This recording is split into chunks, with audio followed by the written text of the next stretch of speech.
Sacred Symbols is sponsored by BetterHelp, a unique way to seek the talk therapy you may need. All you need to do is fill out a brief questionnaire to get started, and if you don't sync with your therapist, BetterHelp will be more than happy to hook you up with someone else. So what do you have to lose? Sift through the red flags in your life and discover your relationship green flags and so much more with BetterHelp. Visit betterhelp.com/symbols today. That's BETTERHELP.com/SYMBOLS to get 10% off your first month of therapy sessions. Again, that's betterhelp.com/symbols for online, remote, accessible, affordable, and effective talk therapy. Sacred Symbols, a PlayStation podcast, is brought to you by, well, you. If you want to learn how to support our show, go to patreon.com/laststandmedia. Greetings and salutations. Welcome back to Sacred Symbols, a PlayStation podcast. This is episode number 346. My name is Colin Moriarty. I'm joined as always by my son, Chris Raygun. Chris, good to see you today, my friend. How are you? Doing pretty good. I had a weird, I'm not going to talk about it on the show because there's not really much to say about it, but I jumped into Kingdom Come Deliverance 2 last night because everything was so, and I keep hearing about it. And I got it on Steam with the intention to stream it to the Steam Deck, and it just doesn't work. It doesn't read the controller at all. So I refunded it with 12 minutes of playtime. So I was like, okay, this was great. I guess I'll wait for that to iron itself out. But I don't know. It's another day. You know, it's a very unremarkable week in some sense. But we just did our 300th Snark Tank, which is disgusting. Wow. How many a week do you do? 2? We do 2 a week. Yeah, it's a lot. It's a lot of comedy. It's upsetting. It's an upsetting amount of comedy. By the way, Chris, I meant to send you the video. Have you seen the video recently that was going around the last few days of the fish, the new fish that they've seen? It's like this black. I got to send it to you. It's like, is it that fucking anglerfish that's that's swimming up? Yeah, and it's got huge teeth. Yeah, and then I think I saw the report about it or whatever, and it was swam to the surface. We've never seen this thing this high up, and then it just died or something. I hate it. Yeah, it's the only time I think they've seen it alive or something. They've found corpses. It's similar to the giant squid. That's the craziest thing about old sailors' stories and shit like that is that it was true. Right. There were giant squid. Were they wrapping themselves around your ship? I don't know. Probably not. It's truly disgusting. I hate everything that comes out of the ocean. There's not been a new revelation about the ocean that has not confirmed my initial repulsion for it. You know, it's always something that confirms yes, this is how you should feel about this about this ecosystem. Plus the UFOs apparently are coming in and out of the ocean. So we got that to deal with too. I'm too tired to even stand down. Yeah, fair enough. Fair enough. Well, it's good to see you. Dustin Furman, executive producer. How are you today, my friend? How's it going? You sent me a somewhat serious text. Everything okay in your life? Everything good? I haven't heard anything. There's my dad's dealing with a medical thing right now. So I think it'll be fine though. But I warned you, I was like, I don't know if I'll have to leave, but yeah. So hopefully it'll be fine. I'll update you guys next week. But tell them to hang on. This is an important episode. A lot of things to talk about. A lot of things to talk about. Well, to be 100% honest with the audience, I mean, some of the video listeners may see I'm seated right now instead of standing at the beginning of an episode. Very uncommon. Last night, I had a leftover frozen pizza from the Super Bowl party we had at my parents' house. Thought, why not? Let's cook that up. It was good. Not great. Fine. But I don't know if I was just extra hungry, but I thought, I'm going to eat the whole thing. Let's go for it. Nice. No, not nice. No. My stomach this morning completely fucked. So that's why I'm seated. I'm like Chris at Sacred 200 right now. Yeah. Oh yeah, absolutely. Twice. Yeah, you should shit during the show. Get one of those things that van life people use, like a little receptacle. Yeah, you could probably cut a hole in the bottom, though. I wouldn't want to do that to Herman Miller, but do what you got to do, of course. Yeah. So, well, the Herman Miller it's like a screen, so you can just poop through it and shove it down. Right. Yeah. Yours has the screen. Mine doesn't. Oh, yours having that utility. That is so heinous. Yeah. It comes out like spaghetti on the other side. Like a spaghetti I just think of those Play-Doh commercials Right. Right. That's Yeah, I exactly know right. that would Play-Doh be- was so fun. That would be fantastic. So, I don't think I'm gonna have a bathroom emergency during the show or anything. It's certainly it's not out of the realm of possibility. Much unlike any show for us. But so yeah, I'm just kind of hanging in there, surviving really. So I'm happy to be here though. Lots to talk about, as you said. I feel extra prepared. I went and rewatched a bunch of trailers this morning. Wow. Read the PlayStation blog. Wow. So, I'm ready to go. Look at you. That's really exciting stuff. Now, the leftover pizza, you're talking about a frozen pizza that you bought for the Super Bowl but wasn't yet cooked. It was not yet cooked. Okay, I see. Cooked fresh in my house last night. Right. What kind? The problem was Red Baron? quantity. Red Baron? It was. Yeah. Because, well, this gets into a little bit of a question later. I bought a bunch of frozen pizzas and I was like, I'll get one from each brand. This will be kind of fun because ordering pizza during the Super Bowl, who knows when you're going to get it. We did it and it worked. It was crazy. Worked? I couldn't believe it. Because I think a lot of people, I was like, this is probably a suicidal idea. Right. But I think a lot of people think that. It took like an hour.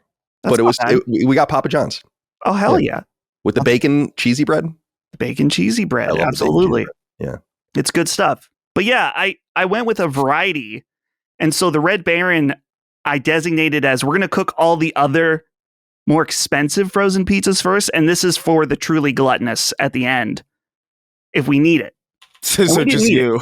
So it ended up being just me last night eating the whole thing. Yeah.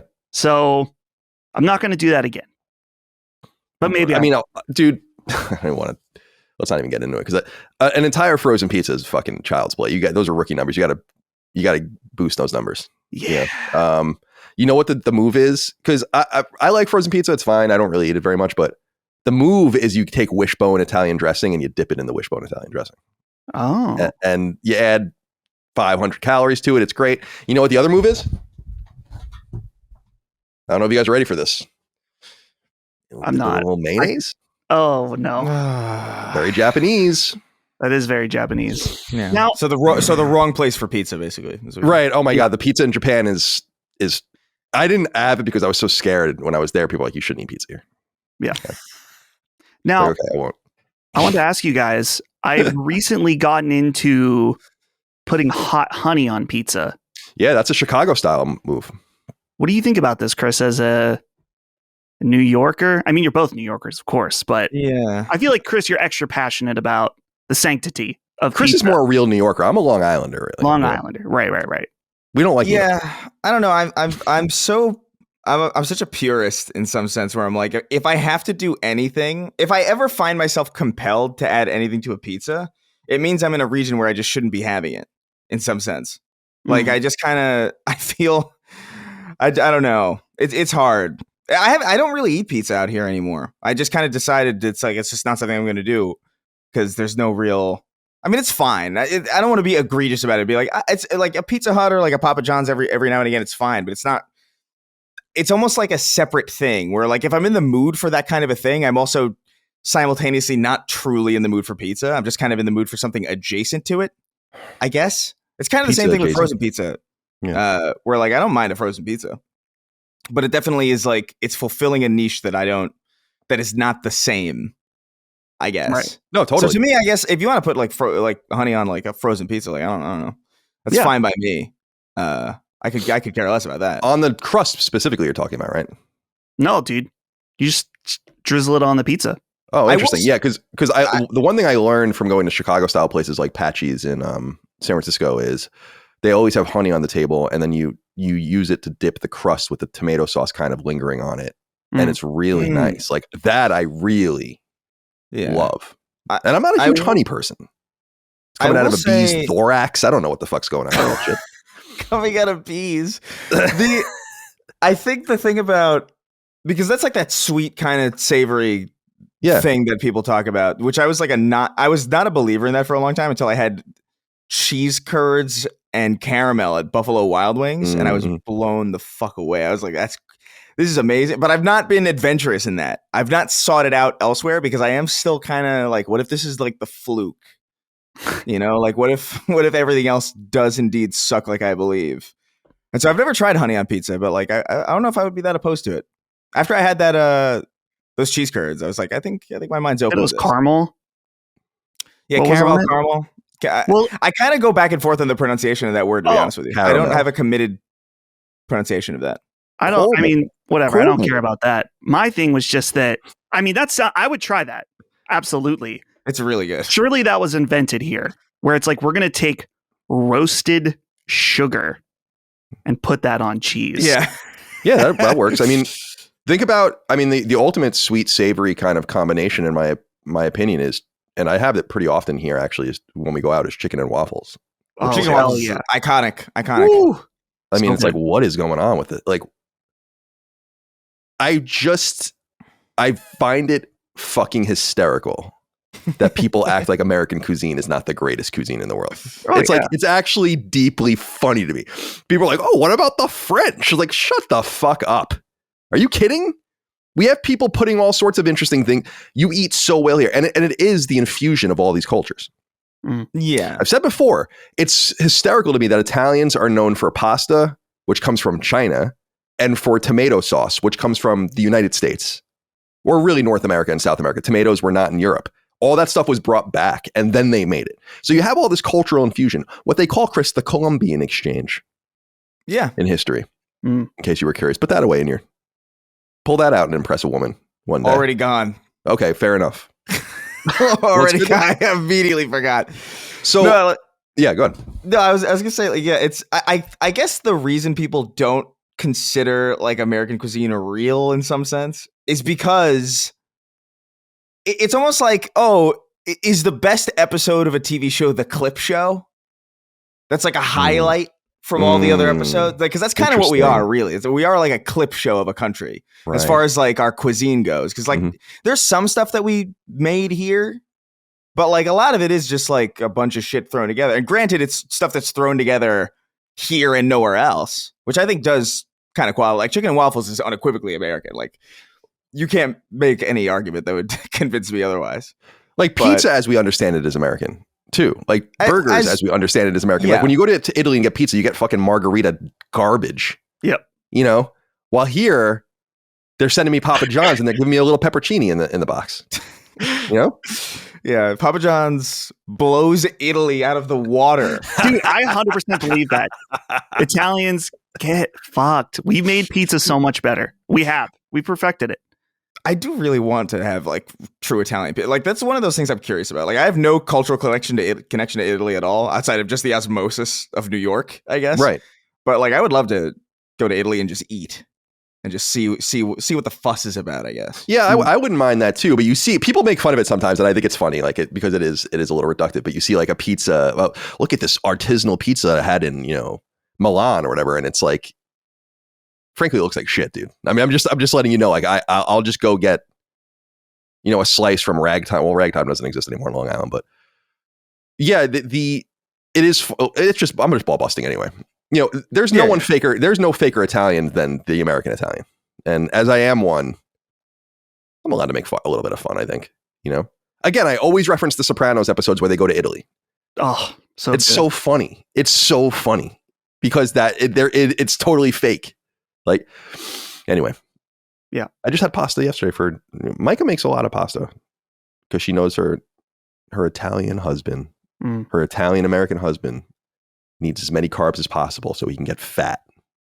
Mm-hmm. She makes bread. It's like crazy, man. Yeah. Oh yeah. I'm getting a little plump. I went to the doctor for my arm. So when we started Sacred Symbols, I was between 180 and 185 pounds at all times. I know that because I weighed myself literally every day. When I left, I was like, I'm not weighing myself anymore. Like I can't fixate on this so much. Right. So I'm up to 193 5 years later. A lot of that, well, some of that might be muscle because I'm definitely more muscular than I've ever been. But I'm like, I'm hanging in there, Yeah. I'm like hanging in there.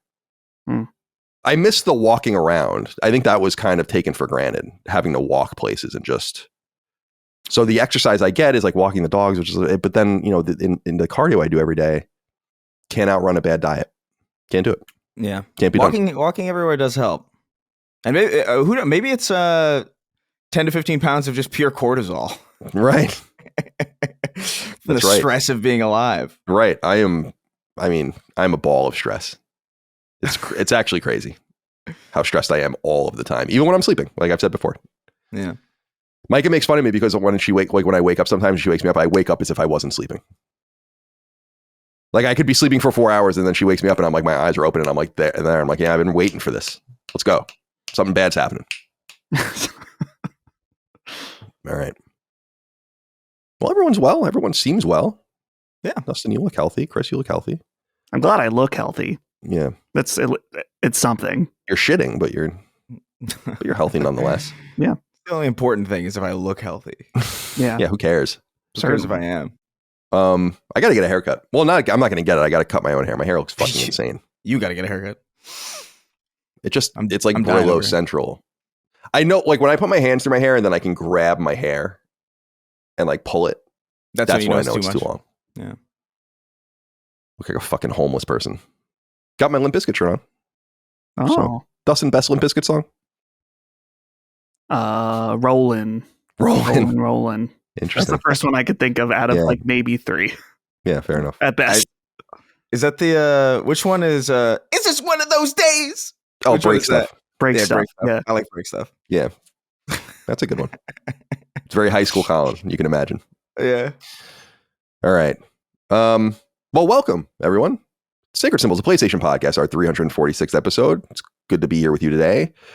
Our podcast goes live each week, and you can get it early and ad-free, 3 days early, over on Patreon. Patreon.com/laststandmedia. Supporting us over there at various levels can get you some combination of early ad-free access to this show and every other show we do on the network. We have an Xbox podcast with Maddie and Cog. We have a Nintendo podcast with Gene, Brad, and Micah.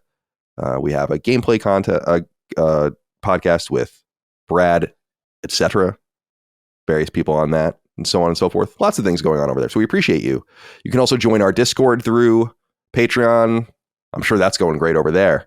We have RSS feeds a unified RSS feed. Still waiting for the broken down RSS feed, which should happen this year, I hope. That way you can have your individual RSS feeds for the show. You can connect to Spotify. You can also submit your inquiries to the show. You'll hear them throughout the show. Patreon.com/laststandmedia. Look for the threads in the news feed for the various shows. Just respond. I pick through them. It's a bunch of nonsense usually, but we try to do the best we can. Sacred Symbols Plus, also a perk over on Patreon. Patreon.com/laststandmedia. Our supplement to Sacred Symbols goes live each Saturday. Interviews, deep dives, game discussions, and so on and so forth. We did a fun one, actually. And it's going to be more than one part. Dustin and I sat down with Brad. We just needed like a show this week. And I was like, we got some interviews lined up, not quite ready. The games aren't quite where they need to be yet for us to deep dive. What can we do? And we realized the tier list stuff was pretty popular with people. So we were ranking the Sony IP, and we did it for about 2 hours or so, maybe an hour and 45 minutes or something like that. And then we were not even halfway through. So that's just part 1. So you'll have another part in the future as well. Please look forward to it. Laststandmedia.store for merch. And please leave us nice reviews on podcast services. Leave us nice 5-star reviews. You can comment on our videos on YouTube and follow us there. Whatever feels right. Do what feels good. That's always what I say. You should always, in life, what's most important is what feels good.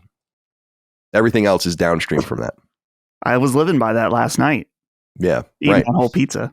You flew too close to the sun. Sacred Symbols is sponsored by BetterHelp, a unique way to seek the talk therapy you may need. Learn more now at betterhelp.com/symbols and get started on your journey today. So in some quarters, there's still a bit of a taboo surrounding therapy, but there certainly shouldn't be. By speaking honestly and candidly to a trained professional, you can begin to understand your own life in ways you never have before, and I would know. I've seen therapists on and off for the last 30 plus years of my life, but I have some major advantages that lots of other people don't, including some of you listening to this show. I have a flexible job for starters, and thus a flexible schedule. I have a local provider I like and trust, and transportation to his office. I have health insurance that heavily blunts the cost of care. If you lack one or all of these advantages, or if you're simply looking for a new way to approach mental health care, BetterHelp is an excellent option for you. That's because it provides talk therapy remotely, via video, audio, or even just over text, all with a licensed practitioner that's ready and eager to help you with whatever might ail you.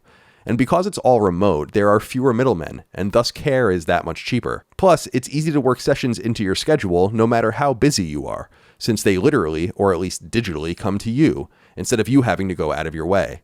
Whether you're feeling sad, lonely, anxious, or angry, BetterHelp can, well, help. No matter if you're having trouble in a relationship or a friendship, at work, or just in life in general, someone is waiting to help talk things through. All you need to do is fill out a brief questionnaire to get started, and if you don't sync with your therapist, BetterHelp will be more than happy to hook you up with someone else. So what do you have to lose? Sift through the red flags in your life and discover your relationship green flags and so much more with BetterHelp. Visit betterhelp.com/symbols today. That's BETTERHELP.com/SYMBOLS to get 10% off your first month of therapy sessions. Again, that's betterhelp.com/symbols for online, remote, accessible, affordable, and effective talk therapy. All right. Well, we were talking about the Super Bowl just a little bit. So let's hear from Patrick Mahomes' butt plug, who wrote in. Said, "Greetings, CDC. Must we discuss the sacred symbols being a part of our nation's sacred sport, the magnum opus, as it were? Please discuss your Super Bowl stories. I was overjoyed to watch the Chiefs get so close to the three-peat, only to get their asses kicked. Glorious. Thanks for always bringing it every single week." Thank you, Patrick Mahomes, butt plug. Did you guys watch the Super Bowl? So, Dustin, you did. I'm a little surprised by that. Your dad's probably is your dad a sports person? He doesn't strike me as a sports person. No. But this is just a cultural thing. Well, so most of us wanted to watch it for the halftime show, but me in particular, my friend Brandon, were like, we're going to watch the game too. So we sat and we watched the whole game. It's a bad game. It was pretty interesting, pretty fun game, pretty crazy. I really couldn't give a fuck less who won, to be honest with you. I wanted the Chiefs to win because I thought that would have been a more interesting story, but it was like, whatever. I was just disappointed. It was like one of the greater blowouts in Super Bowl history. Yeah. Super Bowls are much closer usually than that. And I don't think the score of 40-22 totally betrays. You wouldn't have known this, but the Eagles started pulling all their players at the end of the game. That's why the Chiefs were scoring. They were letting like their third string players play so that they can play in the Super Bowl. Right. So that's why it got closer at the end. It was fine. We ordered Papa John's. I wanted to turn it off in the third quarter because I was like, this is over. Like, this is boring. I don't need to watch this. And Micah was like, no, we should finish it. So we did. Chris, did you watch the Super Bowl? No. In fact, I started on Sunday. I was like, man, I got nothing to do. I'm going to stream. And then I streamed and they were like, you're streaming during the Super Bowl? And I was like, the Super Bowl is today? I genuinely am it's astounding how disconnected I am from that world entirely. Like, I had no inkling, like none of my friends were like doing a Super Bowl thing. Like, it's completely just removed from my life. I think I've sat through maybe one Super Bowl, and I think it was like I think it was the Giants and the Patriots, I think. And I don't even remember what year that was. It was a long time ago. Giants Patriots was 2007 and 2011, the seasons. So it was probably the 2011 one, because definitely 2007 I was not watching it. But yeah, I've only sat through that one, and that was just kind of out of a sense of obligation, because like, oh, I guess a New York team is here. I guess we'll watch it. But yeah, it's a completely alien thing to me. Mm-hmm. Yeah, I understand that. Yeah. Did you court a lot of viewers in your stream during your stream? Yeah. So yeah, surprisingly, it was a weird bump that I noticed, especially because I wasn't really playing anything. I was just like sitting there yapping, and there was like, I think upwards of like, it got to like 300 concurrent at some point. I was nice. Like, the fuck is going on? It's weird. Yeah. I'm not even really sure like what's considered successful with streaming and what's not, but yeah, I mean, it depends. Like on 300 YouTube, people listening to you and watching you is kind of interesting. Like that seems very successful, you know. Well, the on Twitch and YouTube, it's different. On Twitch, I have a much lower bar because I don't really advertise it, and it's not really like a main platform. It's like a side thing. So usually like on YouTube, it'll be like a 1,000 plus, which is like, yes, that's good. But like, I don't expect that for Twitch. Usually I expect like about 100. So it was like 2 times, 3 times higher than normal. I was like, the fuck is going on? But yeah, it was fun. But I bailed. I was like, I'm so hungry. Yeah, and then I realized how difficult it was to order food, and I was like, oh yeah, Okay. It took me like 2 hours to get like Zanku chicken or something. I was like, the fuck is going on? Yeah, I don't know what it was that like we got our the one. This is one thing I have to say that annoys me is I do the contactless delivery just because like where they just leave it at my front door just because it's like we don't have to do this. Plus the knocking and the ringing just like amps the dogs up. So I always just say like, please just leave it. And I hate when they just ignore it and they just knock on the door. It's like, what? Like I never say anything. I'm not gonna be rude, but it's like, come on, man. Yeah. Like it says it like I look always at the label, like says it on the little label. It's like, come on. Freaking the dogs out. Now I have to deal with this. Anyway, congratulations to the Eagles for a big victory. And I know a lot of Eagles fans, so obviously I'm happy for them. G.I. Joe Consigliere, Mike Patelli is an Eagles fan. Dagan has lived in Philadelphia for more than 30 years, so he knows lots of Eagles people as well. I really just didn't care. I honestly wanted the Chiefs to win just because I think that the repeat story is kind of, it would have been the first time, and that's interesting. But they're still a dominant team. I'm sure they'll be back. And yeah, that's it. Also, the Jets announced today that they're moving on from Aaron Rodgers, so that was fun. Wow, that was great. 7 wins in 2 years. That was awesome. It was really a wonderful experience for all of us. And now we have this dead cap hit up for his salary, so it's going to injure our salary cap for the next few years, which is great. It's wonderful. Juan Paolini wrote in and said, "Oh, by the way, wait, Juan, we'll get to you in a minute. Before I even forget, because he was talking about the sacred symbols. So Kendrick Lamar did the halftime show. I thought it was fine. I mean, I can understand why people were. I like him. I think he's good, but I can understand why people were like, this is not." I've said this before, and I'm a big hip hop fan. Hip hop doesn't translate well live compared to rock and pop. It just doesn't. It's fine. Yeah. It's good. He's much better than most rappers. I mean, I've gone to hip hop shows where I'm like, this sucks. 3 hype men, soundboard, DJ not really doing, like I've been to like shows where I'm like, this is comically bad. Obviously Kendrick Lamar is not that, but right. I can understand why people weren't that into it because like some people, because it's like hip hop just doesn't translate live in my opinion. Doesn't mean he's not a great artist and all of the rest. It also gets gutted by like the network censorship. Right. Like just absolutely ravaged, which is like very sad. I was surprised. I was saying to Michael when we were watching, I was like, one of the things I was surprised about, although the setup would have been tough because of what he did, and I want to get into that, but it would have been cool if he played with a band.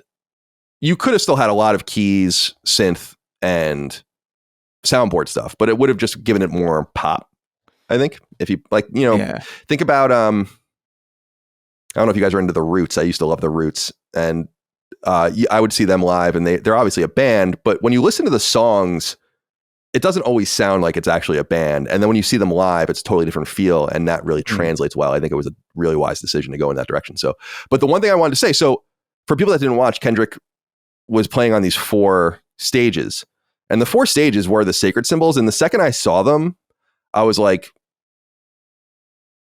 in my, I didn't say anything aloud, but in my mind, I'm like, but then I was like, that's so nerdy that you're just misinterpreting a man using symbols and shapes in a state. But then he comes out and says, no, that was inspired by PlayStation, and me moving around the stages was inspired by Patapon. That's a real story. I was like, what? Yeah. That's so interesting, isn't it? So yeah, I Kendrick's I don't mean this in a derogatory way, but he seems like there's like nerd energy in him in some way. Like I think, I don't know, that was, I just wanted to see, and I didn't end up watching it live. I just figured like, I'll see it on Twitter if it's, or like some, I'll see it trending in some way if the halftime show is crazy. But I just wanted to see Not Like Us in a stadium singing along. I can't imagine. Okay, let me back up. I feel like I have a pretty good like steeled skin to general internet harassment or like, general kind of, people dogging on you. I don't know how Drake isn't dead at this point. Cause like he had an entire stadium of people peek the microphones at the Super Bowl. Yeah, they cut to the audience mics during the key moments. Yeah, and I'm just like, brother, I don't know how I would be able to come back from that. Like that would be devastating to me. So like I don't know how Drake is doing it. Yeah, it's I've read there was like a piece on, because that's kind of my takeaway too, and I'm not really I don't really know much about the drama. We've talked about it on Constellation, I want to say. And I know I don't really listen to Drake. I'm like a big fan of Bun B and a few of these other guys where Drake will appear often. But that's really or like Currency or something like that. But I don't really listen to Drake himself. But I did read an interesting kind of alternative viewpoint on Barstool Sports, the website, where they were saying like it's actually kind of pathetic in some sense from the perspective of like no one really is talking about this performance at all apart from you using it as a platform to insult this other person, and it's kind of like low T energy in some sense to do it. And I'm like, yeah, that's an interest. Like, in other words, no one's saying like, wow, what a great. Well, a lot of people are saying a lot of things, but that's the fixation. That's like the focal point. It's like, wow, he really went there and did that. And I'm like, yeah, you made it about another person. It's kind of, you can stop thinking about him now. I would say that. But I don't know that I necessarily agree with that, because I agree with you. Like, regardless of, this is so weird. It's like, it gets back into the conversation we've had in the past where it's like, would you rather fuck a goat and no one knew, or everyone thinks you fuck a goat, but you didn't? Right. And like in the Drake situation, it's similar, where it's like you could feel like you're right, like, oh yeah, look how obsessed he is with me, but no one really thinks that, or that's not going to be the optical reality, and so it doesn't really matter if that's true. And so I think it's a loss for him either way. Yeah. Sorry, I interrupted you, Dustin. I saw a lot of those takes too, where they're like, man, he had the biggest platform that a musical artist can have, and he used it to focus on someone else. Which, first of all, it's not like he only played his diss tracks against Drake, which there are numerous. And he also just won a bunch of Grammys for that song. It's his biggest song this year. It's the biggest rap song, I guess it was last year, but it's like, of course, when you're at the Super Bowl, you're going to play your current biggest track, period. Yeah. So if he didn't play it, there would have been outrage also. Right. People wanted him to do it. Yeah, I guess it's a kind of a catch-22, because I think if I were in his position, I'd be like, let's just not. It's Don Draper in the elevator. I'm playing the Super Bowl. So who gives a shit about you? You know? Oh no, I don't know. It'd be too tempting. I can't imagine how you don't, like, how you wouldn't have. You have this song, like, people are expecting you to play it anyway. Like they had Serena Williams go out there and crip walk. I'm like, I was losing it. I was like, this is amazing. This is good shit. But like, yeah, I mean, the rest of that was only one part of it, you know. Like there was another part of the show, and Kendrick always does, you know, weird stuff where it's just kind of like you're kind of meant to read into it, and it's cool. I liked it. I thought it was. It's not like a spectacle, I guess, like a lot of halftime shows are expected to be.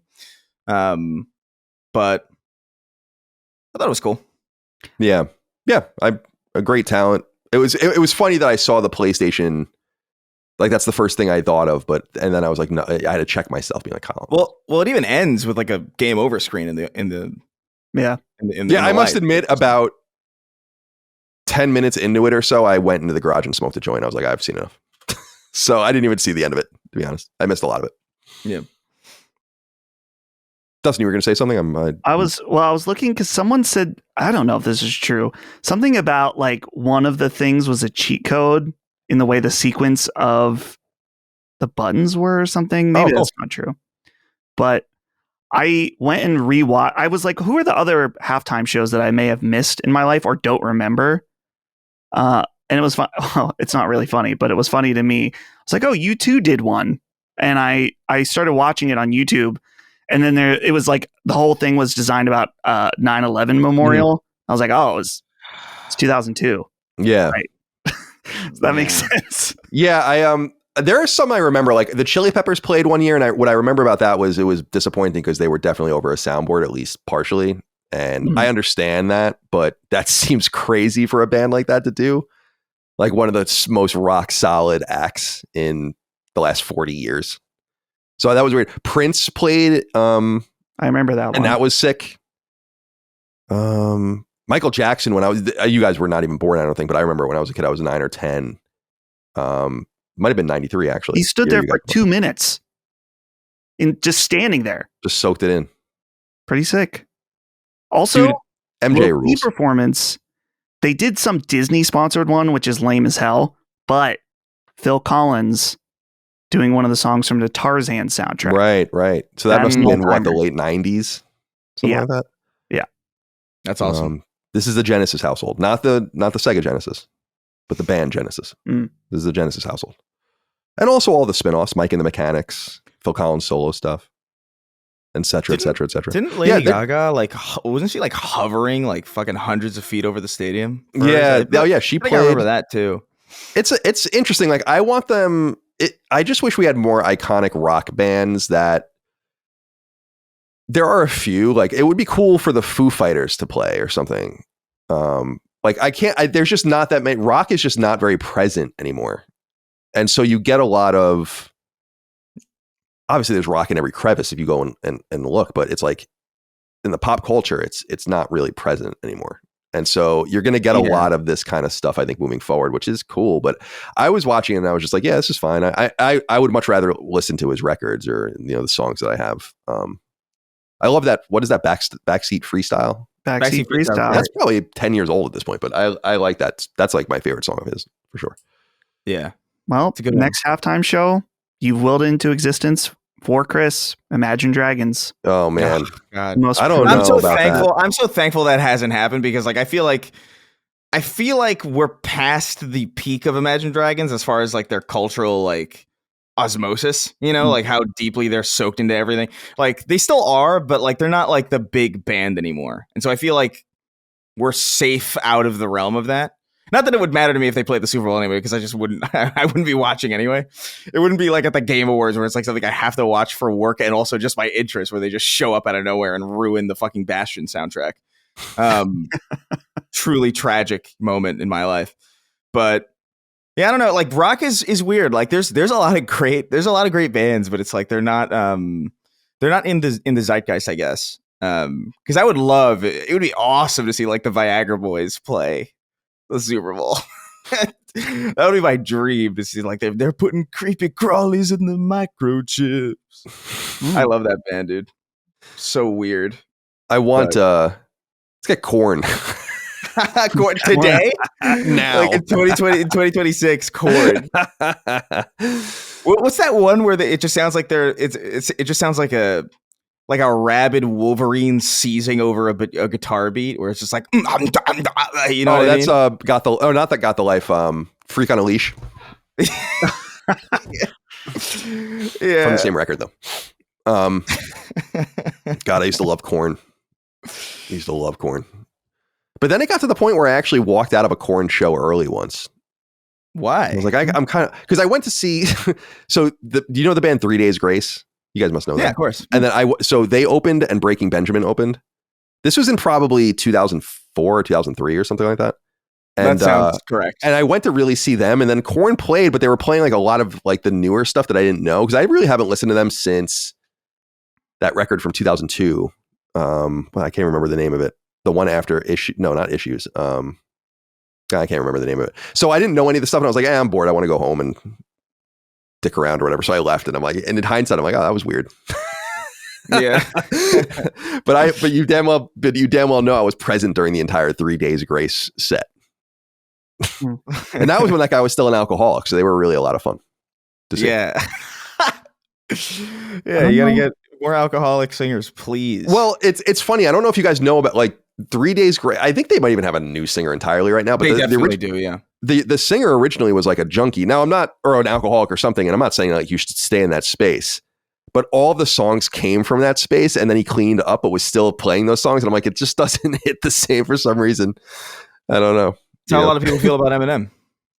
About what about Eminem? Yeah, that's how a lot of people. That's how a lot of people feel about Eminem. How he cleaned up or he got his life on track, and now it doesn't feel right.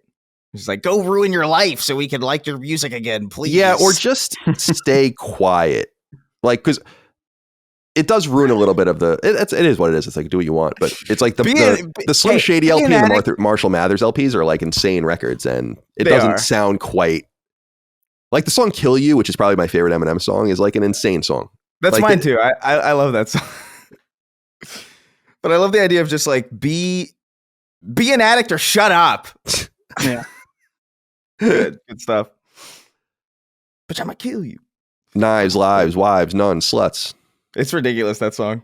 Yeah, that song. That's the first Eminem song I heard that I was like, oh, okay. I like this. Yeah, it was. I love that record. I have a funny memory of that record. So I had it, and then my sister Allie heard it, and she wanted to go get it. So we were at my mom's in Boston, and we went to a music store called Strawberries. I don't know if people are familiar with that. It exists up in New England, and we bought like a used version of it, and she put it in the CD player in the car, and "Kill You" is the first song after like a skit on that record, and it's the clean version. Oh, that's so funny. And I was like, oh my God, like this is unlistenable. Like you can't listen to this. And we went back in and had it. And they were like really annoyed that we like tried to return it. We did.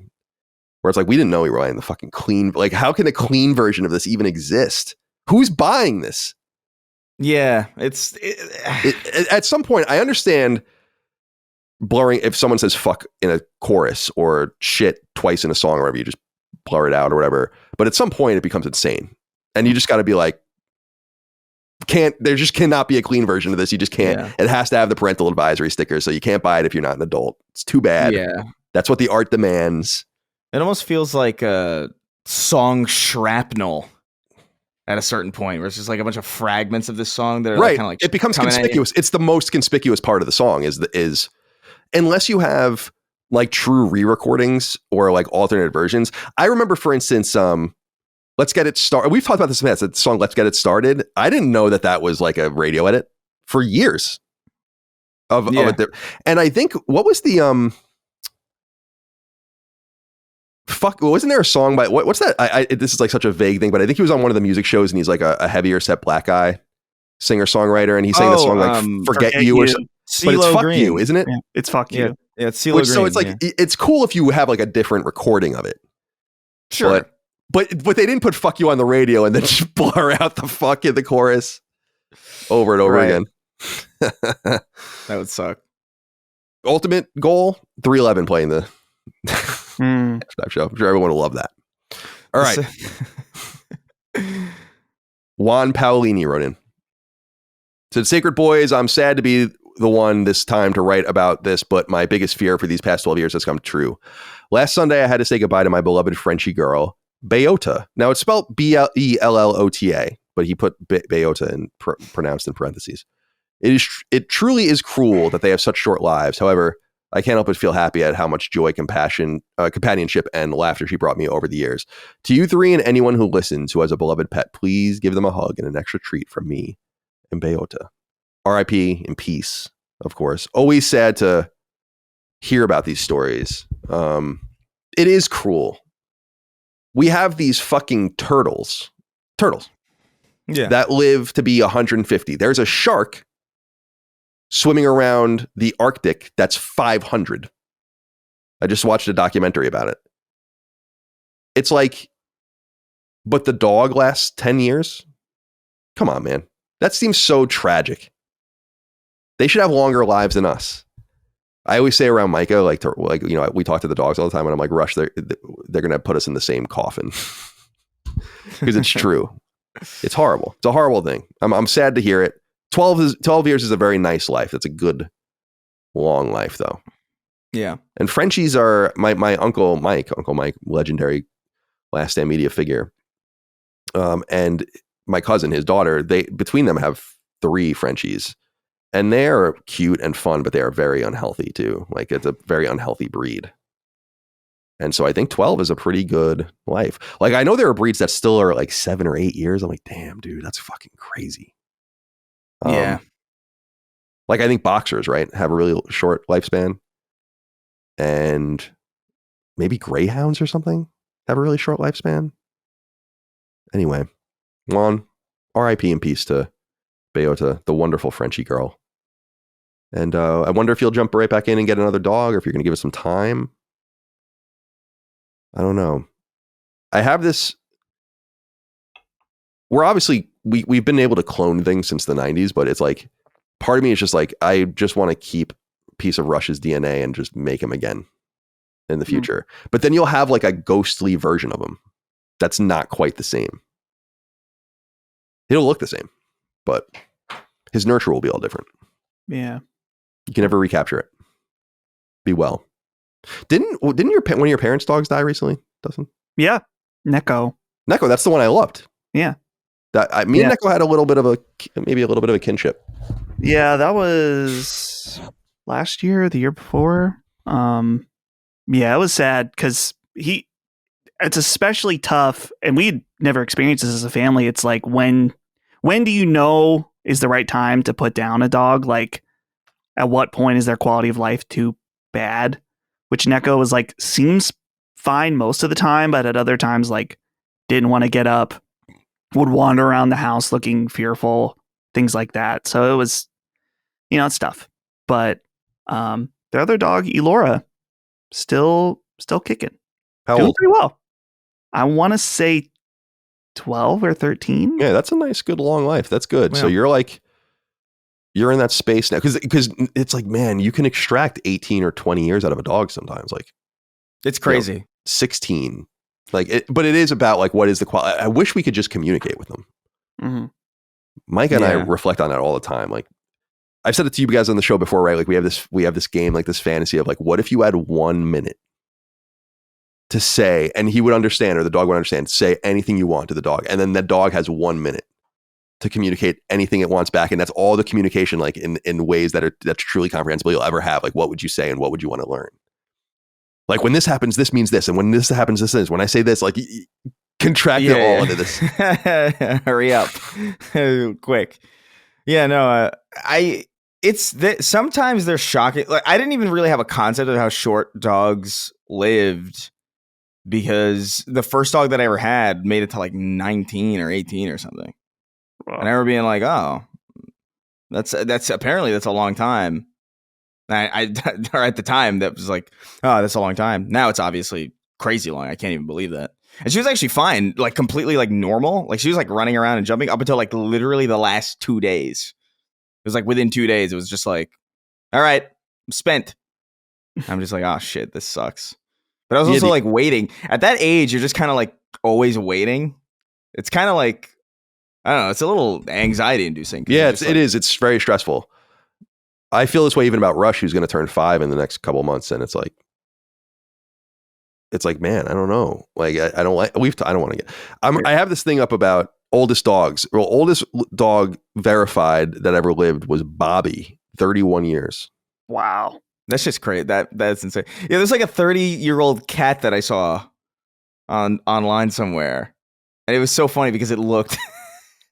It didn't look decrepit, but it looked 30. And I don't really know how to describe it another way. If anybody's curious, you could look it up. It's a kind of a funny image, because it just looks like it's done. It just looks not dying. It just looks sad. Yeah. Not to bring things down significantly, my first dog died kind of traumatically. Luckily, he wasn't hit by a car or anything, but so he was a stray that was a Dalmatian, beautiful dog, went to bark at someone outside and had a heart attack, and he died. Wow. That's intense. Yep. Dalmatians have short lifespans too. Yeah. That's another breed I know has a short lifespan. Yeah, that's, I'd almost prefer that. Yeah. Than like, let nature run its course. Yeah. But, like, I remember with my cat Chun-Li, who I got in 1993, and she lived till she was 16 when she died. She was with when I left for college, my mom had her in Boston, and she lived in Boston too. So I would see her all the time. But then when I moved to California, she ended up ultimately staying with my mom's husband, who was an FBI analyst. And so it was in like an apartment in Washington, DC. And that's where she died. And they found her. And I was like dead. And I was like, yeah, man, like that's kind of the ideal. And then we got her, I want to say incinerated, cremated. Same thing, I guess. And then I had her in a little thing, like a little wooden box for years. And then when I got this house, I buried her in the backyard. So that's nice. R.I.P. Chun-Li. Did you see the little cat, the 30-year-old cat I put in the chat, the link. Oh, let me see. To the JPEG. It's oh my god. Goodness.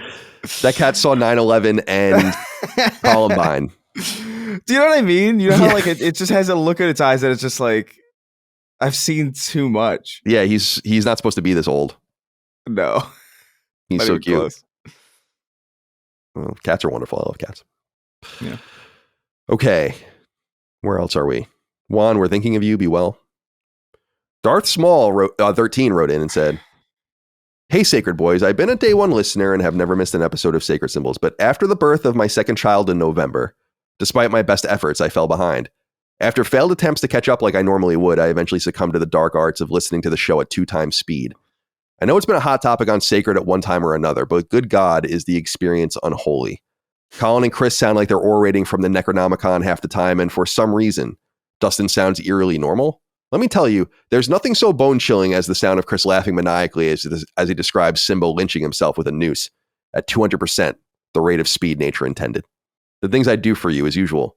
Thanks for all that you do. Darth Small, congratulations on the new child. And this is funny because I don't know if you guys saw this. So I was, let me see. No one really tweets at me anymore, which is awesome.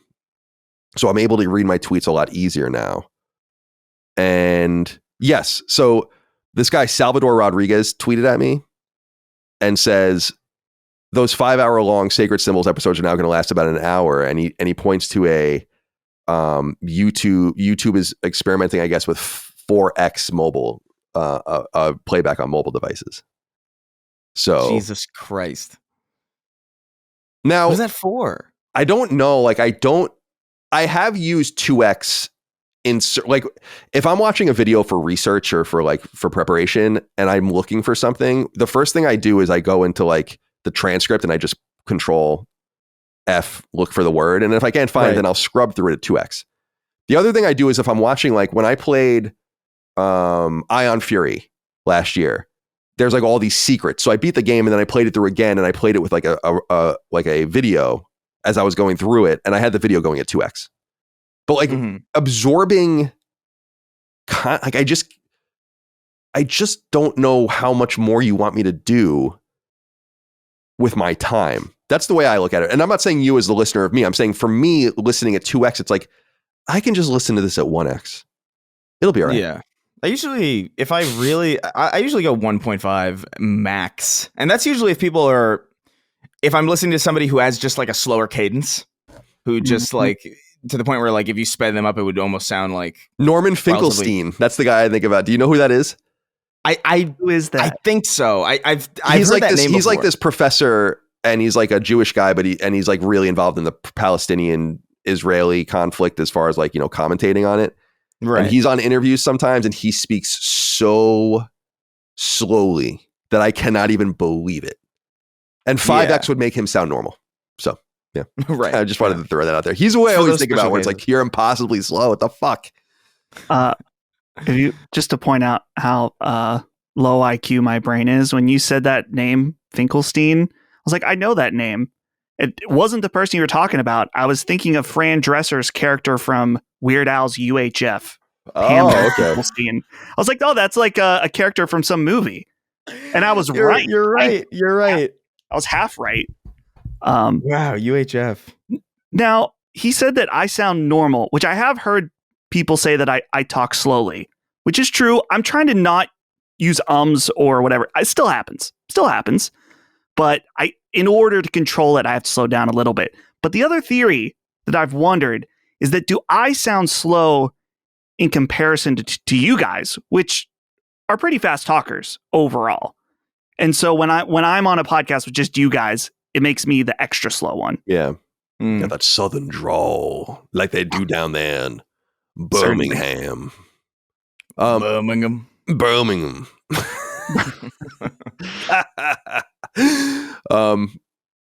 Yeah, I since I was a very little kid, I was told that I spoke really quick.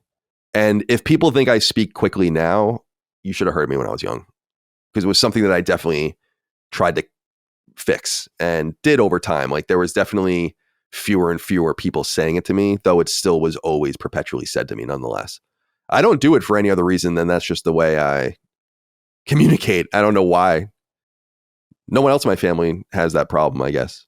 So I try to be better about it.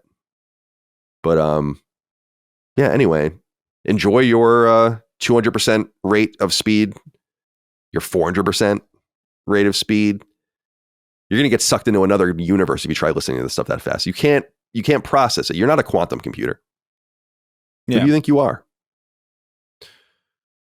Killing Strangers wrote in and said, Colin, do you ever notice how often you say in some sense? It's pretty insane.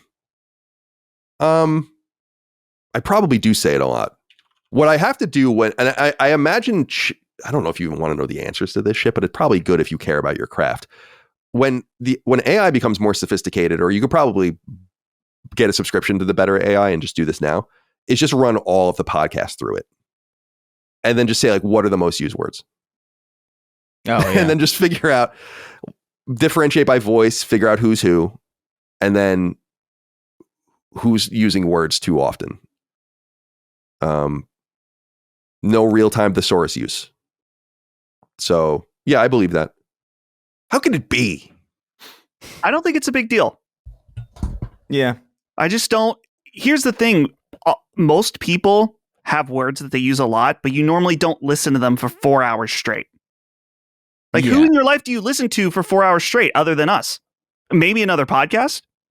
So I think it's just part of human nature that certainly there are times where you may use one word or phrase too much. I'm sure everyone does that, and you can cut back. But in a podcast setting, we're just talking how we do, you know? Yeah, I think the one thing that I'm kind of, we've talked about this in the past, is the one thing that I'm kind of honored by is, Micah showed me this a while ago on Reddit, was like a thread of like Colonisms, or like the words Colin says a lot, but it was tons of them. And I'm like, that's kind of a good, right? That's branding. Right. But it's like, you would expect that Colin always says this, this, and this, and those would be like the three things, but it was like a whole litany of shit. And I'm like, yeah, that's not really being repetitive then, is it? Yeah, at a certain point. At some point, that just doesn't make any sense. Yeah, that's just language at that point. it's almost like that we've mentioned it on the show before, but like the idea is like, if everybody gets their information stolen, it's almost as if nobody does, because there's so much information to sift through. It's like at a certain point, like if these are all the words that Colin uses and it's like 500 words, it's like that's just speaking. That's just language. Like I don't know what to. I don't know. Listen, I read a lot of your write-ins. You can save the language. Well, I'll take the language arts lessons from someone else, I think. Yeah. Thank you for writing in. Finally, Michael Locke wrote in and said, hello, fellas. During some Wikipedia perusal, I learned that Napoleon's penis was last sold in 1977 for $3,000. That'll be 15 grand today. That made me think, what is your dream deceased dick? And what is the most you'd be willing to spend? Thank you for your thoughtful insights. I had never heard this. Not that I'm like a French history person, but Napoleon's interesting enough. He was fucking crazy. A completely crazy person. So I went and looked at this, and lo and behold, apparently he was castrated, and apparently that penis has been floating around. I've seen pictures of it. Who knows if it's really his? I guess you could compare it. There must be his hair or something, and you could probably take DNA from both and figure it out. And it's like sitting in some sort of box, at least in the pictures I saw, like some sort of with like a velvet box. Mm-hmm. And I was surprised by how cheap that is. This is what I was talking about with George Washington's hair. It's like, that's like a curio. That's like the definition of a curio. And you would think someone would be like, Napoleon's dick? You have Napoleon's penis. And I'll give you $3 grand for it? That just seems like so low. I don't understand that. That's fucking crazy. And again, it's not for any other reason than that's just fucking crazy. Yeah. Well, wasn't there... It was him and Rasputin, right? Was the other one? That's the only person they castrated Rasputin and that's floating around? I feel like I heard that like Rasputin's penis is in a box as well somewhere. It's weird that we do this. It's weird that we expecting it to look like there it is. It's in holy shit. That's crazy. It's in like formaldehyde. Yeah. I'm surprised you didn't hear about that. No, I didn't know that. That's interesting because he was like a sex fiend apparently, so they have like some sort of the implement. Goodness. I wish the Tsarina was obsessed. The implement. Now, when someone said they had Napoleon, the writer mentioned Napoleon's penis still floating around, I was expecting it to look like an old piece of beef jerky or something like that. It's like white, like very, very white. Yeah, it wasn't unlike Rasputin's penis, it wasn't. Oh, it's been dried out. It's like a piece of like hardtack now. Someone would eat that on a transatlantic journey to not get scurvy. Right. The Napoleon penis. I mean, I didn't like seeing it, but it didn't bother me. The Rasputin penis. It's far more upsetting. Yeah. It's very upsetting. That's crazy that they did that, because I know he was assassinated by like a bunch of people, like kind of assaulted him and like jumped him basically. I don't know why I've never heard of that, because I've been on I'm really interested in Russian history from like the 1850s to the rise of the communists. So I'm really in that space. I don't know. Maybe it's not something that would be on YouTube, which is where I read everything or watch everything. I don't know how I first heard it. This is just like one of those things where it's just like this is knowledge that's been imbued to me somehow. I'm glad that we were far enough in the history of chemistry to have like a formaldehyde style thing where we could put it in a jar. That was good thinking. Right, yeah. The communists were absolutely morons, but they were right about that nonetheless. And I don't think it was even the communists that killed him, actually. It was like other people in the court that killed him. So it wasn't even like the Reds. Okay. Finally. Oh, no, that's it. Micah. Oh, I don't know. Dream Dick. I don't know. It doesn't matter. I really wanted to bring up just that I found that I would feel like that would be worth a lot more than that. Yeah. I don't know. I guess I'm just surprised. If you were to like, do you want Napoleon's dick for $15,000? I'd be like, yeah, all right. Is it really? As long as I was like, we're confident this is Napoleon's penis. Like Napoleon Bonaparte. And they're like, yeah. And I'm like, okay. I mean, that's fucking insane. I'll take it. Napoleon. I'll figure out what to do with it later. More like Napoleon Boner part. Oh, nice. Boner part. Oh, man. Double. That's a double entendre. Yeah. Perfect. A little French for you. All right. Let's get into the news, the smaller news items. So the way we did this is there's small news items and there's a lot of them this week. And then we're going to get into what we're playing. And then I have a whole write-up for State of Play, and that's going to be the whole rest of the show. We'll wrap things up with 6 inquiries from the audience like we always do. So let's just begin in earnest and get through some of this stuff, because there's a lot of interesting news. So at the time we published the last episode on Patreon, that evening, so that Friday evening, the PSN went down. And it went down for about almost a day, I think, which it might be the longest singular outage in a long time. But I haven't really went and looked on that. So I wanted to kind of get into that and see if it affected you guys. I'll be totally honest. I didn't even notice until it was like the morning 2 or 3, and I went to upload my cloud saves, and it wouldn't work. During the outage, I was able to watch ESPN Plus, YouTube, download games, sync trophies. Yeah. So it wasn't really down for me. And I was hearing from other people being like, yeah, you can like be on PSN as far as like the store worked sometimes, the downloading from your library worked sometimes. People that are complaining that they couldn't play their digital games are dumb, because yes, you can. As long as you're on your primary console. I had zero problems with that. If you're on a secondary console, then yeah, you're going to get locked out because you can't verify the license. So that makes perfect sense. So that wasn't a huge problem. But for people that were looking to play, obviously, online games, which many people are, all the games as a service, Call of Duty, et cetera, they were unable to do anything about it. So this was a big deal. And we'll talk about the kind of the ramifications, the communication and all that in a second. But did you guys notice this, Dustin? Did you notice that the PSN was down? Or when did you notice? What did you think about it? Any thoughts to share? It seems like ancient history at this point, because we have so much else to talk about. Yeah. I didn't experience it myself. I wasn't on my PlayStation all weekend. I was on PC playing Civilization, but I did see online, of course, people being upset about it. And the communication definitely seemed like it was a problem. You had posted in our staff Discord, you're like, if this is a major issue, we're going to have a crazy episode next week. Yeah, I said, I literally said, I'm praying that this is a major issue so that we can have a really funny episode of the show. Because it's just, because that some of the most legendary episodes I ever did surrounded the PSN outage many years ago. Yeah. So seems like it was taken care of. I don't know what is quickly. For me, a day is a long time for it to be out, especially on a weekend where time is precious. If you have a job all week and this is the time that you play, then that definitely sucks. But it's unfortunate. But it seems I'm glad that it's fixed. And did they say, are they giving people like a day? 5 days. 5 days? So yeah, I mean that's a pretty good deal in my mind. It's not like it goes down often.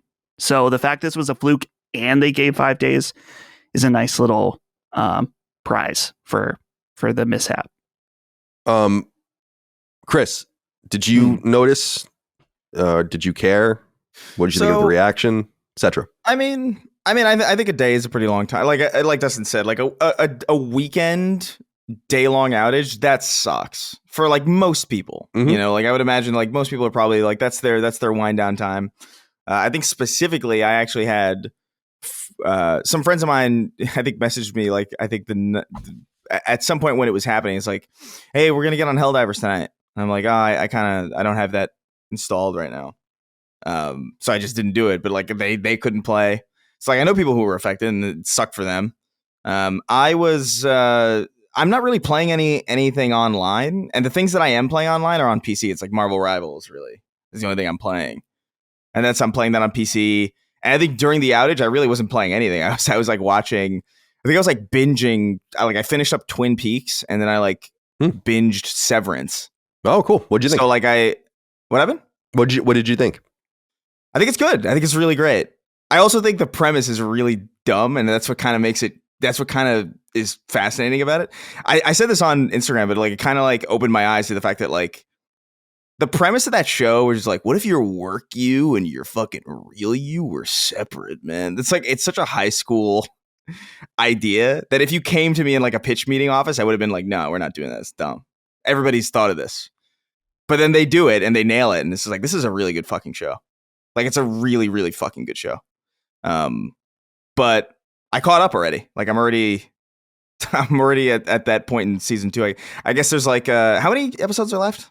I think there's 9, and last week was 4. Episode 5 is tonight at 9. So cool. Yeah. All right.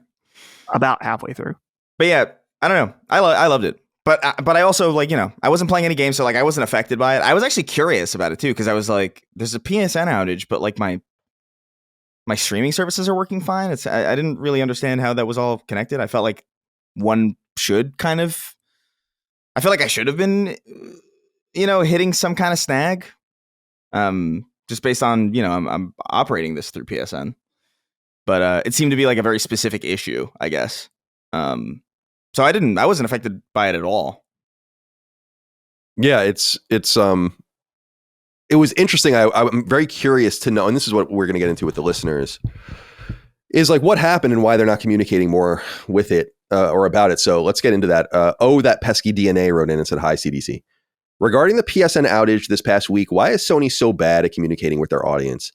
They posted a tweet that there was an outage. They did not post about the outage for almost 24 hours until PSN was back online. Additionally, the Ask PlayStation account tweeted about storage capacity in the middle of the outage.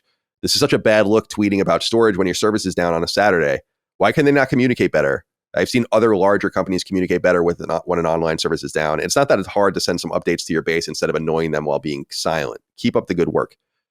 I generally agree with you, though. I will say the tweet from Ask PlayStation about the storage capacity was definitely a scheduled tweet, and they just didn't think about it. So having worked at a place, specifically IGN, where that should happen pretty often, it's like I am sympathetic to that, where it's like, oh, you know, we just accidentally tweeted something we shouldn't have or whatever because it was in I can't remember what the service it was we used to use. The fuck was it called? God, I can't remember. TweetDeck? No, it was like some third party. God, I can't remember. I guess it's not that important. So I want to give them a little bit of grace for that, because that's just a mistake that a community manager made or whatever, or a social media person made, and that's not the end of the world. But yeah, I don't know why you wouldn't talk more about it. I guess this fits within Sony's kind of prescribed, we just don't say much of anything to anyone anymore about much. So why would that be any different here? But I also think people are being dramatic about it. It's like shades of 2011. I'm like, it really isn't. No. Because in 2011, like if this was a hack or something like some sort of attack, then they would have said something and they would have had to. I mean, they would have been in a lot of trouble if they didn't. And so it was just something that went really badly wrong. Maybe it's just like, we just got to get it fixed. Like we know what the problem is. We got to get it fixed. We're going to do it as quickly as we can. So we don't want to promise a timeline. I can kind of see it both ways, but if you're a normal person, which I'm not, and you have a 9 to 5 Monday through Friday, which I don't, and you're sitting there on a Friday night with a beer and the kid's asleep or whatever, and the wife is fucking knitting like she's a Victorian woman, right? Yeah. Then perhaps I can totally understand why you're like, I'm ready to play Call of Duty and this is all fucked and I don't have another day to do this. For me, like, you know, like I have to do this now next Friday because tomorrow I have to go to the fucking pumpkin patch with my children or whatever it is parents do. Yeah. So I gotta just spend time with my kids. So I have to spend time with people, you know? Patch. And from that perspective, it's like, yeah, that sucks. That would piss me off too. It's akin to the internet going down during a really big football Sunday in which I can't watch football. And there's literally no getting it back. It's over. Now I have to wait for the next Sunday. And so, yeah, I'm sympathetic to that. And I would like more communication for those kinds of people, which I would imagine are the plurality of people on PlayStation that need those network services. The PS Plus, you need PS Plus to play most of these games. And the PS Plus subscriptions are huge. The monthly active users are basically higher than they've ever been. So this is affecting tens of millions of people on a Friday night. Yeah, that sucks. But it's just interesting that I didn't notice. Like I was blissfully unaware. I started seeing things trickle in, like, you know, reading Twitter. And I'm like, oh, it's just one of those localized weird things. It's not a thing. And then I was literally watching an Islanders game. And then I think a Bruins game. And I have to look at the schedule on ESPN Plus with no problem. Then I went to YouTube with no problem. Then I booted up Mafia 3 with no problem. Like I just didn't notice that it was actually like a real thing. So RIP in peace. PSN that Friday night. I'm sorry that it ruined a lot of your guys' time. Communication could have been better. Dustin. Yeah. Just acknowledging that it's down is one thing, which would be good. I don't know how often how often you should expect an update, but at least one somewhere there saying like, hey, if you are having problems logging in, we are experiencing an issue right now. We're working very hard to get it back online. We will update you when we have more information. Just because a lot of times when you have a connection related problem, sometimes you don't know if it's something on your end. Like, is something messed up with your internet? Does it need to be reset or whatever? So just knowing that it's not on your end is nice, but at least letting people know that it's like, we know it's down, but I don't know about like every 3 hours or something, like maybe once a day or 12 hours, even maybe twice a day. And it's just different than 2011. Like, remember 2011, first of all, the network was down for like, 3+ weeks. Remember they put the map up and the map was like updating as the PSN went back online and everyone was excited and celebrating. And it was like really excited. It was very different. This is just a more incidental thing, I think. Chris, do you think that they could have communicated better? Would you prefer a Sony that spoke more in this regard? Or is it smart to just kind of keep your head down and fix the problem? I don't know. For an outage, I think you should communicate. You know, I think people are owed that at the very least.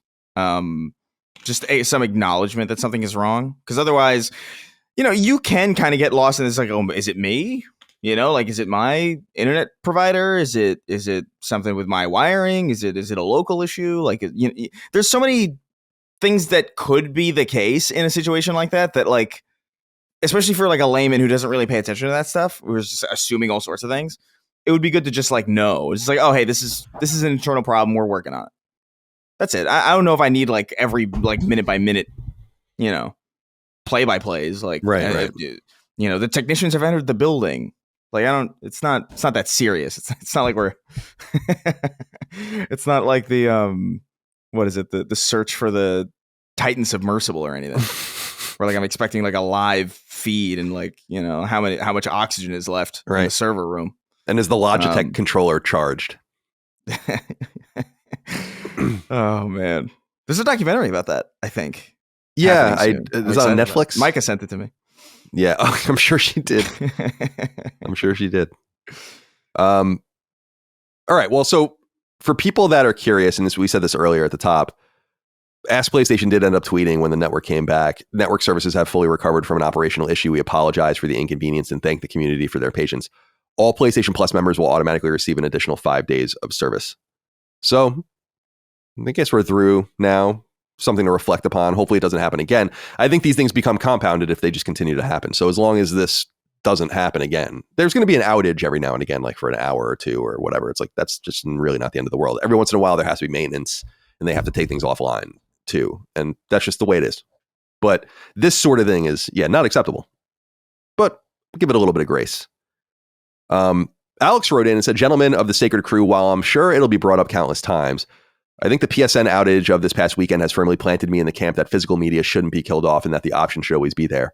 Not being able to access multiplayer games was understandable, but not being able to even boot up single player games was outrageous in my opinion. Even the Royal Edition DLC for Final Fantasy 15 was unusable with the physical disc. I asked the council if their opinions have swayed on this argument, if even a little bit towards the physical side. What steps should Sony take to ensure this doesn't happen again? What would you do as the head of PlayStation? I'll hang up now and listen. Thanks for the great content as always. I'll leave how they can avoid it to other people that have a better technical background than me. But I will say, just to reiterate, there really was no difference between having, say, Call of Duty on a disc and having Call of Duty digitally during this outage. What's the difference? You can't get online with either of them. Yeah. I don't really understand this argument. The only way you couldn't play, and I want to reiterate this, the only way you couldn't play your digital games is if you were on a secondary console, downloading games from your primary account. If you are saying that you couldn't boot up a game that you had on your console as a primary console, you're lying. Now, I'm not saying you're saying that. I'm just saying that for the people out there that were saying that kind of thing, you're lying. Because that's not the way the PS5 operates. So I just don't see how this is really a play for physical one way or the other. Especially because, as I said, I didn't try this because I just wasn't on the PlayStation Store. But apparently people were saying you could still even download games. So you don't even have that. It literally was like peer-to-peer gameplay, which is a big, major component, obviously. But nonetheless, just wanted to throw that out there. I don't think it really changes the equation for me. For the physical Chads, the listeners out there, this is a stand down. This is not your fight right now. You know, because it just doesn't. I saw people tweeting this too, and I was like, I want to, I love physical games. I support it greatly, but this is not true. Like you're definitely dealing with a primary console versus a secondary console. So it's not helping the argument, the fact that you're, and I'm not talking about Alex here, but like people that were tweeting about like, this is why we need physical games. I'm like, yes, but also no, not with this. Also, I would argue, and this isn't that common, but it's common enough, that when you have a disc, you're basically downloading a package through the disc. And thus, if you have a disc version of a game X, that requires a major download, and you already have it on your console digitally, let's say on the other console, the digital person is going to have access to the game. You won't, because you still have to access the PSN to download the rest of the game. While the person who bought the game digitally just had already done that. And so it exists on their console. So I would argue that. So you're saying if it requires a patch to play, then right? Or if there's like, aren't there games like I think one of the Call of Duty games was like, it's basically a trigger for a major download that you can't avoid. That would be a patch in quotes, but it's actually a 90 gig package file of the game. Right. And what I'm saying is, if you had the game digitally, you would own it and it would have it on your console. If you were like, oh, I'm going to pick it off, I'm going to take it off the shelf and put it in. It's like, well, you're not going to be able to play it actually from the disc. That is true. There definitely are games that are like that, but I think a lot of times that's the argument, is that they're like, aren't all games just downloads now? And that's overwhelmingly not the case. There's actually a really good website called doesitplay.org, which does research. Yeah. And according to their statistic here on their main page, 74% of games on disc do not require a download. 10% do. And then there's like some asterisks for the 14 and 2%. Right. So. Yeah. just an example of a countervailing example of why I think even just assuming that there's an advantage to having a disc is actually doesn't really fly, in my opinion. That would also, though, the prerequisite would be that you would already downloaded the game on the console, because then it wouldn't work either way. Right. Okay.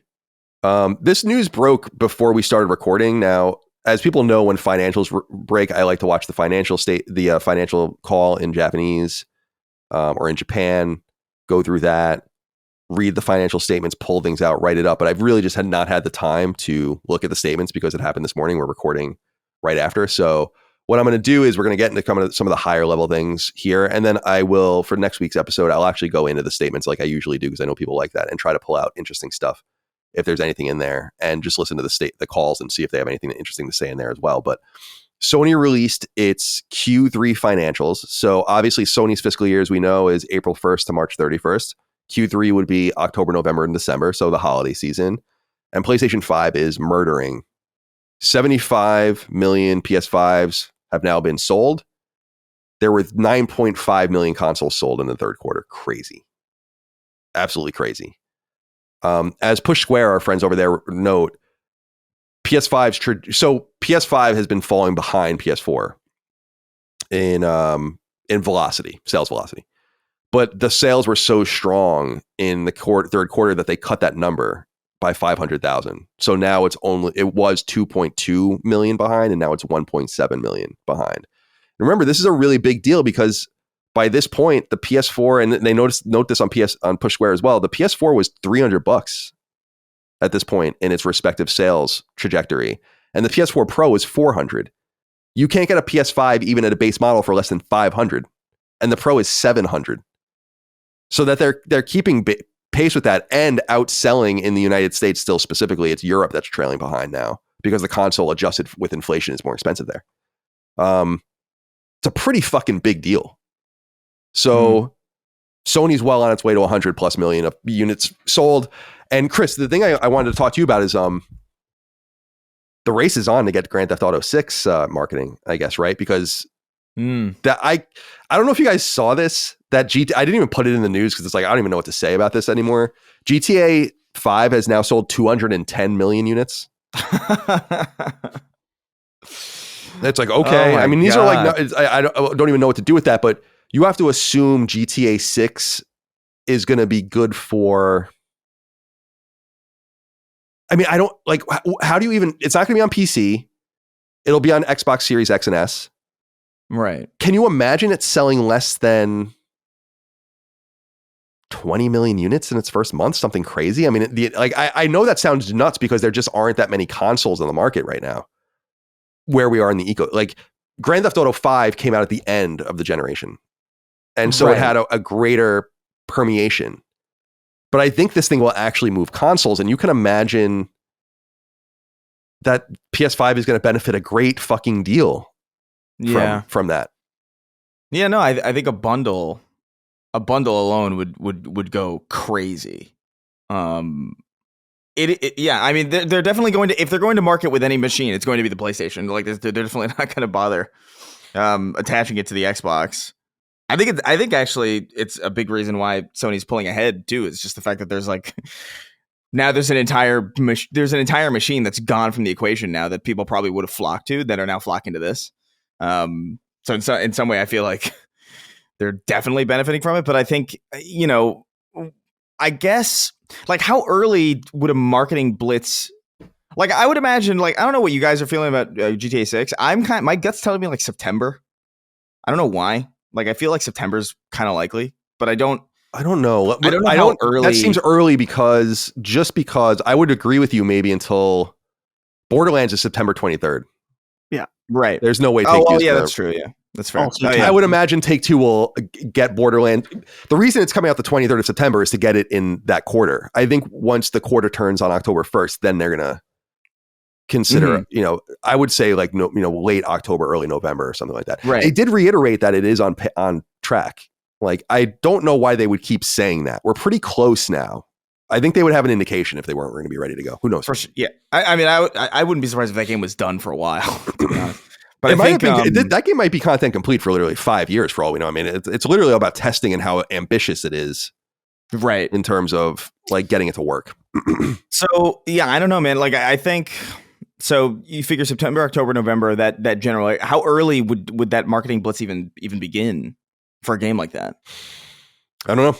They've not said very much, which I think is awesome because I don't think they have to.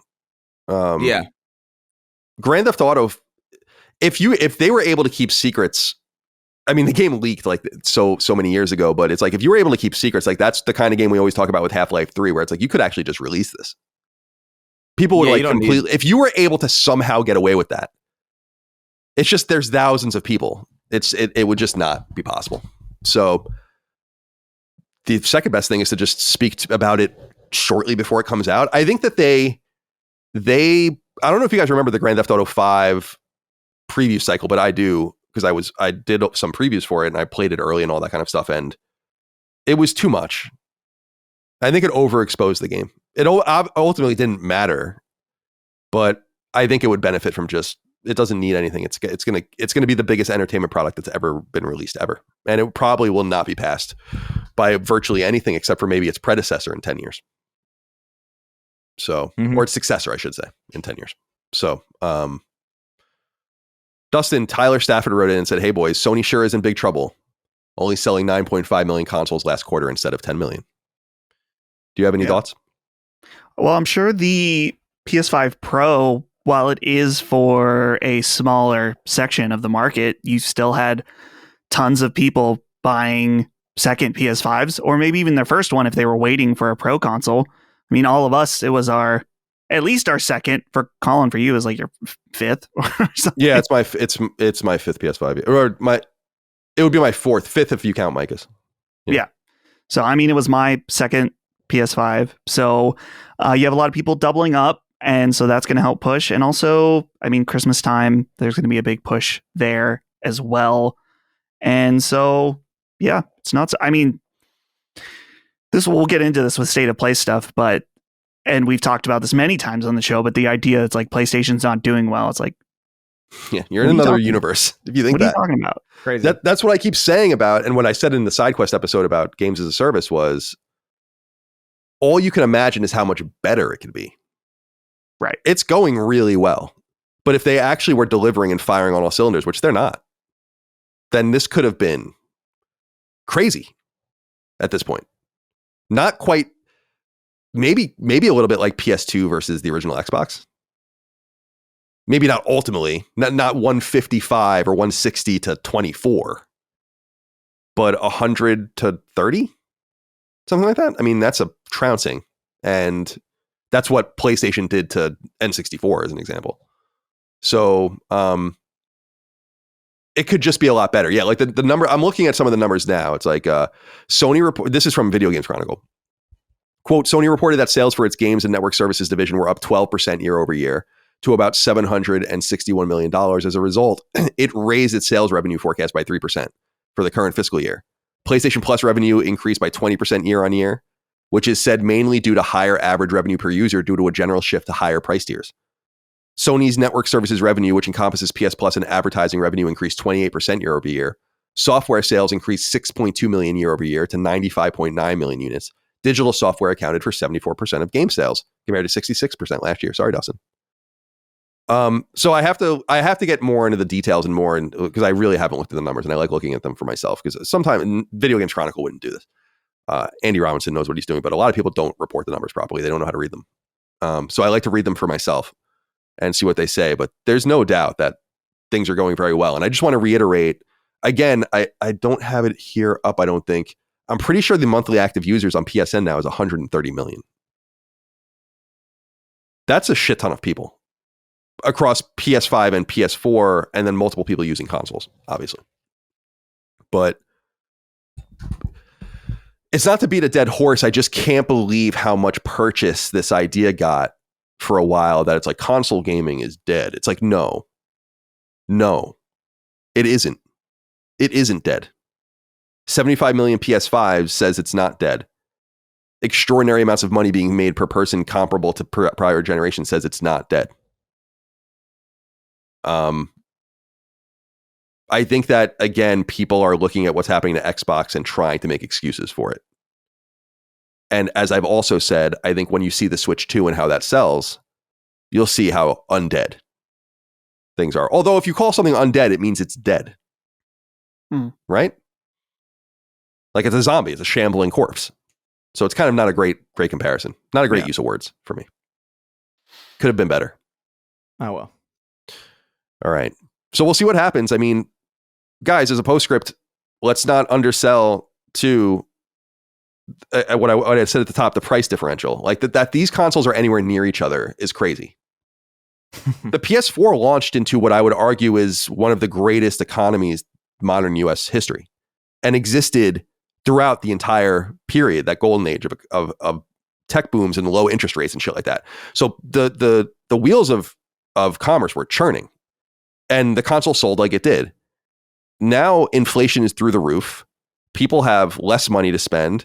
The economy is more tumultuous and they're selling comparable, only 1.5 million behind, adjusted for time, with a $500 and $700 console.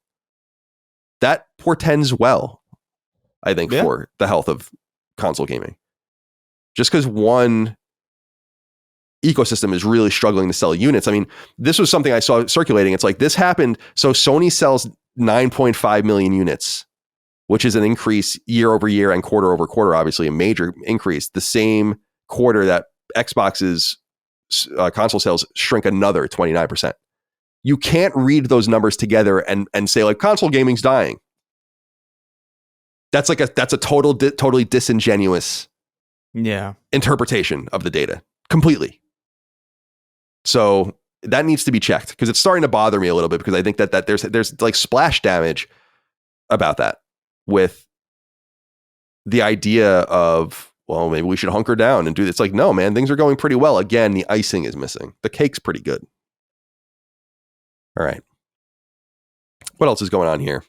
Oh, so this comes from the French website DLabs, which we cite every now and again. And what it basically says here is that, well, I'll just read the quote. And this is translated by Google Translate, but it says, quote, Astro Bot, the multi-award winning game, including Game of the Year 2024, is reportedly getting a new PS5 bundle. The bundle is expected to be available in Europe and North America. The bundle would include a PS5 standard console with disk drive, as well as a download code for the game Astro Bot. Although the price is still unknown, it is likely that a promotion will be offered at the launch of this bundle with a price that we estimate between 474 and 499 euros, with a release date around March 13th. So that would be a $500 offering. So basically you'd get the game for free, in quotes, which is cool. That's how bundles work. Astro Bot bundle, why not put the disc in there? But at the same time, it's just easier to just... Dustin, what these consoles are going to be is exactly like the consoles we made fun of in the past, where it's the same PlayStation with a new sleeve on it. Someone's going to open the box and slip a code in there somewhere, and you're just going to get the same PlayStation everyone does with an Astro Bot code attached to it. And the sleeve will have the art and all of the rest, but it'll be that same white box or black box, I guess, depending on which one you get. Do you think this will move units?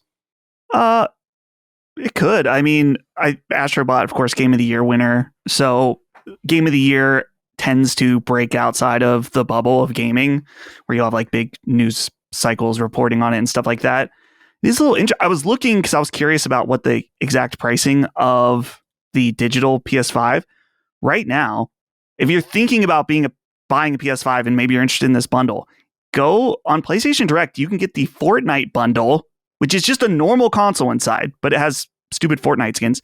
$375 right now on PlayStation Direct. So buy that and then use the extra money to buy Astro Bot separately. But either way, this is for a later time. So yeah, I think it's a good idea packaging their Game of the Year winner in there. And also with Sony's push, at least I can't remember where I read this or who said it, that they're going to be pushing more family-friendly games. And that's from an interview, Video Games Chronicle, I think.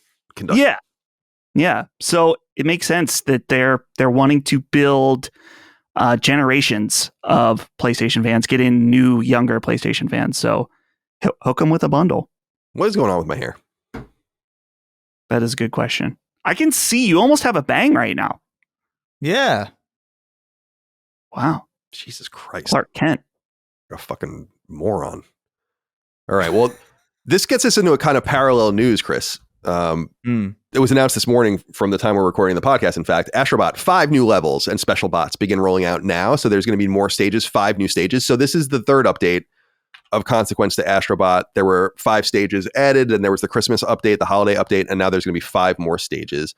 This comes from a PlayStation blog post from the director of the game, Nicholas Doucet, and just says that we're putting more stuff out there and that these will begin coming out February 13th, which is today from when we're recording. So new stages, rather, the 20th, the 27th, then March 6th, March 13th, it ends.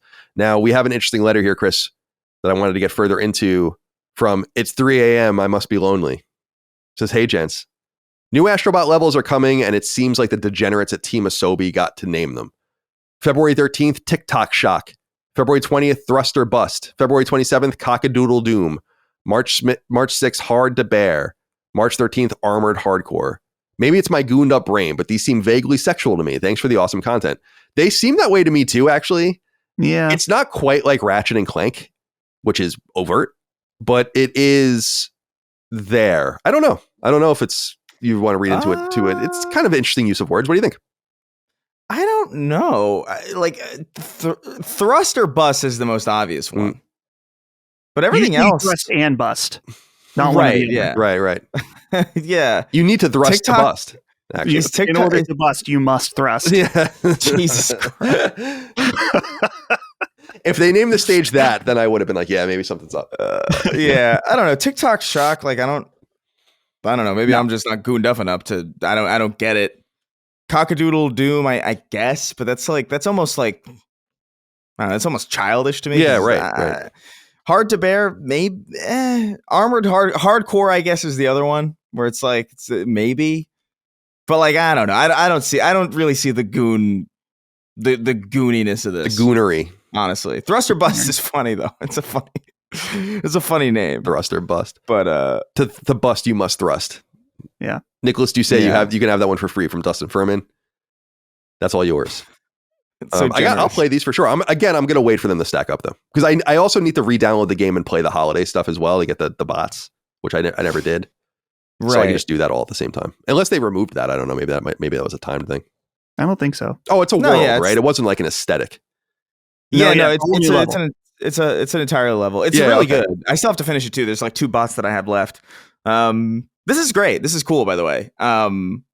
There is also like a part of me where it's like, I'm kind of, look, I like this. This is great. More Astro Bot is great. I loved, that was my game of the year. But like, at what point am I going to be able to comfortably put this game down? You know what I mean? Like, I feel like there's always going to be, it's hard. I feel dumb complaining about free things, but at the same time, I like that I platinumed it. Like I finished it 100%. It's the same thing I had with Spider-Man. Like when I like platinum Spider-Man, and then they had like the DLC, and then like, so I have the platinum, but it doesn't say 100%. Right, not seeing 100% and having a platinum bothers the hell out of me. Yeah, I have a lot of not those. Enough, annoying. But it almost bothers me. Not enough to go do something about it, but enough to kind of like almost write it off in some sense. Where it's like, fuck them. I'm being a dick. No, it's annoying, but that's the difference between me.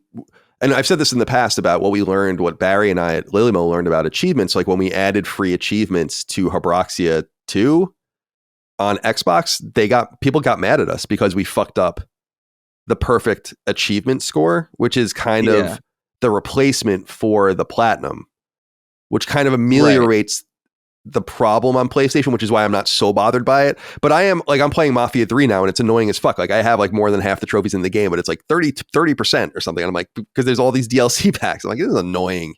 Yeah. It makes me want to get the platinum, because then I'm like, well, there's something. Yeah. That's fair. At least I guess because I come from the Xbox ecosystem more directly, that like I am used to like seeing like the 1000 out of 1000 and being like, oh, that's satisfying.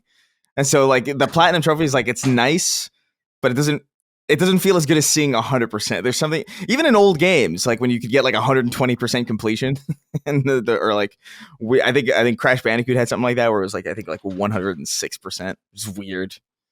A weird percentage to land on, but I like that more than I'd like the platinum necessarily. Yeah. But there's something attractive about the achievement number, just making the number bigger. Yeah. There's something about that that's very nice. Yeah, there is. Dustin, what song is It's 3 a.m. I Must Be Lonely referencing? No idea. The song 3 a.m. by Matchbox 20. Oh, That's never the listened chorus. to them. It's 3 a.m. I must be lonely. I thought it was 3 a.m. by Eminem from what is it, Revival or whatever. Have you ever? I heard don't even know that record. I only know the first 3 Eminem records. I don't know if that's the right record or not, but it's like from that era where like he did the whole album in like a weird accent where he's like, "It's 3 a.m. in the morning. I guess I must have killed him." It's really weird. It's fucking bizarre. Like I guess he was specifically not on anything at that time. Yeah, but that's exactly right. That's what I was trying to say. We don't want that. Get back on your substances. All right. So we're going to talk about the state of play in a little while. One of the games that wasn't there that a lot of people thought it was going to be there for some reason, I don't know why, was Death Stranding 2 on the beach. The reason I say I don't know why is because in the days leading up to the state of play, before they even announced the state of play, it came out that there would be a major Death Stranding 2 presentation at South by Southwest, which is in March. Thus, I assumed after reading that if there were to be a state of play, which the state of play came to pass, that it wouldn't be there. Why would you have it there twice? You want to have it at the big pop at South by Southwest. So I'm not super surprised about that.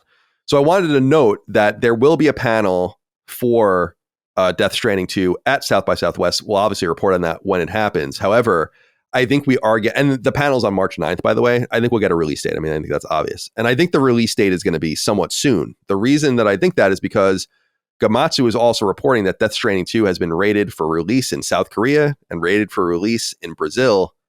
So, we'll be rated. The ESRB rating obviously is in the pipe. Oh, and we're going to be looking forward to that. Dustin, when are we going to play Death Stranding 2 on the beach? When are we going to play it? When are we going to play it? Well, dude, everything comes back to GTA 6 because I'm like, if GTA 6 is in October, November, maybe before that, September. I think it's too. I'm saying I think it's going to be sooner than that. Even sooner. Okay. I think May. Hell yeah! Bring it as soon as possible. I'm ready. Yeah. I'm a little conflicted with this panel. It's exciting to know more, but I don't know if I need to see more. I want to be surprised when it comes out, but I'm probably going to watch this anyway. Go ahead. I think I'm gonna skip it. I feel like I've seen too much of Death Stranding 2 already. Although there's undoubtedly so much more, but I'm sold on it already. Like I don't need to be convinced. I don't need to hear any new things about it. I think I would rather be like pleasantly surprised, by any of the new stuff that like would excite me theoretically from this panel. But like it is exciting to know that we'll definitely be getting a release date soon. And I do think you're right. I think it will be like sooner than. I don't think it'll be a fall game. Well, I think if they're submitting it for ratings already, you can submit really whatever you want, but it doesn't mean they're in certification or anything, but it indicates to me that they're kind of ready to go.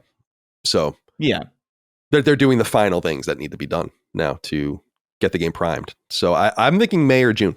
That's my guess. I don't know if that's going to be true or not. I have no inside information, obviously.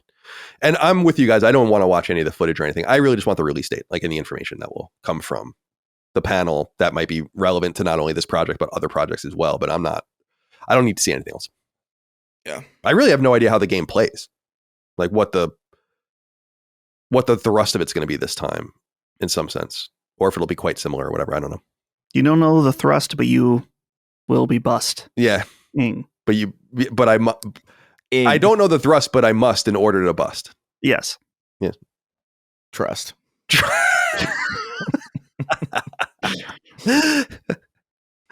All right. Dustin, this one's for you. Although I think, Chris, you might be interested in this too. I don't know. Elden Ring Nightreign has a launch date, May 30th. It will come to PlayStation 5 through player co-op, as we know. And the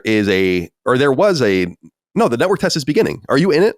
I am in it. And so is Brad. Nice. So we'll be playing this weekend. I need to look. I would imagine I'd be able to talk about the network test Yeah, if you didn't sign an NDA, just read whatever when you download the package. Just read what it says. I have been watching the preview coverage of it to learn more about it.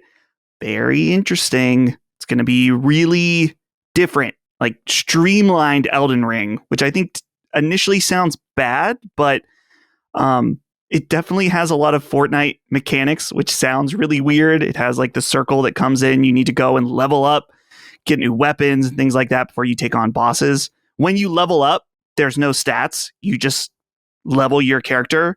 So it's all very focused around speed and the dude, bosses too that are designed for multiplayer, which is very interesting. So I'm very excited to check it out this weekend. Excited that we have a release date. I'll be there day one, no matter what. Chris, any interest in Elden Ring Nightreign? Or you're not in the network test, I assume? No, well, I tried to get in just I figured I'd try, but I didn't get an email. Miyazaki said no to you personally. He was like, nope. Yeah, he said, ew. Chris, get away. No, so I'm not gonna be playing it. I have no doubt this is something I'm not interested in right now, but I can see the future so clearly where it's just gonna be like it's going to consume a certain subset of my friends, and it's going to be either so annoying to hear about and not participate in it that I'll jump in anyway, or I will just be sucked into it. And so, like, I know I'll be playing this at some point. Although, like, I'm not necessarily hungry for more Elden Ring. I'm so, in some ways, I'm I'm too over full of Elden Ring. Like, I played so much of it, that I'm just kind of like I'm good, but I'm sure I'm going to be playing this. The only thing that interests me less in Elden Ring is playing it online. So obviously this is not a game for me. However, as an analyst and just an interested party in the games industry, I'm very interested to see how this does, because they might have something huge here. They could potentially have something huge. I mean, just when you consider how big Elden Ring is itself, and then the Souls-like community, and this kind of being a unique thing from kind of the progenitor of the genre, you could have a big thing here, or you could have a big bust, different kind of bust. Yeah. With zero thrust. With zero thrust. Yeah. I wonder if this is going to be a game, a totally different situation, but I remember when Halo Wars came out, one of my little cousins was like, I want Halo Wars for Christmas. And then he got it and he's like, what is this? This is not Halo as I know it. And so he hated it and ended up like trading it in or something. I wonder if people will buy Elden Ring Nightreign who's just like, oh, I liked Elden Ring, I'm going to buy this. And then they get in, they're like, what? I got to play this with other people? Like people that just see it at Target or something. Probably a very small amount of people, but it will probably happen. Can it be played solo? Is there a solo option? I think there is, but it's going to be, it's so different from the core Elden Ring experience. I wonder if it's any good solo. I'm curious if this network test will let me try it by myself. So I'll report back. I imagine it'll be like a Destiny type situation where like you could play it alone, but you're going to be surrounded by people, or like maybe or maybe you'll get lumped in with like a matchmaking. I don't know. I haven't looked into it, but I don't think it's it's not as different as Halo is to Halo Wars though. So like I do think more people will be like, I think more people, you'll get less people put off by it, I think. Well, Dustin, I hope it's not a bust. I hope it doesn't fill you with disgust. No. I hope it doesn't turn your heart to dust. I hope it doesn't fill you with distrust. You can bars. That's enough. That's enough of that. That's enough. All right. Some news and some rumblings here from our friends over at Push Square. MinMax, the also Patreon supported outlet, games media outlet, interviewed one of the co-founders of Ready at Dawn, Andrea Pacino, who I'm pretty sure blocked me on Twitter after I previewed The Order 1886 12 years ago, whatever it was. Actually, he definitely blocked me after that. So he gave an interview with them over there and some interesting stuff in there. And he talks a little bit about how The Order 1886 was kind of primed to get a sequel, that they had pitched something, that they had an idea, And he had this to say about the Order 1886 when he asked about like why they didn't get the green light. He said, quote, "I don't think it was the sales. I think it was the critical reception. That's the thing. Sony is a very proud group, and rightfully so, in the critical reception. If it had been even in this, just in the 70s, we would have had a sequel. I'm convinced. Just a few points more, and it would have been okay. It ended up settling at a 63, which is about right for me. And I'm curious what you guys make of this. I saw some other stuff coming out that they were working apparently on a Vita game and some other stuff, maybe not for the Order, but for something else. Of course, Ready at Dawn, which I think went out of business right after they were purchased by Facebook. But they were, of course, the creators of Daxter, the spin-off game, but then they did the God of War games on PSP, leading into the Order on PS4. And so they had some sort of heritage on handheld. They ended up going kind of heavily into VR for a long time after that, and that's where they ended up. Chris, did we get robbed of an Order 1886 sequel? I don't know. I actually am kind of the mind that, like, sorta. Because I played through the Order 1886 relatively recently, like in the last couple months. And I did like it. You know, it was shorter and it definitely had like performance issues, but I think the vibe and the general kind of narrative feel of that game was really interesting and really cool. And I don't think it was like particularly like, I don't know, like it wasn't like Ride to Hell Retribution. You know what I mean? It wasn't like a disaster. It was just kind of underbaked and it wasn't very long. But I do feel like it could have become something greater. But, you know, it is what it is. Like, I mean, we don't have a sequel to Days Gone either, you know? So sometimes games with promise don't necessarily get another shot. And sometimes that's totally fair because ultimately it did end up settling in kind of a mediocre place, especially in the early in the generation where you're kind of expecting a little bit of bang. You're kind of expecting like a big thing to grab your attention, and just wasn't it. So I don't know. It is what it is. Dustin, do you long for the Order 1886? Do you yearn for it? I do. It's unfortunate that, you know, we just talked about this on Sacred Symbols Plus, right? When we ranked PlayStation IP. So look forward to that tomorrow. Please look forward to it. Please look forward to it. But it is sad in that the first game, while extremely flawed, there was a lot of potential with the story, the world, and I think even potential for the combat to become acceptable, I guess, if that makes sense. Like, what was there wasn't bad, as Chris was saying. This wasn't a terrible game that was offensive to play or anything like that. Just there wasn't enough of it. And I think PlayStation, looking at a 63 or whatever on Metacritic, was like, yo, this is not the type of games that we make. Like we can't do this. We can't even offer you a redo on this. It's just too low. So I think you may be right that if it had scored even just a little bit higher, they could have gotten another chance. But it's unfortunate, and it's unfortunate for Ready at Dawn just because at Meta they were making pretty sweet VR games. Lone Echo and Lone Echo 2. I played some of the first one, but the second one was supposedly really good. Seemed like they were doing interesting things in the VR space, but no longer around. So shout out to their 2017 game Deformers, if anyone remembers that. Not very good. They did that with GameStop. Little squishy ball animals. Yeah, they did it with GameStop, I remember. Yeah, Game Trust. Yep. Game Trust, yep. That was one of their games. Not good. And some more kind of what ifs have been circulating too. This one's written up by Video Games Chronicle, which notes Sony rejected a pitch for Resistance 4. And it says claims Insomniac founder. I feel like he probably would know. I don't know if it's a claim. I think he's just saying it, that's the reality of the situation. But this came from an interview with Ted Price, who is now the retiring CEO, as we know, and co-founder of Insomniac. And this was with my old outlet, Kind of Funny.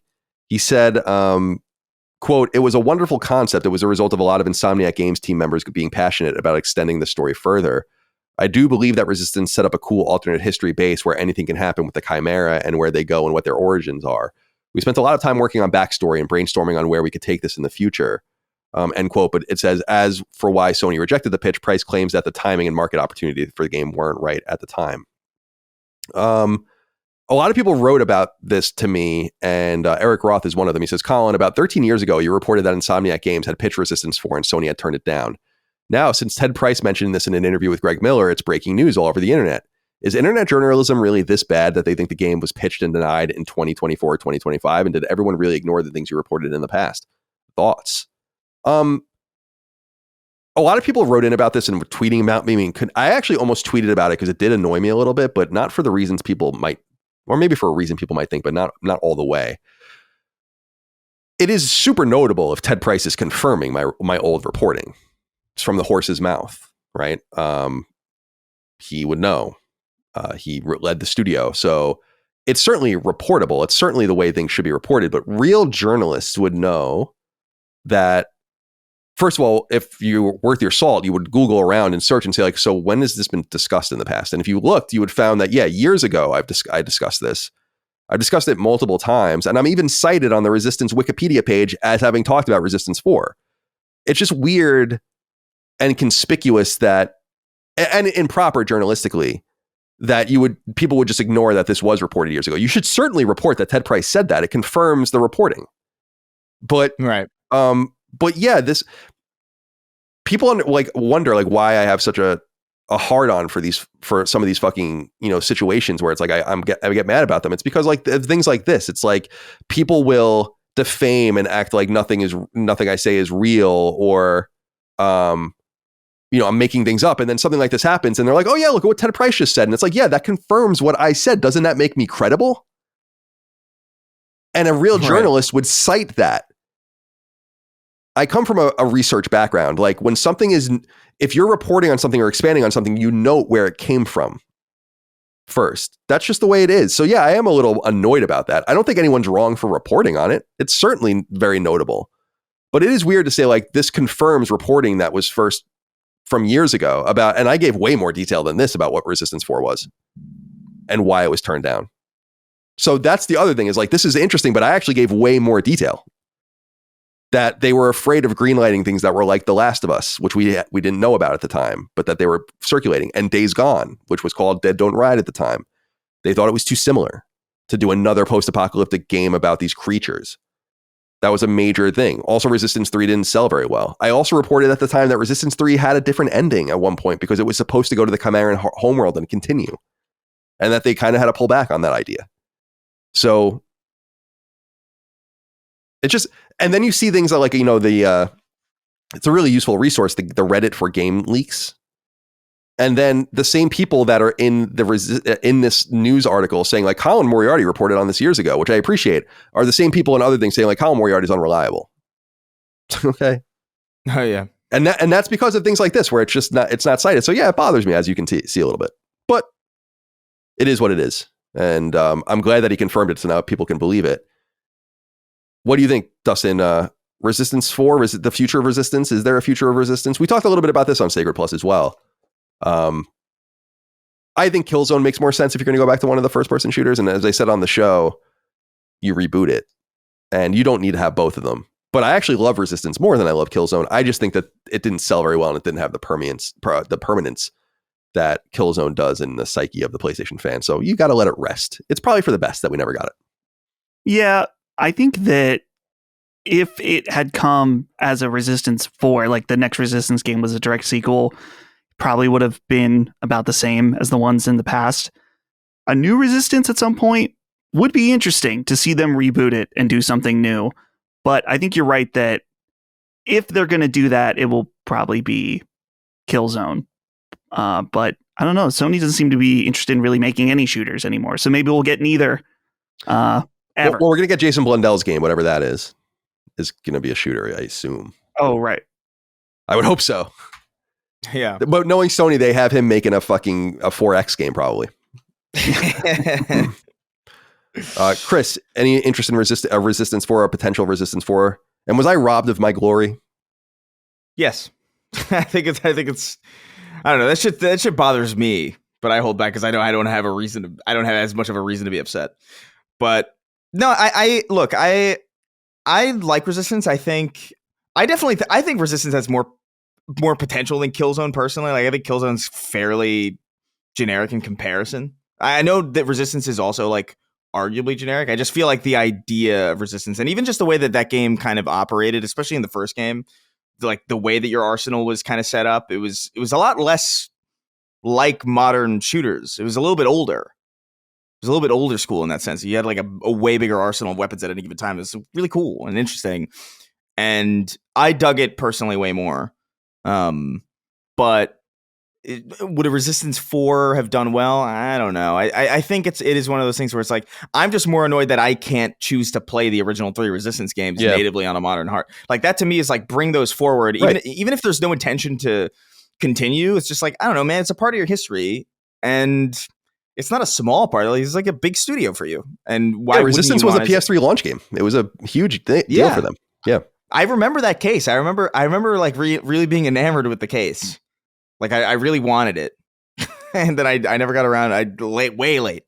But yeah, that's what I want more than like a follow-up or like a proper like sequel. I just want to be able to play those games again natively and not have to deal with like streaming and all this bullshit.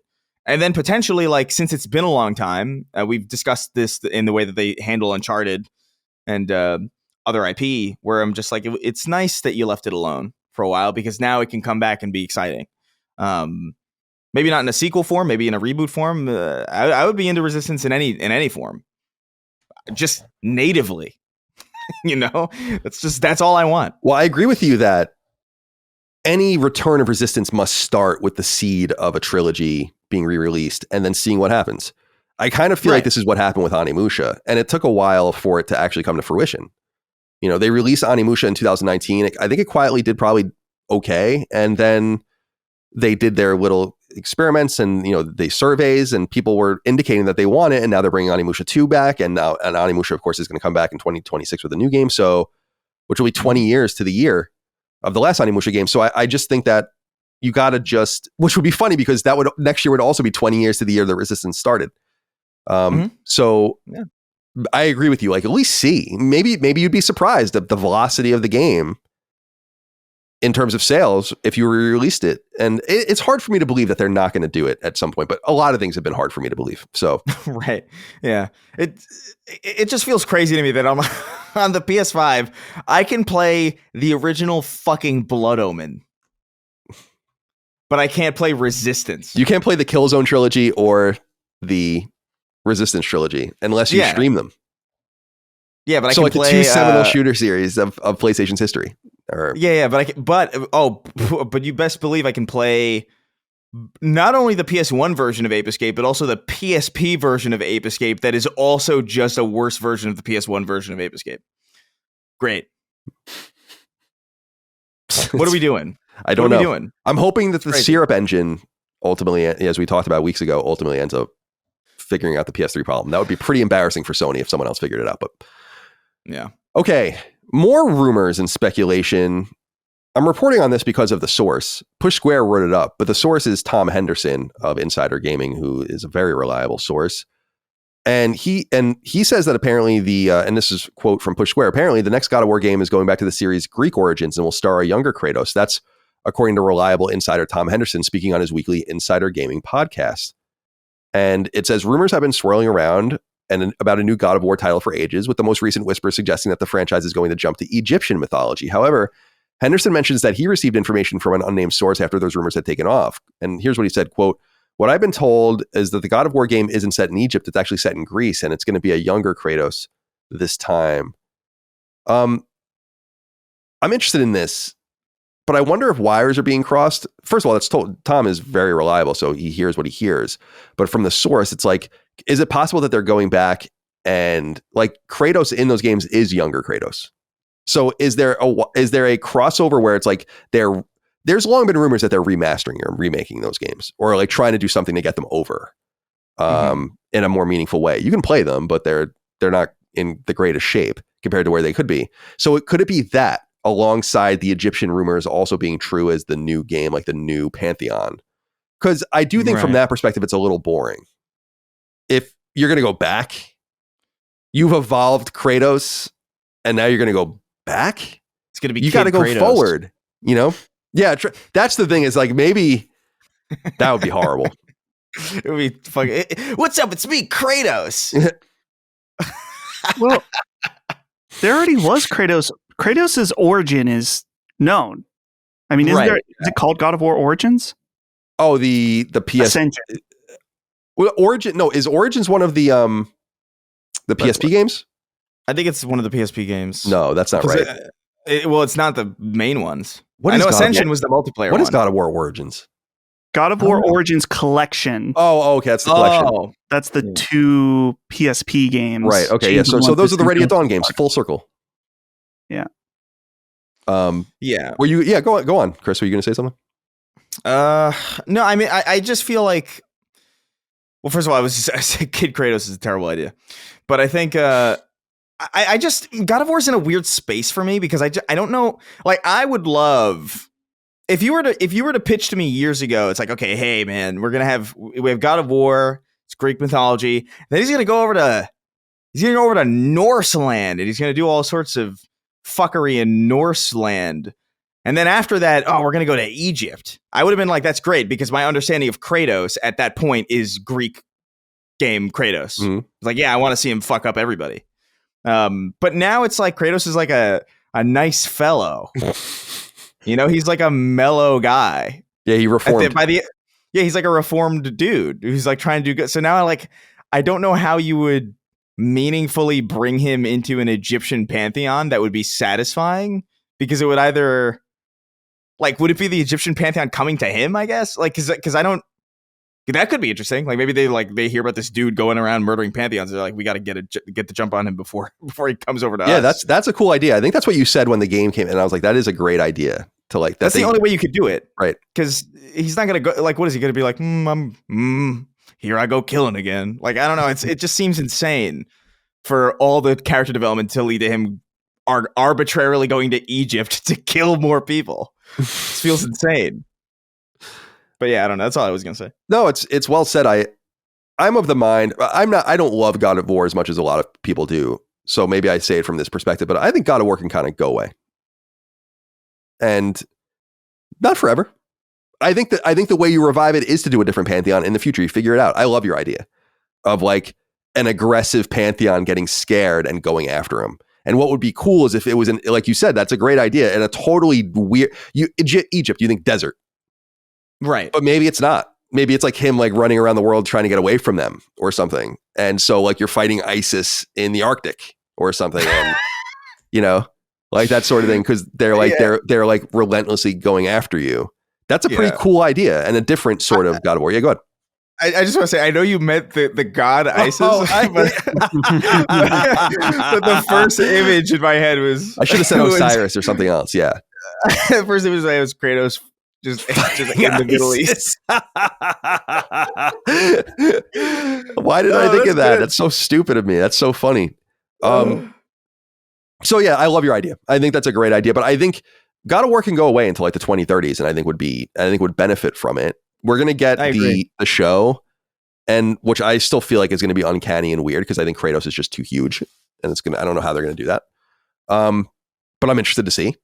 And in the meantime, let Santa Monica do something else, which is what I hope they are doing. And I think it's clear that they are doing something else, at least one other thing. So Dustin, do you have anything you want to say about God of War's potential return to Greece?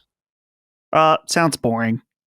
I would rather see a continuation alongside, as you said, some kind of remaster, remake of those old games. I would love to see that because I have only played a little bit of God of War 3, so I have not played the first two. Oh, wow. And so most of my knowledge about Kratos before the new era is from YouTube. So wow, that's so interesting. I didn't know that. The original God of War games are awesome, dude. Yeah. And those are you got to play Jaffe's games, and you need to play all of Jaffe's games. Yeah, I was more of a Dante's Inferno man myself. Sorry, Jaffe. Dante's Inferno, EA. You tried.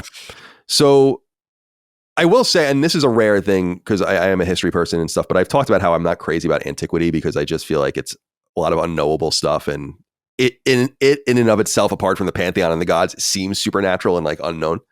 So I kind of the reason that God of War was never very appealing to me to begin with was especially from an aesthetic point of view, although they're an amazing gameplay experience that people should experience, is like, I find Greek mythology kind of boring anyway. I just feel like Greece and Rome and all these things, I'm like, yeah, we get it. That's why the Norse thing I think was so attractive, because it's like, it's a little different.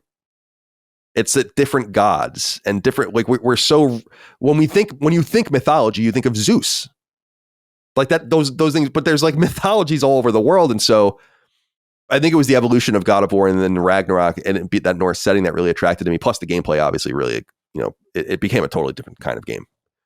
But those first two games are just really killer, pardon the pun, really killer action games, stylish and beautiful. And you can see Jaffe's handprints all over them, in my opinion. So speaking of Jaffe, the next story is PlayStation announced that season 2 of Twisted Metal is coming to Peacock this summer. We knew it was going to get a second season. They confirmed that it got renewed right after the first season ended. And you guys might recall that when we talked about Twisted Metal, what was it, last year or 2 years ago now? I guess it was 2 years ago, right? Yeah, it was a while ago. Like 2 calendar years ago. Mm-hmm. That they had announced right after Twisted Metal ended that it was already one of its 5 biggest shows on Peacock ever. So it was clear that it was a hit for them, at least. I liked it. I thought it was good. I think it was weird but funny, serious sometimes, somber. I'll be interested to see what they do with another season, and I'll be looking forward to watching it on summer. And this summer, I'll get Peacock for it for that, whatever it'll be, 2 months or so that they run episodes, and maybe we'll cover them on Sacred Symbols Plus as well. I'm sure we will. Any thoughts here? Are you guys looking forward to watching more? I watched the trailer and pretty interesting. I feel like this leads into a much more traditional Twisted Metal, and I think that's actually has me more interested than like the season 1, the tournament. Right. Yeah. Tease of a character too at the end of the trailer. I didn't watch the trailer. I haven't seen it yet. Yeah. That's ridiculous. Chris, are you into it? Yeah. That teaser at the end got me excited because I'm like, I don't know how they're gonna make. Was it Axel? Work. Yes. Yeah. That's awesome. The teaser at the end is so funny because it's like I really highly recommend everybody watch it. Obviously, because it's just informative as to like what the season's gonna be, but like it's just the hand going into the wheel.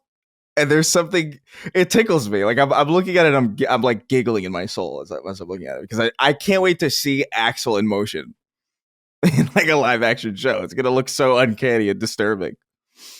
But yeah, no, I'm totally in. I was on board the second I saw that it was getting more into like the stuff that I remember from Twisted Metal, like the tournament. It's like, okay, cool, sick. But then like the Axel tease was like, all right, I'm in. I have to see this. Yeah, it looks, I'm excited to see what it looks like. I'm looking forward to getting back into that world. I am glad, like you said, Dustin, it's getting kind of more into core Twisted Metal, because that was one of my criticisms of it when it came out. I was like, it's cool, but it's not really what Twisted Metal is. Twisted Metal is a tournament that's supposed to be crazy because it takes place in the real world. This is a post-apocalyptic world where there'll be a tournament in it nonetheless, which is cool. So we're getting there. But when you play the original Twisted Metal on PS1, what's so funny about it is that it's happening in like a neighborhood or like on top of buildings, like skyscrapers in a busy, bustling city. I wish that they kind of went in that direction instead. So we'll see how it goes. All right, just a few more pieces of quick news. This isn't a huge piece of news. I just thought it was interesting, and I actually started reading about it more deeply because I saw it on VGC. Koei Tecmo's CEO is standing down more than 45 years after founding Koei. So Koei and Tecmo are obviously these two different companies. Koei itself was founded in 1978. They merged with Tecmo, which was itself the other company that Tecmo was like Ninja Gaiden and Dead or Alive and all that kind of stuff. That merger happened in 2009. And Yoichi Arakawa, who is the founder of Koei Tecmo, ultimately became the CEO of Tecmo Koei after Tecmo's CEO, I think, failed and kind of washed out or whatever. What's interesting about this is they're going to have a new leadership for the first time in a long time, which is interesting. And I won't get into that because I don't really know the ins and outs of Tecmo Koei as a corporate structure. But what I will say is that I was reading about the wife of Yoichi Arakawa, who's Kaiko Arakawa.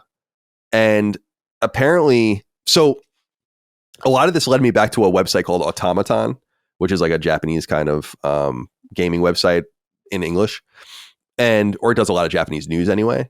And so apparently this woman, the CEO's wife, is like a really pivotal character at Tecmo Koei. Have you guys ever heard any of this before? Stop me if you've heard any of this. No. I never had either. So I thought I would share it with people.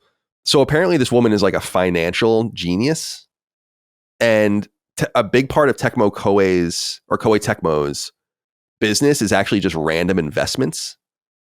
And I was reading these stories that this Automaton website was linking out to from the past, and basically about how the company has talked about how they kind of are able to make the games they make, like Omega Force games and Team Ninja games and all these things that might not do great because they make really canny investments that then allow them to just make more games. And so it's kind of like the circuitous thing. And apparently the CEO's wife is like instrumental to this. And a lot of people, when this was announced in Japan that are more familiar with the company, were saying like, okay, that's fine, the CEO's leaving, but what about his wife? And it was apparently a really big piece of news in Japan in financial circles that the wife has agreed to stay on the board of directors. So she'll actually remain there while her husband, the CEO, the guy who actually founded the company and was like ostensibly the big wig, is actually leaving. And everyone's like, all right, see ya, you did a great job, but they're like, we really need your wife to stay. So I thought that was just an interesting story. Yeah, we wish them the very best. Koei Tecmo is quietly, I mean, we're going to talk about them in State of Play with multiple games, I think. And I'm always fascinated by their willingness to just kind of follow the money. They'll work with you as a second party. They'll let you own IP. They'll do whatever. They'll make Ninja Gaiden for you if you come and court them, even though they wouldn't do it by themselves. They're interesting. All the Musos with all the licenses, from the anime licenses, Nintendo licenses, cracking nuts that never thought would be cracked. Oh, getting Zelda games and Fire Emblem games, also getting these anime games and these Dragon Quest games. And yeah, interesting company. Mercenary in some sense. I also saw this. Crytek has announced that Crysis 4 has been put on ice, so I imagine is going to ultimately be canceled as they lay off 15% of their staff. Apparently, the all remaining Crytek people will now be working entirely on Hunt Showdown. And that's too bad. I liked Crysis. I think I platinumed all 3 of them, but I could be wrong. And the original Crysis especially, it was a really interesting game in my own history. Just seeing that running on PC in 2007 for the first time at IGN, people gathering around and looking at it, I'm like, wow, this is really like, you look at it now and it's not that impressive, but looking at it then, it's like, damn, dude. That was one of the first times where I do look back at the footage and I'm like, yeah, I could see why I thought it wasn't Epona running across a field in Zelda and me being like, whoa. And then you go back and look at it and it looks like fucking ass. But it was like a moment where I'm like, yeah, you can see the real beauty in this and the realism for the first time in this. And of course they went on to make Far Cry and the first one, and then back to Crysis, and I don't know. I wish them the very best. Do either of you play Hunt Showdown, or have you played it? It's pretty popular, I think. I have played it. I am terrible at it. It's a very slow paced, very, I don't know if tactical is the right word, but you got to be sneaking around, make sure you don't stir up birds. If you shoot a zombie, then it alerts everybody to your position. It's a very thoughtful, slow-paced battle royale game. I respect the hell out of it, but I am absolutely terrible at it, and I don't enjoy playing it. But it's cool. Chris, were you a Crysis person? Seems like a game you would play. Yeah, I mean, I didn't get super into it, but I remember playing a hefty amount of Crysis 2 specifically, and I don't even really know why. I think it had a multiplayer that I really jived with, and yeah, I mean, Crysis it's weird. It's like in that weird layer of like, this is special and unique, but also kind of, it looks like a lot of things. It's weird. It doesn't really have a distinct identity, but paradoxically, I recognize it. It's a very weird game. It's very difficult to explain if you haven't played it or if you've not seen any gameplay of it. It's because it is like a sci-fi first-person shooter, but it's just strange. It's very bright. The first one's like, I think, very bright. I always think of greens and blues. Yeah. The island setting. the technologies are kind of cool. It's less unique now. If you got to look at it through the lens of the time, and you'll see something more unique. But I guess I was looking it up here. Crisis 3 rather came out in 2013, so it's been a long time. And Crisis 4 was announced or confirmed to be in development in January of 2022. So it got at least three full years of development. So it's probably pretty far along. I wonder if maybe they're putting it on ice as opposed to canceling it to see if they can get funding to finish it, but doesn't sound good. I was looking forward to Crisis 4. All right. Other pieces of news, just quick things that I thought would be interesting to talk about. This actually comes from the Automaton Media website that I was just referring to. It says here, Dragon Quest XII is still fully in development. New information to be revealed little by little, says series creator. And they write, quote, Dragon Quest creator Yuji Horii held a live stream with the radio show group Koso Koso Hoso Kyoku. I'm sure I said that right, on February 8th. During the stream, the developer gave a small but reassuring update on the progress of Dragon Quest XII, The Flames of Fate. Horii comments that the development team is, quote, working hard on Dragon Quest XII, end quote, and that he hopes to release new information about the game little by little. His previous update on the new Dragon Quest game came in May of last year, shortly after it was announced that the series' lead producer Yu Miyake would be stepping down from his position and heading to Square Enix's mobile game division. This news, paired with the general lack of updates on Dragon Quest XII, caused concerns about the project potentially being canceled, which Horii apologized for and denied. Fortunately, it seems development has progressed in the meantime, and the team is now in the position to slowly release information to the public.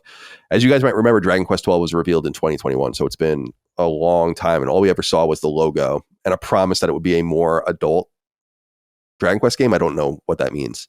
And of course, Dragon Quest XI, wonderful game, launched back in 2017. So it has been a while. It might be a full 10 years between the games by the time Dragon Quest XII comes out. Chris, I know you don't care, but Dustin, does this please you? Yeah, I am very curious about it, though not surprised with Square Enix. They announce a game and then go dark for many years. Dragon Quest fans, first time? I don't think so. With both Kingdom Hearts and Final Fantasy, pretty par for the course for them. But I definitely want to know more for sure. So I'm glad to see it's still progressing. Hopefully in the next year or two, we'll find out more. I wanted to end with this because I saw this on Eurogamer and I didn't know this. So I thought I'd share it with people, especially because it's on PlayStation and certainly the game's earning some of its money from there. They write, PUBG has never been more lucrative, publishers say. Quote, PUBG Battlegrounds maker Krafton has said it generated record sales and profit last year, which was its best in the history of the company. Originally launched in 2017, Battle Royale PUBG shifted to a free-to-play model in 2022 and has seen continued growth ever since. 2024 saw the game hit its best ever concurrent peak of 890,000 players. So what did you know this? I didn't know. I know PUBG was the origin of the Battle Royale and was a seminal game. I know that people still played it, and I know that it had a respectable niche, but I didn't know that it was killing like that. Did you? I had no idea. This strikes me as, is this popular somewhere outside the US primarily? Because I don't know anyone still playing PUBG, and I don't even see people talking about it or posting clips or any streamers. I'm sure there are PUBG dedicated streamers, but I just wonder if it's something like, I'm looking, popular in many countries, including China, Saudi Arabia. So maybe that's where they're raking in the money. Yes, I mean, if it's free to play, that's going to be inherently more attractive to Saudi Arabia. Is not really lower income, but lower income areas or people that are newer to games, less risk. It's a very smart move, probably really scary to convert. Yeah. But it worked. That doesn't usually work. So no. Yeah. Now, Chris, is it possible that they use that money in turn to fund the Callisto Protocol 2? Yeah, PUBG 2. Yeah. I don't know. I mean, look, I thoroughly hated PUBG. I thought it played like absolute dog water. I couldn't. I don't even understand. I cannot grasp how that game even functions at all with a functioning player base. But God bless, Godspeed. I'm sure it's better now than it was when I first played it, because it really did feel at the time that it was like, it almost felt like a janky, like a mod of something else, which I think is how it got its start, right? If I'm not it was a mistaken, mod. sure it was like an Arma mod or something. Yeah, Arma mod. Yeah. But at the time I was playing it, like when it was its own dedicated thing, it felt like an Arma mod, and I just was like, I'm not into this ever. Not at all. But it should get a lot of credit for starting the Battle Royale thing. And obviously it's paid off for them because they found an audience somewhere. I don't know anybody still playing it. But clearly other countries are enjoying it. And I'm glad it worked out for them, It's good. I mean, considering the popularity of Fortnite in particular, but other games too, it's fair to say PUBG is one of the most influential and important games ever made, which is probably, which is pretty wild. If you were to draw a delineated genetic mapping of where games came from and who fed into who, it's like a big node in that would be PUBG. And that's pretty, you gotta show some respect to that. Regardless, because it's certainly not a game for me either. But they were onto something that like really mattered, which I would argue is like the kind of one of the last, if not the last, genre kind of invention in some sense, right? Like what's come since then? Like what is it's hard to make new things. It's the Spielberg thing we say over and over and over again. Like you there's just nowhere to go. And they found a way. Yeah. They kind of did. Like a different way of playing. So yeah. Shout out to them. I mean, I'm sure that was a scary move too, because like, I mean, granted, it's more flexible of a game than I've seen attempt that kind of move to free to play. Like the most egregious one that I could think of a game that like tried to go free to play and it just didn't work is probably like Evolve when they did that. I don't know if you guys remember that one. Yeah, that was of course. Like Turtle Rock. Yeah, the Turtle Rock game, and they went free to play, but there was just not enough meat on that bone to really get anybody. PlayerUnknown's Battlegrounds is at least like a big, sprawling kind of game, and there's a lot of mechanics in there that I could see like being a lot more broadly appealing than a game like that, which is Evolve. I thought was kind of inherently a little bit too hardcore, actually. Just kind of felt like it wasn't as casual as like free to play would assume, or you would assume by a free to play label.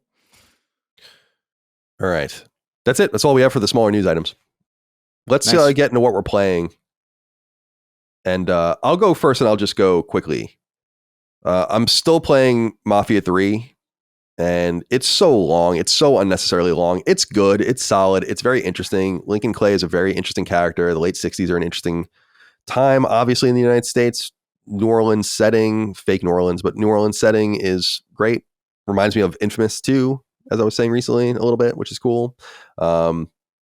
Another great game, but it's unlike playing them back to back to back. Like Mafia 1 especially is very focused, and Mafia 2 is even very focused by the standard of Mafia 3, which I think is just it leaned into the open world trappings of the time and became kind of like a Grand Theft Auto or Sleeping Dogs style game, which is cool, but not really what I'm looking for with something that's supposed to have a stronger story and drive, as opposed to like kind of choice and taking down rackets and stuff. And as I noted, it just seems very inspired by some of the other older mob games from the PS2 and early PS3 eras, like Godfather, in that regard. So I'm eager for it to kind of be over, because I want to beat it. And again, it keeps incorporating stuff from the older games, which I think is really cool. And it makes me glad that I just had played those. This is why I like doing this, because things just kind of come and go in my mind. And I don't remember some of the finer points of these stories when you experience so many of them. I don't know how anyone keeps this shit straight game to game to game to game to game, but a lot of people are able to do that. So I hope to be done with it in the coming days. And I don't know what I'm going to move on to from there, but we'll see. And then I've been playing a ton of Civilization 6 as well.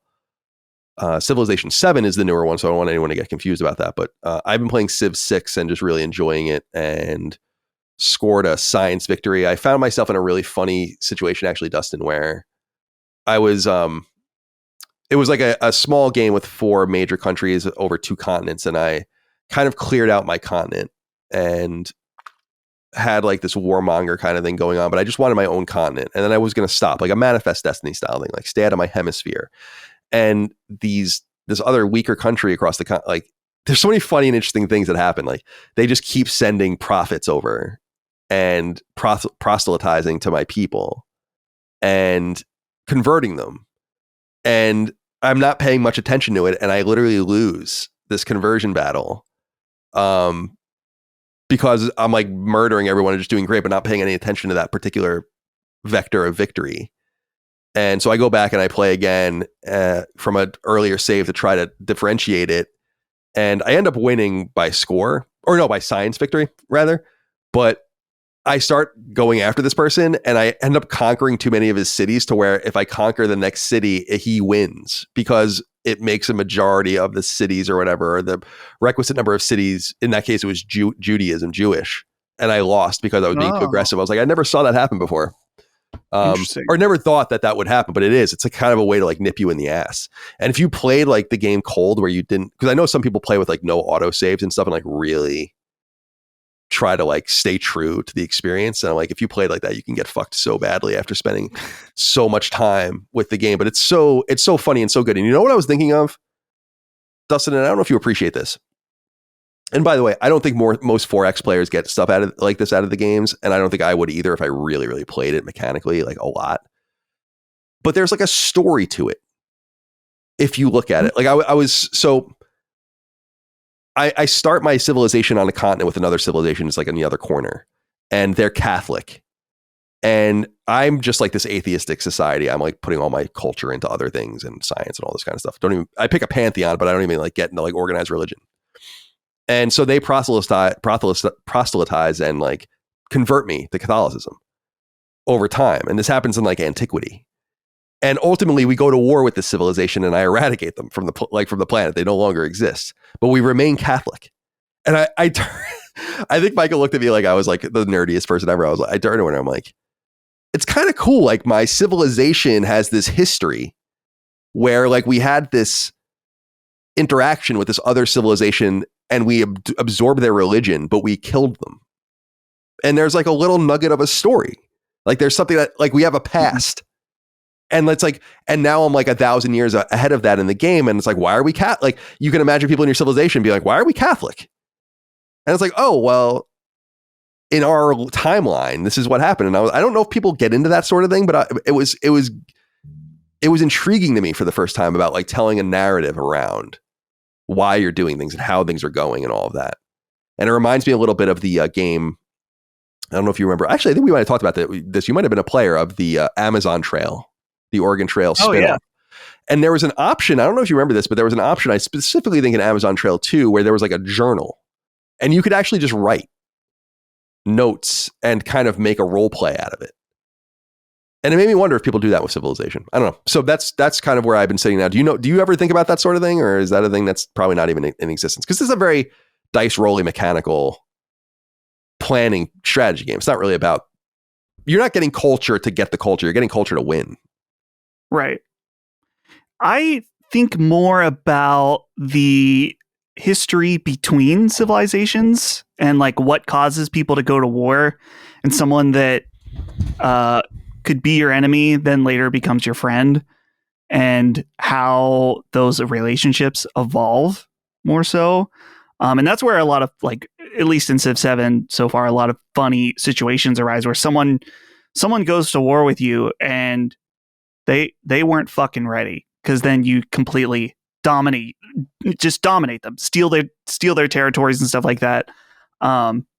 And then later how they can, in Civ 7, the way you can propose peace and just have it be a clean cut deal.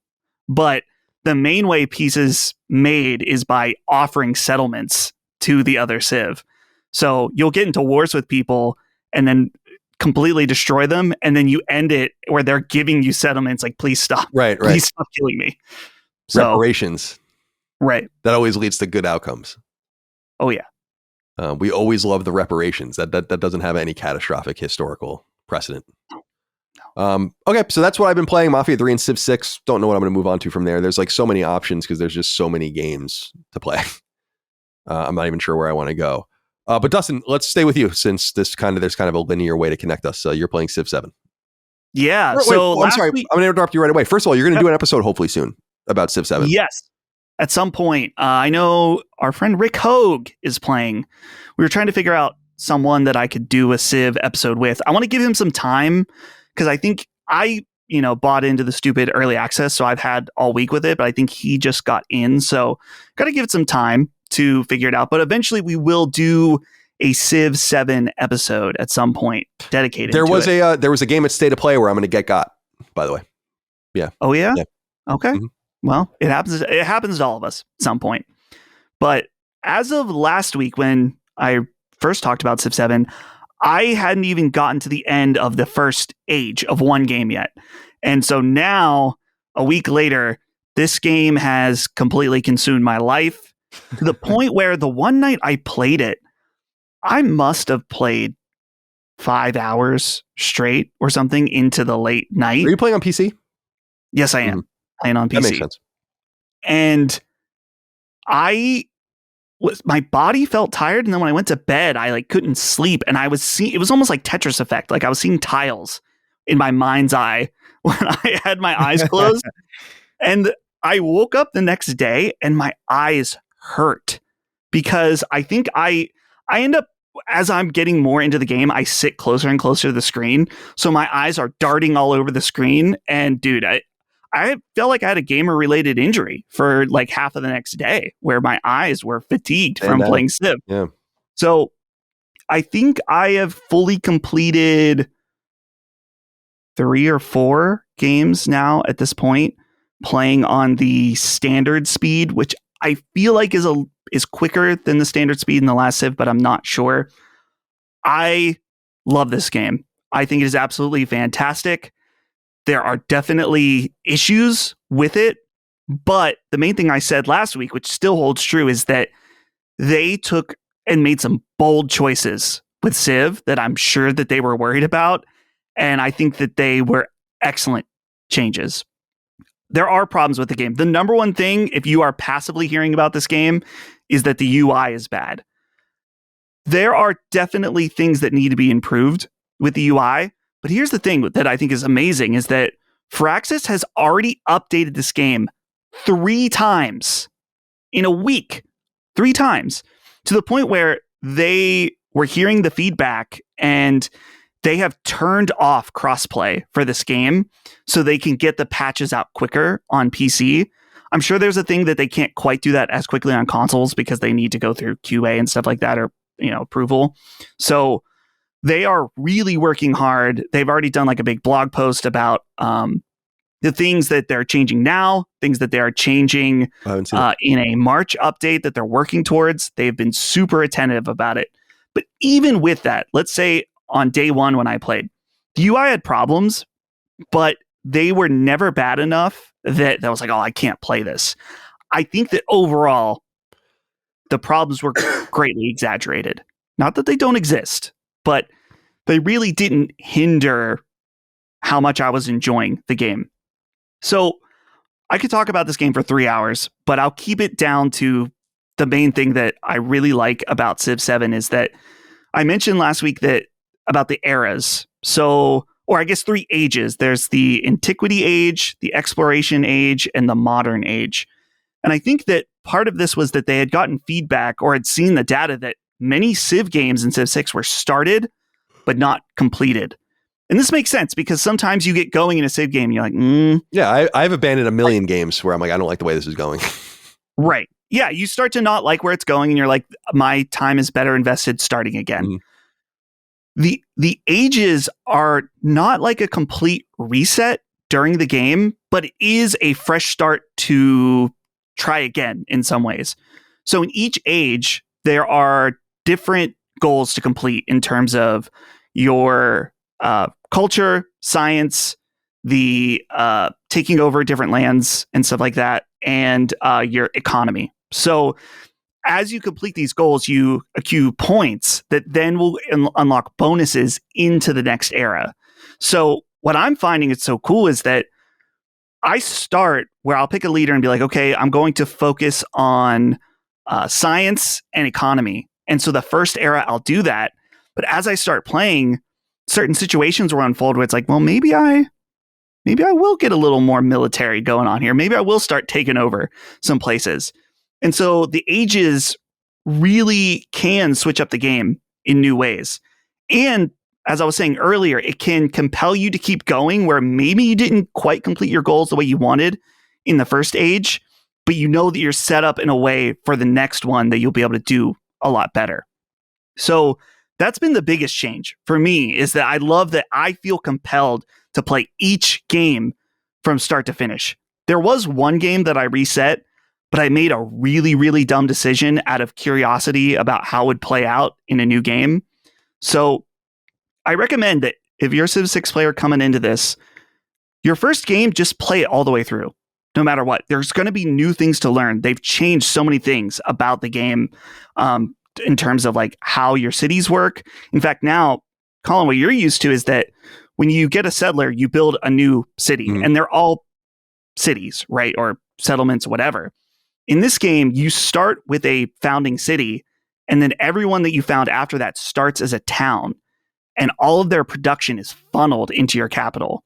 But eventually you can spend money and turn them into their own dedicated cities.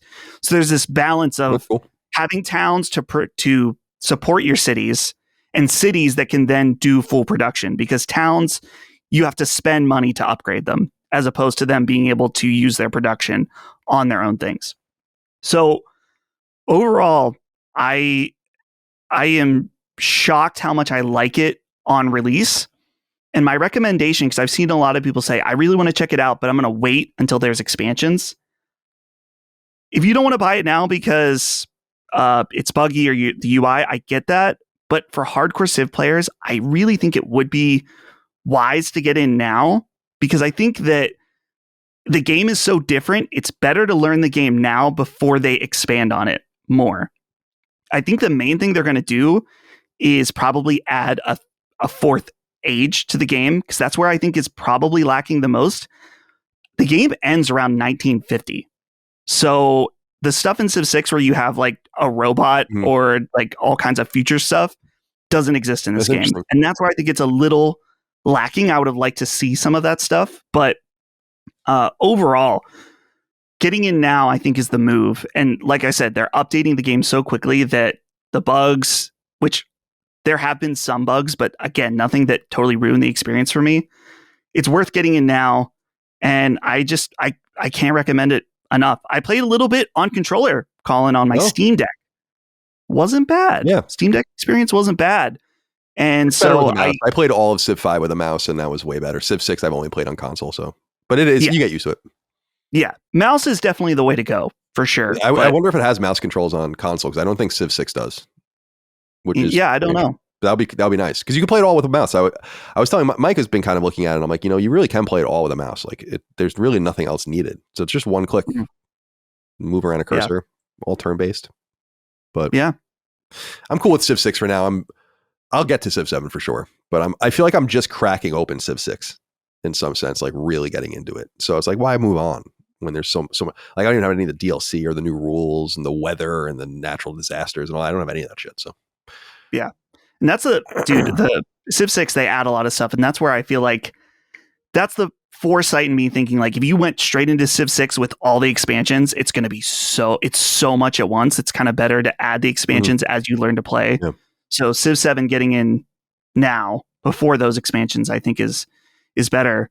And just a side note to cap it off, Holly is, as I've mentioned many times, the Civ master, and she is killing it. Like we've both bumped up to the next higher difficulty, and she is like totally destroying games, not on the next harder difficulty. So she's just like moving up the ranks. And I have to ask her stuff all the time, because she already understands the game so much better than me. So she's also loving it. And is she also playing on PC? What is she playing on?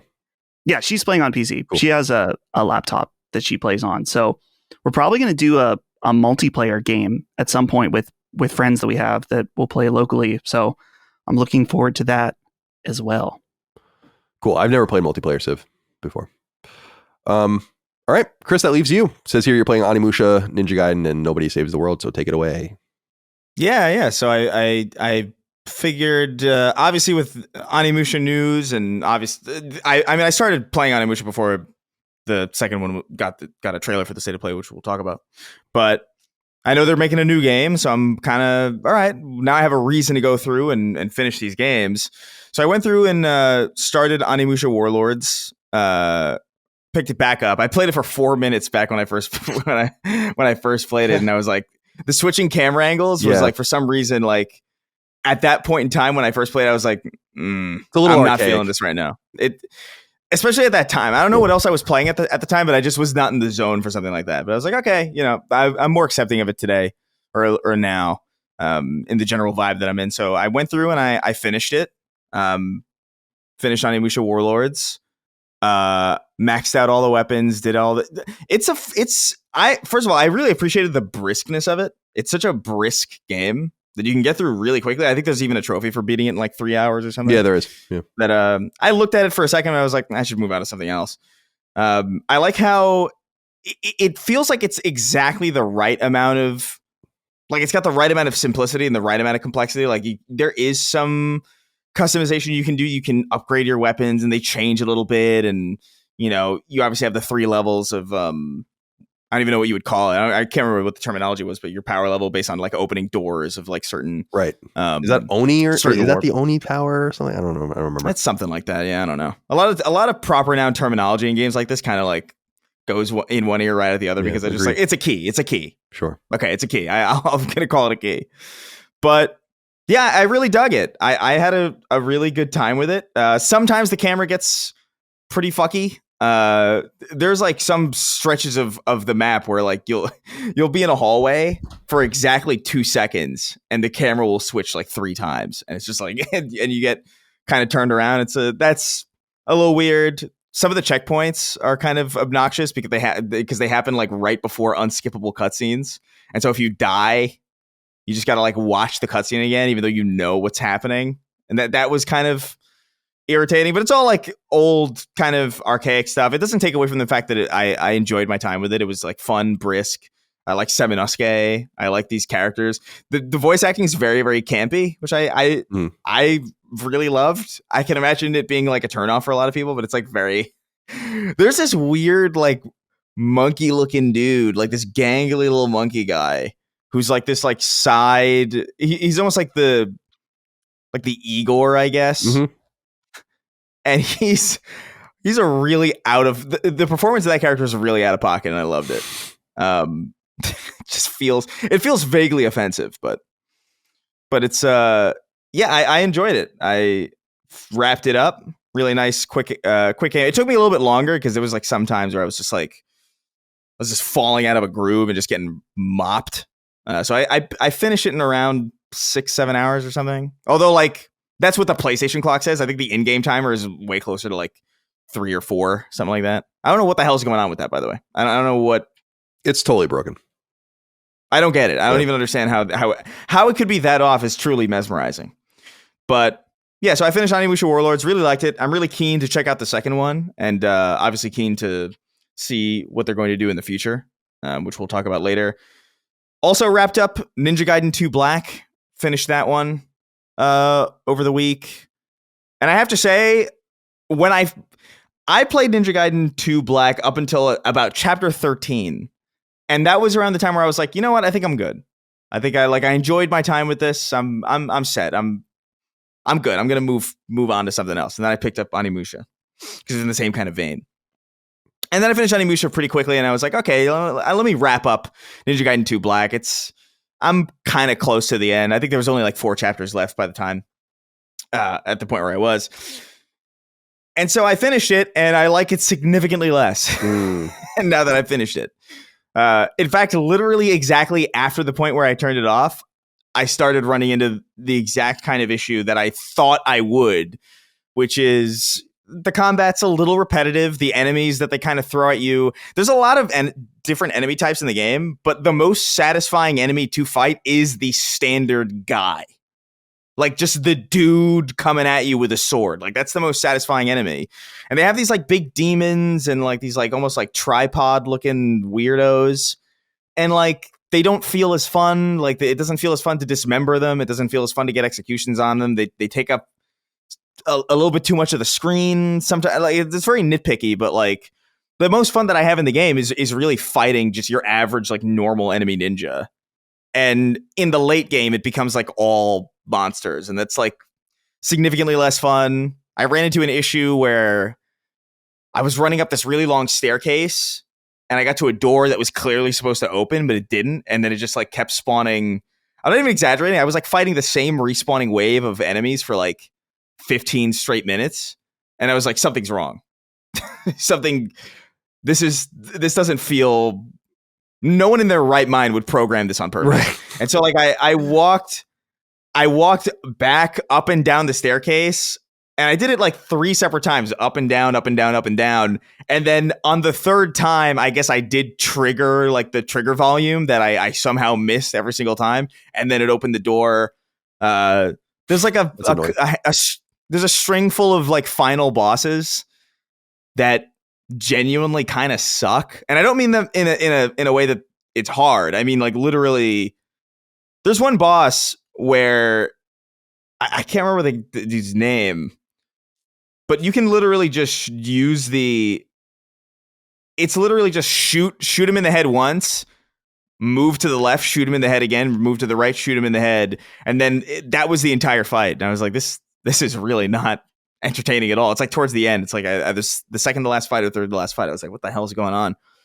And so I wrapped it up, completed it. I found it to be just kind of, I don't know. I don't want to be too harsh on it. It's like okay, like it's a very okay game. I was having a lot more fun in the early game and leading up to the end.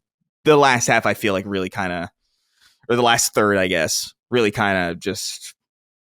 It's a little bit more buggy than the rest of the game. It's a little bit more underwhelming. The enemy variety is just a little bit less interesting. The environments get less interesting too. They just kind of become like big open fields where like there's not a lot of wall running you can do, or like not a lot of wall bounce and wall tricks that you can do in like a lot of the earlier levels, which are, you know, based more on like human architecture around that period. So I thought that hurt it too, but it was okay. I definitely think it's overpriced. Because how much is it? 40, I think, or 50 even, right? 40. Was yeah. It? How much was it? I don't remember. I think it was. I think it was 50. I think it's 49, but I could be wrong. Yeah, $49.99. Yeah. Yeah, that's in my opinion too much. I played it through Game Pass, so I kind of lucked out. I think it's a perfectly appropriate Game Pass game, but even for like I think $30 is like appropriate, like or like approaching appropriate.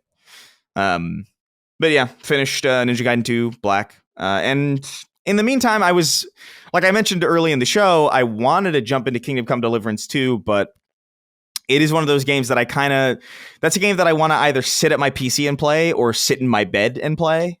And the streaming functionality from like, I usually like just play games on my PC and like run them on the PC and then stream them to the Steam Deck because there's almost like there's literally no latency. I don't know. It's kind of amazing.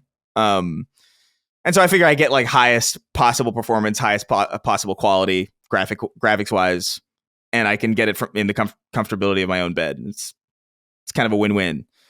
But there's an issue, and I only bring this up in case anybody else plays similar to me. I imagine I'm very, very niche in that regard. I would imagine most people probably don't do this. But Kingdom Come Deliverance 2 specifically has an issue where if you're streaming it from the PC to the Steam Deck, it just will not register the Steam Deck as a controller. Like, it just won't do it. You'll be able to use the trackpad to look around, but none of the buttons work. You can't play it, basically. And so I was like, I guess I'll just refund this. I'm sure I'll play it. I'm sure I'll buy it. Maybe I'm kind of toying around the idea of maybe getting it on PlayStation so that I can still stream it to my deck, but also play it in the living room. I don't know yet, but I'm ruminating on that. Also, just kind of waiting for Avowed, which is in like a couple days. Yeah, it seems to be getting pretty good reviews. Yeah, I've seen like mixed, which is interesting. I know it's got like from the people that I pay attention to anyway, it's kind of mixed, so it's interesting. I'm curious about it, so I'm going to jump into that. But in the meantime, I kind of wanted to pick up something a little bit less, something more low key. So I jumped back into Nobody Saves the World. I started this game ages ago, but I played it at a time where I was like in LA looking for a place where I was like streaming it through the phone, and it just wasn't a great experience. So playing it on PlayStation now, also stream it to the deck in bed. It's kind of like my nighttime game. And I'm enjoying it a lot more. It's definitely a portable game, in my opinion. Like it shines in like a portable set. Like, I don't know if you've played it on the Portal yet, Colin. No, I don't imagine I played it before Portal. It's an old game that you've yeah, but like it's a really solid like portable. Like, it almost feels built for it. That's not a huge surprise considering Drinkbox was really a portable studio for a long time, you know. So they have that pedigree, I think. Yeah, I don't know how long I'll stick with it. It is kind of like a nice, kind of fun, palate cleansing kind of game. You don't have to pay too much attention. It is more about like minor build crafting and it is fun to like mix and match the different abilities, like being able to like put your, you know, rat bite ability on your knight, because there's something about it doesn't really show it in the game because it's like a very simple kind of, you know, it's someone it reminds me a little bit of like Flash cartoons, you know, which is, I don't mean that in like a disparaging way. I love it. It reminds me of like a little bit of Behemoth as well. But the visual image of like putting rat abilities on a knight is great because it just conjures, in my imagination, I just imagine this like stoic knight gnawing at people's legs and poisoning them. It's awesome. And I have like a horse with like poisonous kicks. It's funny. It's a very funny game. It's very cute. Yeah. I'm enjoying it. I'll probably stick with it until, you know, Avowed comes out, and probably wrap that up. And then maybe if I'm still feeling the itch, I'll jump into Kingdom Come. Because it is calling me. There is something about Kingdom Come Deliverance that is like, I don't know, it's like a siren in the distance. It's like it's alluring, and it's a game that I look at it and I like the idea of it so much that I want to like it, but I'm just worried that like maybe I need to be in a certain mood or a certain headspace to really allow it to grab me. So I'm cautious of that, but that's kind of been the move. Wrapped up Onimusha, wrapped up Ninja Gaiden 2 Black. Nobody Saves the World in the meantime, but it's kind of about it. Cool. You know? That's a lot. Yeah, Mike has been playing Kingdom Come Deliverance 2 on Xbox, so I've seen quite a bit of it. It looks cool. It's not my kind of game. It's too grounded and real. Yeah. But it's which is cool sometimes, but not in the procedural sort of like I gotta wash my clothes and I gotta I don't know. When I sleep, I'm hungry now, and it's like I don't want to do this. It's like Hunt Showdown, where it's like I respect the methodology here, but I don't know if I'll get into it. But I do want to. I do want to get into it. I also have Civilization 6 just kind of sitting on my PC. Like I don't know, but that's like daunting to me at this point. Cool, man. Okay, so now we come to the meat of the show. We can go as quickly or slowly as we feel. It's time to go into the state of play. I have a bunch of notes here. By my count, there were 35 games shown. Some of them shown together, so we're not going to have 35 different things to talk about. And then many of these we might not want to spend too much time on. But I want to go through each one, at least give it an acknowledgement, see if anyone has to say anything about it. Of course, the audience wrote in about a bunch of these games as well. I also want to talk about how we feel about game state of play as a game showcase, generally speaking, and how it went this time around. I thought I'd present, as I do sometimes, the duality of man, and take two inquiries from two different sides of the spectrum from our audience. We got many inquiries, of course. I tried to include as many as I could. Jason Vanover wrote in and said, all right, am I alone in thinking this was easily the best state of play they have done? Definitely felt the most E3-ish in my opinion, minus bookending with big tentpole releases. So many unique titles, a plethora of remasters, and a solid roadmap of what's to come. Had they tacked on the upcoming Wolverine, Ghost of Yotei, or another look at Intergalactic, it would have been A++. Nonetheless, looks like we've got a really solid couple of years of gaming ahead. On the other hand, I diddle that for $1 wrote in and said, hey, PS fanboys, what the hell was that state of play? Seriously, whoever is in charge of the presentation should be fired. The presentations are just so fucking boring. Some of the games look hype, but they're presented so poorly. Not only that, why the hell is Sony announcing new games when we haven't received updates on Wolverine, Death Stranding, or Ghost of Yotei? Sony supposedly has games releasing in 2025, but let's end the presentation with a teaser for a 2026 game. Come on, just come on. Thanks, LSM, for being more entertaining than Sony. I wonder what you guys thought of the... We have two very different opinions here. I'm sure many in the middle. Dustin, let's go to you first. What did you think of the state of play? I liked you picking two extremes because I think they are both off base.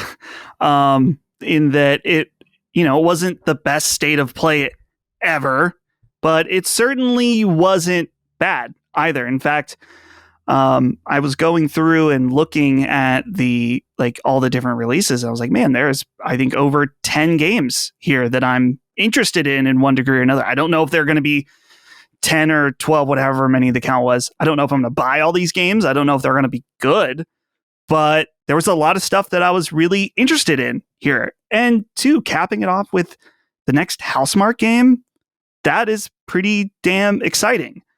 And I understand some of the negative pushback that there wasn't updates on some of the games announced, but something I said on Twitter that resonated with a lot of people is that I think part of PlayStation's problem is just that they have made state of plays so inconsistent, specifically about what to expect from them.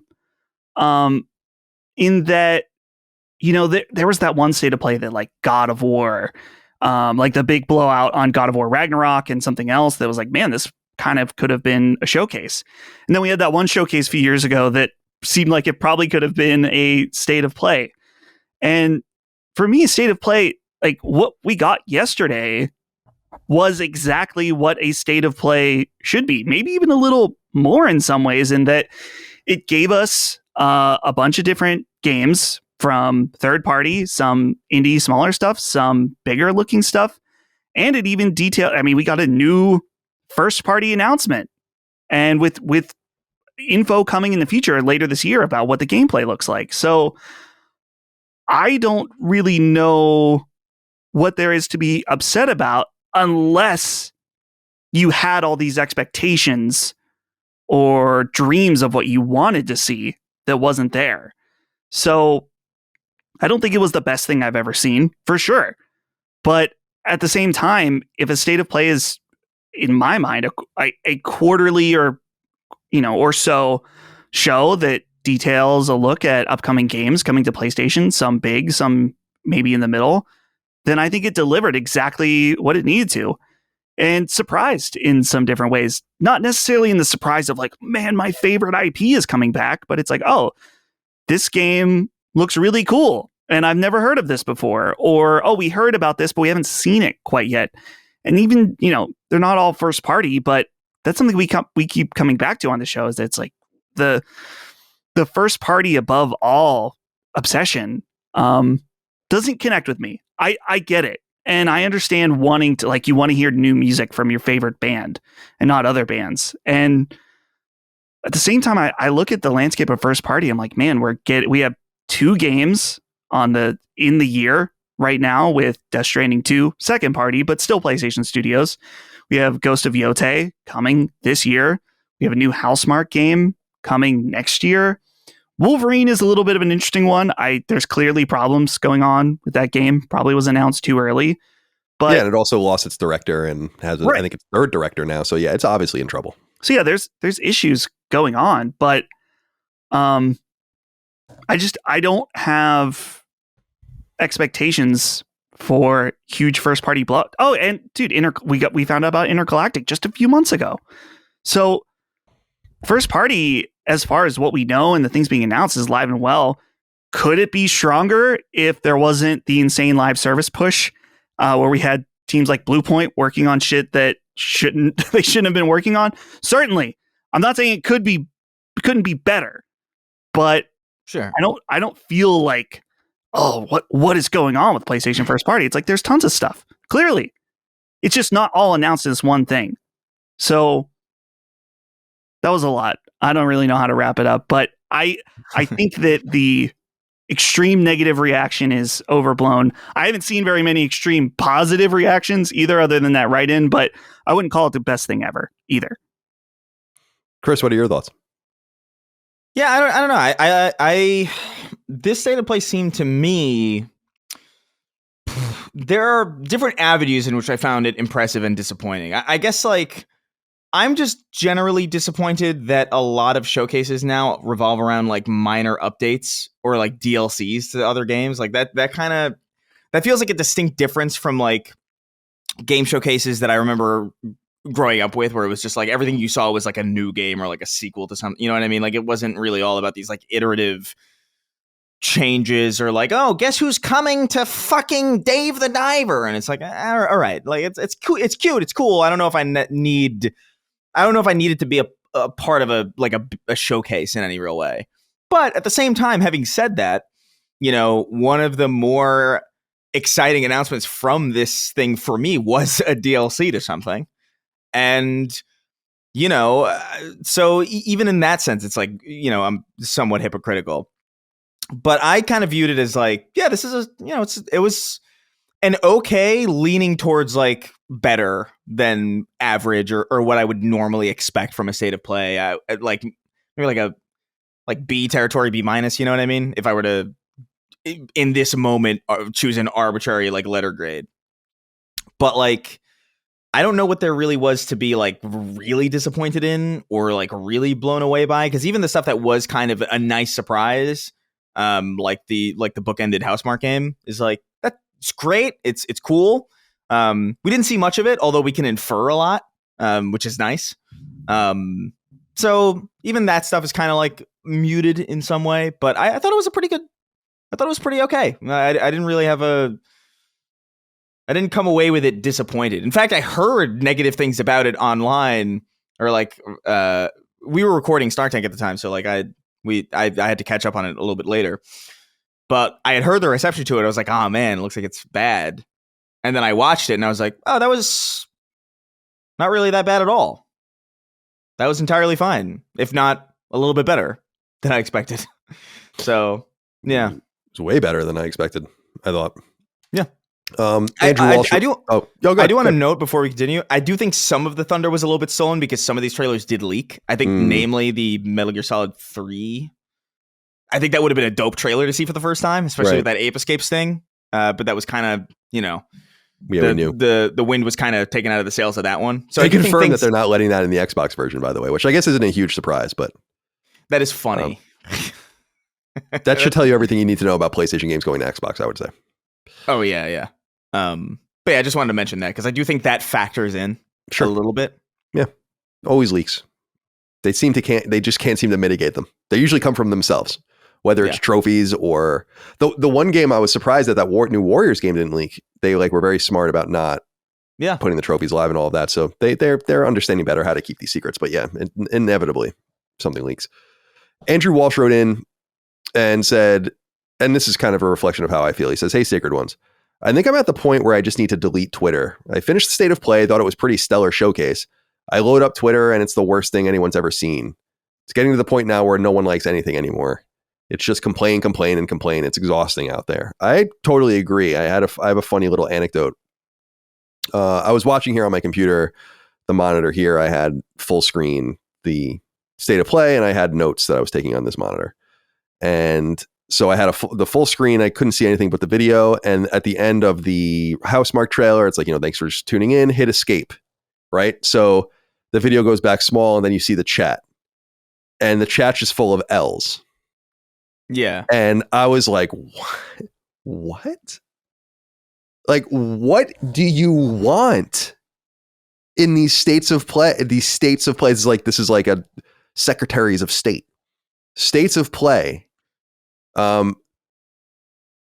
Your expectations are out of whack. If you are disappointed by that, just hear me loud and clear. If you're disappointed, like truly disappointed by that state of play, your expectations are wildly off kilter. That was, I would think, one of the better, if not one of the best states of play, actually, in my opinion. This is what you said, Dustin, from a pure, like, what do I want to play point of view. Lots of games, like a dozen of them. And a couple we've known about, most of them we didn't. And I'm in on those games. So it worked on me. I continue to be flummoxed by how it could be that me, Colin Moriarty, is the optimist. And that the people around me who long told me how negative I was, in the environment around us, seem to be so pessimistic. Yeah. Now, there's no doubt, based on the sales figures we discussed earlier in the show, the engagement numbers, software sales numbers, monthly active users, like PlayStation's doing very well, and people are obviously being attracted to it in a major way. And while this isn't as off kilter, in my opinion, as the Intergalactic response was, it's becoming a trend that's so predictable that I'm not even entirely sure what you want. Like, that's like literally, I don't know what people want. And people say that we want first party games. Like, you just got a new one. They just showed you a new one. These don't grow on trees. There's only so many first party teams. They're not going to announce 3 in a show. It's not E3 2012. They literally just took Housemarque and showed you the new Housemarque game. And it sounds dope. To be perfectly honest with you, it certainly looks awesome. The iconography is great. The logo looks great. So I know people are gonna be like, what we want are first party games. And I'm like, but they exist. Like any gaming ecosystem outside of Nintendo, the games are largely going to proliferate in third party. It doesn't, I've said this ad nauseum, it doesn't make them any less of a game. And I don't know why people are they're so enraptured by what you can only play, as opposed to enjoying like on a console, as opposed to enjoying where you are for being there. And part of that are the exclusive games, but certainly it's got to be other things, right? I simply refuse to believe that anyone played it. Dude, I've been with PlayStation since the beginning, and I've covered PlayStation professionally for a long time. There's no way you can be a gamer who plays lots of games who has subsisted on PlayStation games the entire time. It's not possible. Sorry. So when you ask yourself questions of like where these other joys in your life came from, whether it's a Grand Theft Auto or a Metal Gear or a Castlevania or these other things that don't come from Sony, like why are they less valuable to you? If we just took one of these games and if we took the Midnight Walk and we're like, it's a media molecule game, suddenly you care. It's not based on just what you saw. If you saw a game like, I don't know, Tides of Annihilation, and you're like, this is the new Santa Monica game or something, you would care. But I don't understand that, because these are additive products in addition to what will inevitably come from those studios. And I understand people's patience are a little taxed. And I think I guess what I'm so confused about, guys, is that I understand in essence why people are mad and upset and frustrated about the lack of games. But don't we have more clarity than ever about how wrong things have gone? So why do you think that now you're going to get a flood of them? In some sense, we should know and have more clarity than ever that, that we got anything yesterday from a first party is kind of a good sign that they didn't bastardize everything. Yeah. And I just think people are not looking for the joy and the interest in the individual products, but rather like some sort of math equation about what's exclusive and what isn't, and what can be taken away from some other environment. And I just think it's clearer than ever based on PlayStation sales figures and the trajectory of the sales that like PlayStation exists because of lots of other things, and that the first and second party stuff is nice, but it's not the driver. I don't know what else to say. Yeah. And I shouldn't have been surprised, but when I escaped out of the video and saw all that in the chat, I was like, I don't know, man. Because I was sitting here saying to myself, I'm like, that was pretty great. Yeah, a lot of really good stuff there, man. Like we got some release dates, some things in the future. I think a hodgepodge, some surprising games, games that are for different sorts of people, a global outlook on different studios from Poland and China. And I don't know. This is what I said in the Discord, guys, and then you saw it, I was like, and I don't mean it, but it's like, this kind of stuff makes me wonder if I should just retire. I'm being honest with you. Like where it's like, I feel so disconnected from that shit that I wonder if I'm even speaking to anyone anymore. When I see reactions like that to that showcase, like it's this calamitous, horrifying thing, and not at best above average, in my opinion, based on the fact that I've seen every PlayStation showcase ever. I just don't know. And it makes me feel like, so like, what am I not understanding? What am I not seeing?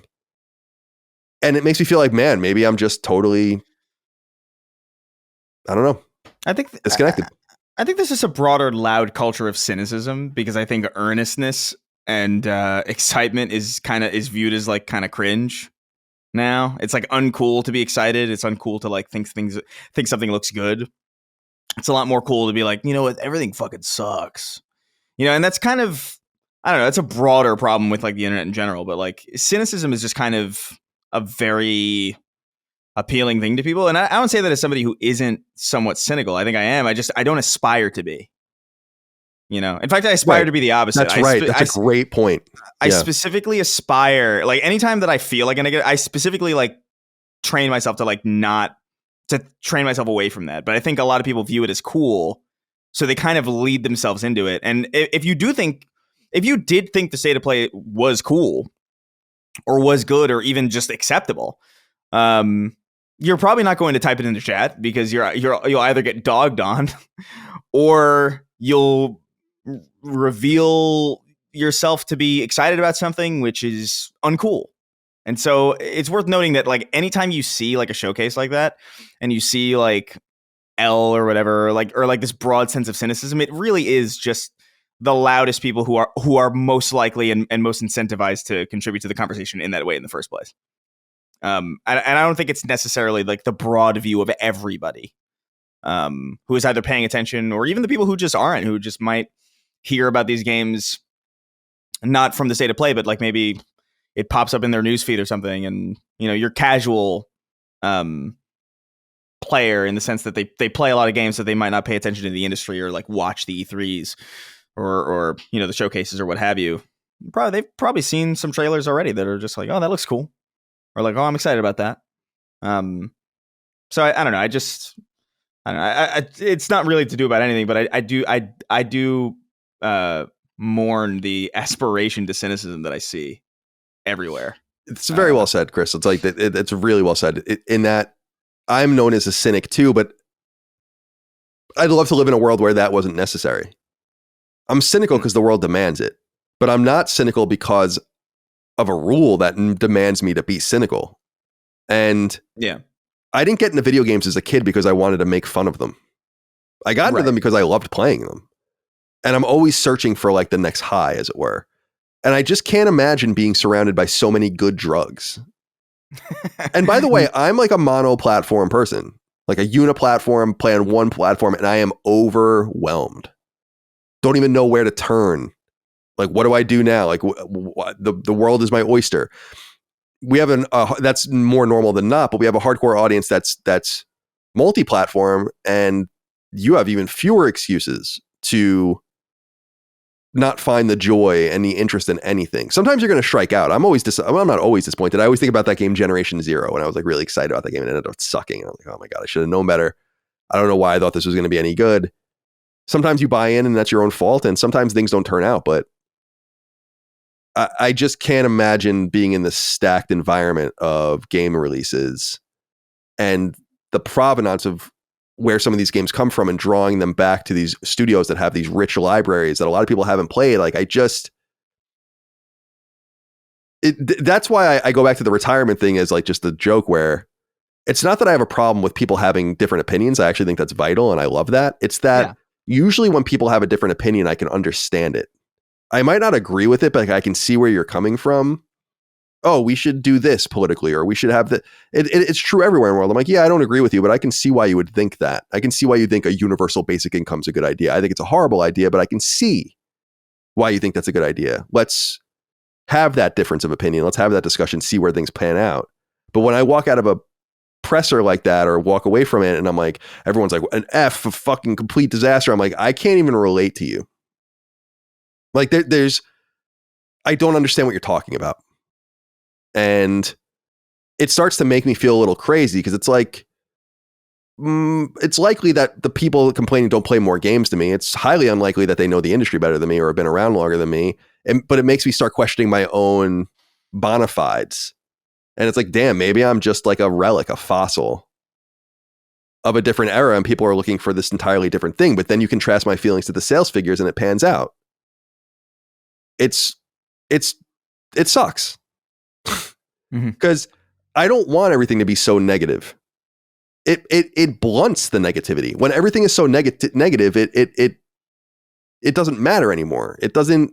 Yeah. It goes back to why I never ask anyone in my life for favors. Talked about this in the past. I don't ask anyone for anything, ever. So that when I do need something, like the off chance, it's like, oh, that really resonates with you because I don't ask you for shit. So I really need your help right now, or I need a favor or something like that.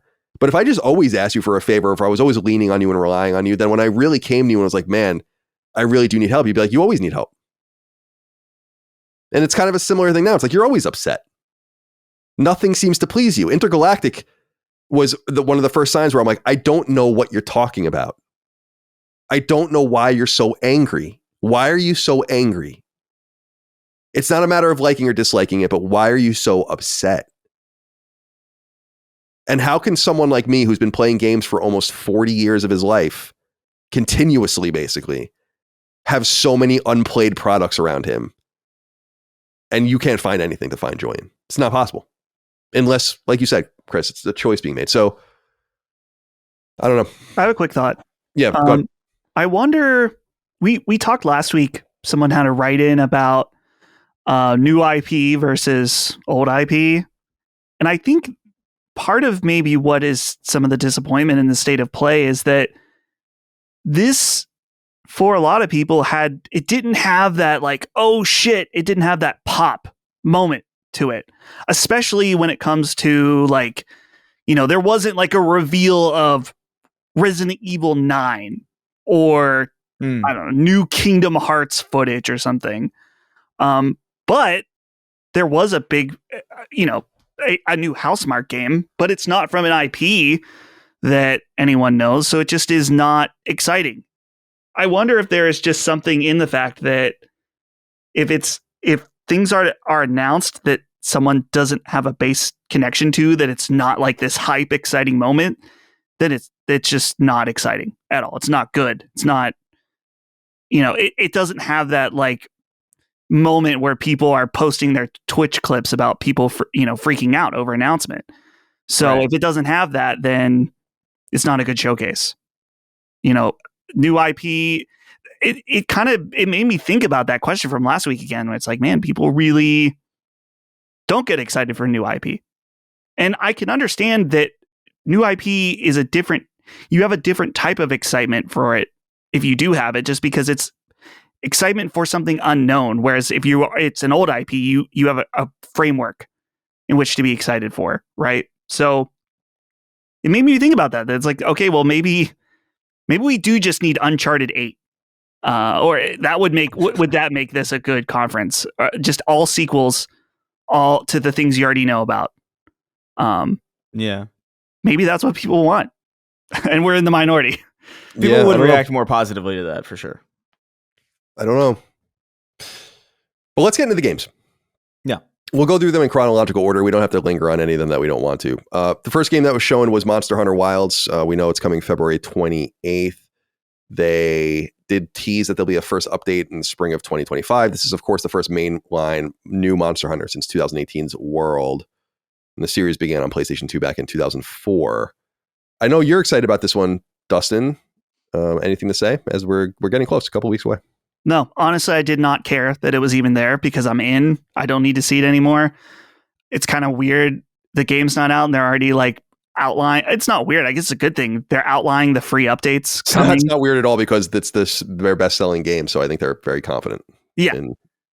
So I'm glad there's free updates coming, but I didn't need to see anymore. But it's a good reminder for everybody that maybe isn't involved like we are that, hey, this is coming. So get your wallet ready and spend money. And I will be one of them.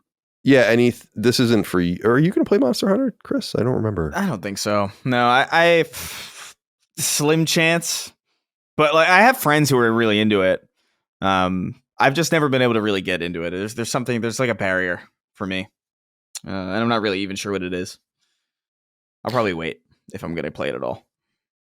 The second game shown was Shinobi Art of Vengeance. Mm-hmm. This comes from publisher Sega and developed by Lizard Cube. Lizard Cube is the French developer behind the 2017 platformer kind of, I think it's more of like a Metroidvania actually, Wonder Boy, The Dragon's Trap, and 2020's Streets of Rage 4, which is an excellent brawler. They also, I was looking on their Moby Games, they have a Moby Games credit for Spider-Man from 2018, so they must have worked in some capacity on that, which is interesting because that's not really what they do. You might recall that Sega back at the Game Awards in 2023 teased that they were bringing back a bunch of old IP. Shinobi is one of those old IP. And this game is considered an homage specifically to The Revenge of Shinobi from 1989 and Shinobi 3 from 1993, both Genesis games. Shinobi began in the arcades in 87 and came to Master System in 1988 rather. It was last seen on 3DS in 2011. Buster Crabcakes wrote in and said, "Hello, Sacred Boys. The game that excited me most during Wednesday's State of Play was Shinobi Art of Vengeance. Colin has mentioned his love of classic 2D Ninja Gaiden, but do any of you have any history with the Shinobi series? With 3 Ninja Gaiden games coming out this year, is there a danger of Shinobi getting lost in the shuffle? All the best." I don't know if it's going to get lost in the shuffle. I think that people that are aware of Shinobi are going to be interested in it. I don't think it's going to sell, extraordinarily well. I will say that it looks fucking sick. I mean, I love it. I just love it. I love the art style. It's 2.5D, but subtle. The they're not really sprites, I guess, and their models are, well, I guess they're sprites in some sense. They're beautiful. And I'm not to your question, Buster. Shinobi is a very Sega thing. It's something that I experienced at friends' houses. However, people might remember a story I told where there was a day in 1994, 1995 when I traded my SNES to my friend Jason. It was supposed to be a permanent trade, and a bunch of games, and he traded me his Genesis, and and a bunch of games, and it was because of Shinobi and how interested I was in those games, and I played them. But my mom thankfully forced us to reverse the trade, and so I don't know what I was thinking. I think I was just bored with the SNES. I was like, oh, there's all this shit I don't know, or I'm not able to play. Fuck it, right? Because I knew that at that point it was like Ultra 64 was around the corner. What we knew at Ultra 64, I'm like, I'll be all right. But I'm glad that she reversed that. So I don't have a huge history with Shinobi, but I have played them, and I am looking forward to this game. Is this on your guys' radar at all? Probably not. You're not really 2D. Yeah, I mean, I like the look of this a lot, and I installed. I didn't get around to it, but I have the the Lost Crown, installed, waiting for me in the wings for when I. So I'm kind of like flirting with the 2D stuff right now. And this looks great. Like I love the style of it. Specifically like a part in the trailer where it's like, I don't know why this struck me, but like there's like a really bright level. And that strikes me as like interesting because I feel like a lot of these these 2D ninja games, like they always like mask themselves in like darkness, obviously. It's the one where like the fire like breaks the bridge. Yeah. Just in the trailer, and I'm like, this. Yeah, looks I'm looking cool. at it now. I don't know. There's something visually striking about this. I love the shot about halfway through too of like the stage where there's like asteroids in the background. Oh yeah, like, falling in the background. Yeah, it's really cool. Nice. Yeah, I'm into it. It looks really nice. Shout out to Shinobi, Art of Vengeance, out on PlayStation 5 and PlayStation 4, August 29th. Please look forward to it. Okay. Third up was Sonic Racing Cross Worlds. So this game, I guess, was first revealed at the Game Awards just last year, although I don't really remember. The last time we saw a team Sonic Racing game was from 2019, and I was looking a little into this. I'm like, when did Sonic Racing games even begin? And it's the Sonic Drift games 1 and 2 on Game Gear from 1994 and 1995. Not very well regarded. I don't think the first one ever even came out here, but the second one definitely did. There will be a closed test for Sonic Racing Cross Worlds on February 21st, so imminently next week. And of course, this comes internally from Sega. I assume we don't give a shit about this. I got a take about this, Colin. Yeah, please. Because I was watching this trailer. I'm like, this actually looks really fun. And I was thinking, I like kart racers. I love Crash Team Racing. Love Mario Kart. So the only thing that's saying no is the fact that it's Sonic for me. Right. That's a big part. It's not really fair. So am I going to buy it full price? Probably not. But I'm interested in it simply from the fact it's like, hey, I love kart racers, and this looks like a good one. I thought it was cool how the cars are transforming, and kind of reminded me of Diddy Kong Racing with all the different like vehicles you can use and stuff like that. So as far as kart races go, I thought this looked pretty rad. So if I can get past the autism barrier with Sonic, maybe there's something here for me. Yeah, that's layer. I'll hold you to that. All right, the fourth game up was Digimon Story Time Stranger. This comes from Bandai Namco and will be released at some point in 2025. This is so Digimon begins on PS1 in 1999 or 2000, depending on where you are. The last mainline one was Next Order, which was a Vita game that I think was later ported to console, and that was from 2016, 2017. Digimon Story is a spin-off series that begins in 2006 on DS and was last seen in 2017 and 2018 with Cyber Sleuth Hacker's Memory. The original studio that made these games is BEC, which is now known as BB Studio. Cyber Sleuth was made by Mediavision. Dustin, who's Mediavision? Pull from your Wild Arms developer. Oh. So it's unknown it's unknown who's making this new one. I couldn't find any information about it. There's no press release. There is a post on the PlayStation blog. So I'm not into this stuff, but for the Digimon fans out there, I'm sure it's exciting. Were you guys Digimon people? I mean, it would have been more your age, because I was in high school when Digimon came out, so it wasn't. I've said many times I shouldn't have been into Pokemon, but I was. Digimon was a bridge too far. I liked I liked what I remember of Digimon, which is, to be clear, not anything what I saw here. Like none of this reads as Digimon to me, but my understanding of Digimon is like literally like the first like the first season of the show. And like I think I played Digimon World on the PS1 back in the day. That was a weird one.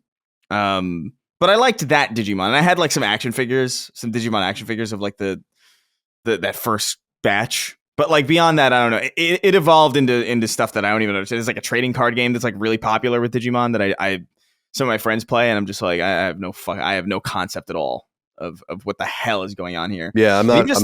Yeah, go ahead. Even just the art design of this, I'm just like, is there even a Digimon in this? Like, I don't. Dude, yeah. I felt like I just didn't. Which one? Where? He's in it. I didn't notice it. I don't know. Maybe Oh no, here it is. Okay, yeah. So they do. Yeah, show right. up, I'm looking at the trailer, and there's like I'm scrubbing through it, and there really aren't any Digimon. Yeah, but like, I didn't recognize any of them. It's weird. I don't think I even know any Digimon, but they. Oh, there he is. Okay, yeah, I see him. I see him at 109. Is the one that I recognize. If you read the PlayStation blog, they call it a JRPG over and over again. So it's definitely something they're trying to sell. Yeah. Dustin, any interest? I am cautious because I know that one of the Digimon, I think it was Digimon Story Cyber Sleuth, was supposed to be actually really surprisingly good. I never played it, and I think it went down with Hacker's Memory. So I'm not sure if this one will be any good. Dude, I just realized I played the first Digimon game on PlayStation 1 called Digimon World, and that game fucking sucks. That game's terrible. I look back on it fondly now purely from nostalgia. I'd like to get this game for my collection, but the game was ass. But I loved Digimon growing up. I saw a Digimon movie in theaters. Wow. I was in. And I watched the show, The Four Kids, dub or whatever. And I enjoyed that. But I fell off at some point. So if this comes out and it's amazing, then I'd be open to checking it out. But for right now, I'm good. Digimon World was that the one where like they would like your Digimon would like poop? Yeah. And you would have to like clean it up or something. Yeah, it was weird. It was very a weird one. Tamagotchi-esque, which it might have been a Tamagotchi game at one point. I don't know, but it's from that era, the Pocket Monster. Yeah. Yeah, I have fond memories of it, but I have a strong suspicion that like if I went back to play it, I would loathe it entirely. Okay. Number 5 is a big one. Lost Soul aside, this is a China Hero project from Ulta Zero Games in China. It finally has a release date many, many, many years after it started development. May 30th. It comes to both PS5 and PC. It'll be published by Sony. It looks great. It looks like an action game more in the vein, I think, of Stellar Blade than a Souls-like, which is nice. More of like a Ninja Gaiden, quick like that. Final Fantasy 16. For people that don't know, the development of this game actually began in 2014, and the first demo of it was released in 2016. And it was brought into the China Hero Project as one of the first games in that. For people that don't remember, the China Hero Project is Sony's kind of incubation of Chinese products. And there are a bunch of them. You should just go to the China Hero Project website and you can read about all of them. Some of them are out. Some of them are still in development. You've played some of them, I'm sure. It was shown again in 2017. In 2018, it was shown again. It was originally aiming to come out in 2021. At that point, Tencent got involved and started to invest in it. It was a PS4 game, obviously, originally. It migrated to PS5 as a PS5 console exclusive in 2022. At that point, Sony became the publisher itself. So it's a deeper relationship than simply a funding. Sony is actually kind of the IP holder now. It was shown, as you guys might recall, at the expositions China Joy in both 23 and 24. Now it finally has a release date. So we've seen a bunch of stuff about this game. I know a lot of people are really excited about it, and there is an ability to pre-order right now. You can go and pre-order. It seems like there's no physical version of the game, though, or at least not yet, which is interesting. But you can pre-order and get a bunch of bonuses on the PSN. It'll cost, the digital deluxe edition is $70, but the base game is $60. And again, it comes May 30th on PS5 and PC. What do you think, Dustin? Yeah, this looks pretty interesting. It almost has I have the same feeling as I did before Stellar Blade, where you're like, wow, this looks pretty good. But there's like a hint of suspicion just because it's a team that I've never heard of. And, I think it's their first game and it's been in development so long. So you're wondering if there's going to be some level of jank to it. And it certainly could. But I liked what I saw. And of course, relevant to my weebish tendencies. So I'm curious about checking it out. Do you remember, Colin, was this game ever at PlayStation Experience? It might have been. I feel like I saw it there once, but I don't remember. It's been bouncing around for a very long time. Yeah. Yeah, it might have been at PSX like 2017 or like whatever the last one was. And I went to look this up just to be sure. Lost Soul Aside is actually a trademark held by the developer. So similar in vein to Stellar Blade. Chris, any interest here in Lost Soul Aside? I think you've brought this game up in the past, actually. There's another game here that I did bring up, which I think gets mixed up sometimes, but like I don't know about this one. Like this feels too this feels, I don't want to say it's anime because it's not like Persona anime, but it looks like it leans. It's very it's very Japanese, or that's what it looks like. The inspiration of it, So like I don't know if I'm into it. It looks loud and vibrant and that's cool, but the art design doesn't really speak to me. So I'll probably skip this one. Fair enough. We can go through the next few, I think, pretty quickly. Number 6 was Like a Dragon Pirate Yakuza in Hawaii from Sega and Ryuga Gotoku. The game, I think, is out next week. But This was announcing that there will be a demo available now. Oh, cool. And so you can check it out if you want. I know Mike is really excited about that game. And then number 7 was Dave the Diver Cross Like a Dragon's crossover Ichiban's Holiday, which releases this April from Mint Rocket. And this is the third of the Dave the Diver crossovers. They did Dredge and Balatro previously. It looks like a brawler. It looks pretty fun.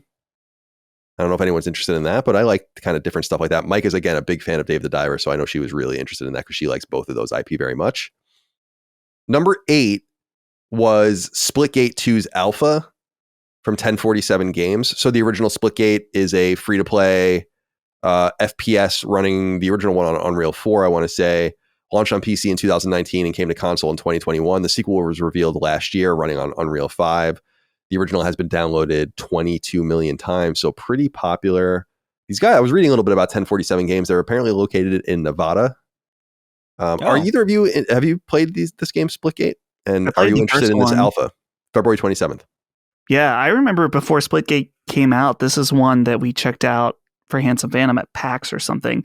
They'd send out so many marketing emails to come check out the game that was like, it's Halo meets Portal. It's what their tag was over and over. And it's true. It's a really neat mechanic. It's, for me, when I played, I felt like it was a little overwhelming. Like I didn't know how to strategize between portals and shooting and like what to do. But everything I've seen from this looks really cool. So I'd definitely be interested in checking it out, especially if it's free to play. Why not? Nothing to lose. Did you play Splitgate, Chris? Yeah. I got pretty into it. But it definitely felt, the first Splitgate definitely felt like a first attempt, or it felt like kind of like the rough draft of what this game looks like it is, because this looks like a lot more polished and a lot more complete. Like even just the small change of being able to see, because if I remember correctly, you couldn't really see through portals that reliably in the old one. And this one, it looks like they're rendered pretty far away. There's one shot in particular that got me kind of excited, although this was possible in the first game, but it looked a lot slicker, where a dude shoots 2 portals on a wall, shoots a rocket through one, and then it comes back out and hits a guy that's chasing him. And I was just like, that's really fucking cool. I was really into Splitgate. Looks like it's got the love and care that it deserves. It's a really cool premise. And I don't know, I'm playing a lot of Marvel Rivals right now, and I just kind of find myself kind of annoyed at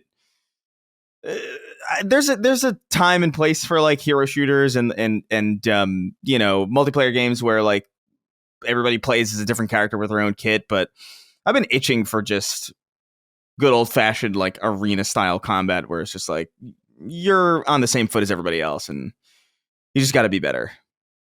There's no like, oh, I'm going to put a turret here and have it do all my fucking work for me. I hate that shit. So looking forward to this. It's an open alpha, right? So like you don't have to like sign up for it, right? I'm pretty sure you just download it. I went to the website. I think you just might get in. I don't know. Yeah, cool. Yeah, I'm definitely going to check that out then. All right, number 9 is WWE 2K25. We have nothing really to say about this, I'm sure. March 14th, It comes out. They revealed this thing called the Island, which kind of looked cool, which is this like in-game instance of up to 50 people. It reminded me a little bit of Street Fighter 6. I don't know if that was kind of what they were going for, but there's that if you're looking forward to it. Number 10, so we're getting back into, I think, better stuff now, is Borderlands 4, confirmed for 2025. In fact, it got a release date of September 23rd. This, of course, comes from Gearbox and Take-Two and 2K. Take-Two now owns Gearbox, so they're in the family. An interesting announcement here was that the game is going to get a state of play, so it looks like Sony is going to get involved in marketing this thing. I think that's somewhat smart. Borderlands is pretty popular. And I got to say, I know a lot of people are down on Borderlands these days, but I think this looks fucking sick. I think it looks great. I think the graphics look great. The gunplay looks great. It's the first new Borderlands game since 2019, other than Tiny Tina, which I don't think really counts. And of course, we're not getting a sequel to Tiny Tina. We know that as well. Couple things here. Nick wrote in and said, "Greetings, Sacred Men. Chris, I must say the very moment I saw a grapple hook and a double jump in midair during the Borderlands trailer, I thought of you. I'm curious if the increased mobility is tickling your fancy at all. I'd highly recommend the Sacred Gents go and watch the Borderlands 4 trailer in slow motion. From spine being disconnected to bodies outright exploding, there's a surprising amount of detail in the gore that would otherwise be overlooked. Cheers to the three guys making a very dry and cold Alberta winter tolerable as you do every year. Nick, be well. Thank you for writing in." Chris, did you see that? And are you interested in Borderlands 4? Yeah, I was kind of skeptical when I saw that this was in the state of play, because I was like, I don't know about Borderlands. I don't even really hate it that much. I actually kind of like it. I just kind of feel like my appetite might be satiated with it. But then I saw the gameplay and I was like, this undeniably looks very me. Like the mobility was dope. The gore looks good. I actually like the kind of the look of it, because it Borderlands 2 and 1 were like significantly more cell shaded. And this one still is, but it almost like there's like an uncanny like mix of like it's cell shaded, but it's also kind of more realistic. So it's sitting in an interesting place visually for me, where I kind of do like how it looks quite a bit. The gore looks awesome. The gunplay looks slick. I might be in. I don't know. It really does depend on like how the story is going to go, because that is one of those things where it's like, and I even think they actually mentioned this too in an interview recently. I can't remember where it was from, but like they even talked about how like, oh yeah, Borderlands 3 leaned a little bit too hard into like, toilet humor, and I don't know, we're not going in that direction. So like that's appealing to me too. So yeah, I'm cautiously optimistic based on this footage, because the mobility does look cool. The grappling hook immediately, it was like, ooh. What are we doing? Yeah, I think it looks great. I know a lot of people are down on it. I love Borderlands, so I'm going to be in. Dustin, are you interested? No, I don't know what would get me into Borderlands at this point. I don't think this looks bad by any means. It just doesn't look like something I would be into. So maybe after it comes out, if it's on sale, I'd be willing to check it out. But I tried Tiny Tina for a little bit, and I know that's not Borderlands, but still kind of very much in the same vein, and it's just not for me. Yeah, the Tiny Tina was okay. I mean, I just ignored the story and played it. I was just looking for more Borderlands. But I'm excited about this again, September 23rd. Now, Lee Davies wrote in, we talked a little bit about this earlier, but we can get into it a little bit more here. I can at least clarify. He says, "Hey, Sacred Men, real quick question. Borderlands 4 comes out in September and is published by Take-Two. Do you think that GTA 6, also published by Take-Two, will come out in November or later? I can't see Take-Two letting GTA cannibalize the sales of Borderlands, and they are the only publisher who has a clue when GTA is coming." That's true. They work from a great point of advantage here. We know now, again, September 23rd for Borderlands 4. As we said earlier in the show, I really believe October or November is obvious. You get the Borderlands front-loaded into the end of that quarter, and then you just let Grand Theft Auto loose the next quarter. So I think Take-Two's going to have a very nice... Not that Borderlands is comparable at all to the way Grand Theft Auto is going to sell, but don't underestimate how well Borderlands is going to do, because it's going to do very well, I think. And again, I can't believe how beautiful it is, if I'm being honest. I do. I do really like the visual identity of it. Like, I always like the way Borderlands look, to be fair, but like there is something about this that like it because it doesn't look like the old ones, right? There is a difference in the way this reads. I think what I honestly believe is that it's moving faster. Like it feels like more like Doom. Now. Like I got that vibe. There's that thing when he like throws like the axes or something like that, and like he just, and it's like I'm like, this is crazy. This is not the way Borderlands plays. So yeah, it does seem like they're going more in that arcadey direction, which I have no problem with. Yeah. All right, number 11 was Split Fiction, Hazelight's third game. We've seen this quite a bit. This is of course published by EA, and it comes out March 6th. The other two Hazelight games you might have heard of, It Takes Two from 2021 and A Way Out from 2018. I think this game looks really cute, and it's a really nice idea. It's about these two female writers. One's a fantasy writer, one's a sci-fi writer, and how they're kind of going through each other's worlds, trying to escape from whatever calamity befalls them.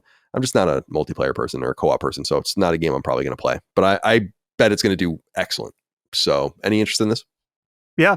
As long as the reviews come out and it's not trash, which I don't expect it to be at all, especially after It Takes Two, this will be a day one purchase for me. And Holly and I really enjoyed It Takes Two, so I am excited to play this one with her on release. So that trailer looked good, and I don't know, I'm excited. Cool. Chris, did you play the other two? I feel like you and I played A Way Out together, maybe. No. I don't remember ever playing A Way Out. Maybe we did. Maybe I'm fucking making that up. But I did play It Takes Two, and I loved it. It Takes Two, I think, was my game of the year that year, actually, because I was just so blown away by just how well every moving facet of that game came together. Like, every mini game in that game feels like a polished version of a full game that could be built around it. I think that was like so impressive. And this looks like to be more of that, just like with a different kind of premise, a different set of characters. I don't know if I care that much about the story. The story was like the weakest part of It Takes Two. It was really more about the gameplay experience and just how unique that felt. So as long as they deliver on that front, like I'm all in, man. Like this studio is a sleeper. It's a sleeper goat for me lately, because I was just so impressed by It Takes Two, and yeah, I'm day one for this. Number 12 is the Dark Pictures anthology, Directive 8020. This comes from Bandai Namco and Supermassive. It launches this fall on October 2nd on PlayStation 5. Depending on how you count, this is the 5th or 6th Dark Pictures game, which started in 2019. So you have Man of Medan 2019, Little Hope 2020, House of Ashes 2021, The Devil in Me 2022, and this one in 2025. However, there is that Switchback VR game, which came out to PSVR 2 in 2023, and that is a Dark Pictures branded game. So depending on how you count. Of course, Supermassive also did Until Dawn back in the day in 2015, The Quarry more recently, which was supposed to be a Stadia game, and then Take-Two put out in 2022. And they're currently also working on Little Nightmares 3, which they took from Tarsier, I want to say. And that comes out later this year via Bandai Namco as well. So Bandai Namco and Supermassive are thick as thieves, although now we know Supermassive is with, I want to say Nordisk, which is interesting, the parent company of the of a film enterprise. So this is another choice-based Dark Pictures game. It looks a little more advanced. If you read about it, it seems like it's more gameplay-centric. There are more gameplay options. They did take more time to get this out than they did. There was for the first time in the Dark Pictures run, there was a year gap, like where there was no release.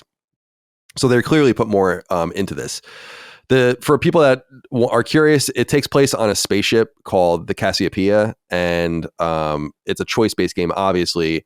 The entire idea is that Earth needs a replacement. It's dying, and people are on board a colony ship to test out and see if it works. This colony ship crashes on a planet 12 light years away in the Tau Ceti F system, and they found aliens. So this seems interesting. I don't know if you guys are. I think I own most of these games. I either bought them, and some of them I think were in PS Plus, and I have this fantasy of like going through and playing them all. But I think it will probably just remain a fantasy. This one looked the most intriguing to me, though, since probably House of Ashes, which was the one that took place during Iraq, I want to say. Yeah. I played, was this the thing on the show? Man of Medan? Man of Medan, yeah. Man of Medan, Man of Medan. It was all right. Just annoying the shit out of everyone for no reason.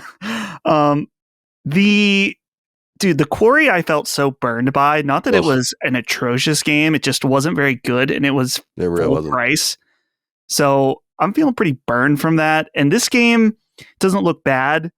The shape-shifting alien thing is, not the newest idea, but it wasn't presented in a way that looked bad. So we'll have to see. I would expect this will kind of be in line with the other ones, that it's a solid 7.5 game. If you really like these, play it with a party or something. Could be interesting. Though the increased mechanic aspect, I don't know if that's a positive or a negative for these big choice-based games. Yeah, I don't know either. That's a good point. Not entirely sure. But they probably feel like they need to adjust. Yeah. I assume sales trajectory is probably down, and they want to try to revitalize it. I also noted that it was branded a little differently. It's not technically called the Dark Pictures Anthology : Directive 8020. It's called Directive 8020, a Dark Pictures game. So I don't know if they're trying to rebrand it. This is a different season, perhaps. I don't really know. Yeah. Okay. Anything you want to say, Chris, before we move on? I don't know. I kind of fall in the same place that you do, Colin, where I'm just I own some of these, and I think about playing them every now and again. I just never do it. I think I played a little bit of, was it Man of Medan? Or what was the one after Man of Medan? Little Hope, I want to say. Oh, damn it. Yeah, Little Hope. It was Man of Medan, Little Hope, House of Ashes, The Devil in Me, Directive 8020. Yeah, so I think I only played a little bit of Man of Medan. And I don't know. I wasn't feeling it. But I did finish all the Quarry, and I didn't really hate that as much as everybody else did.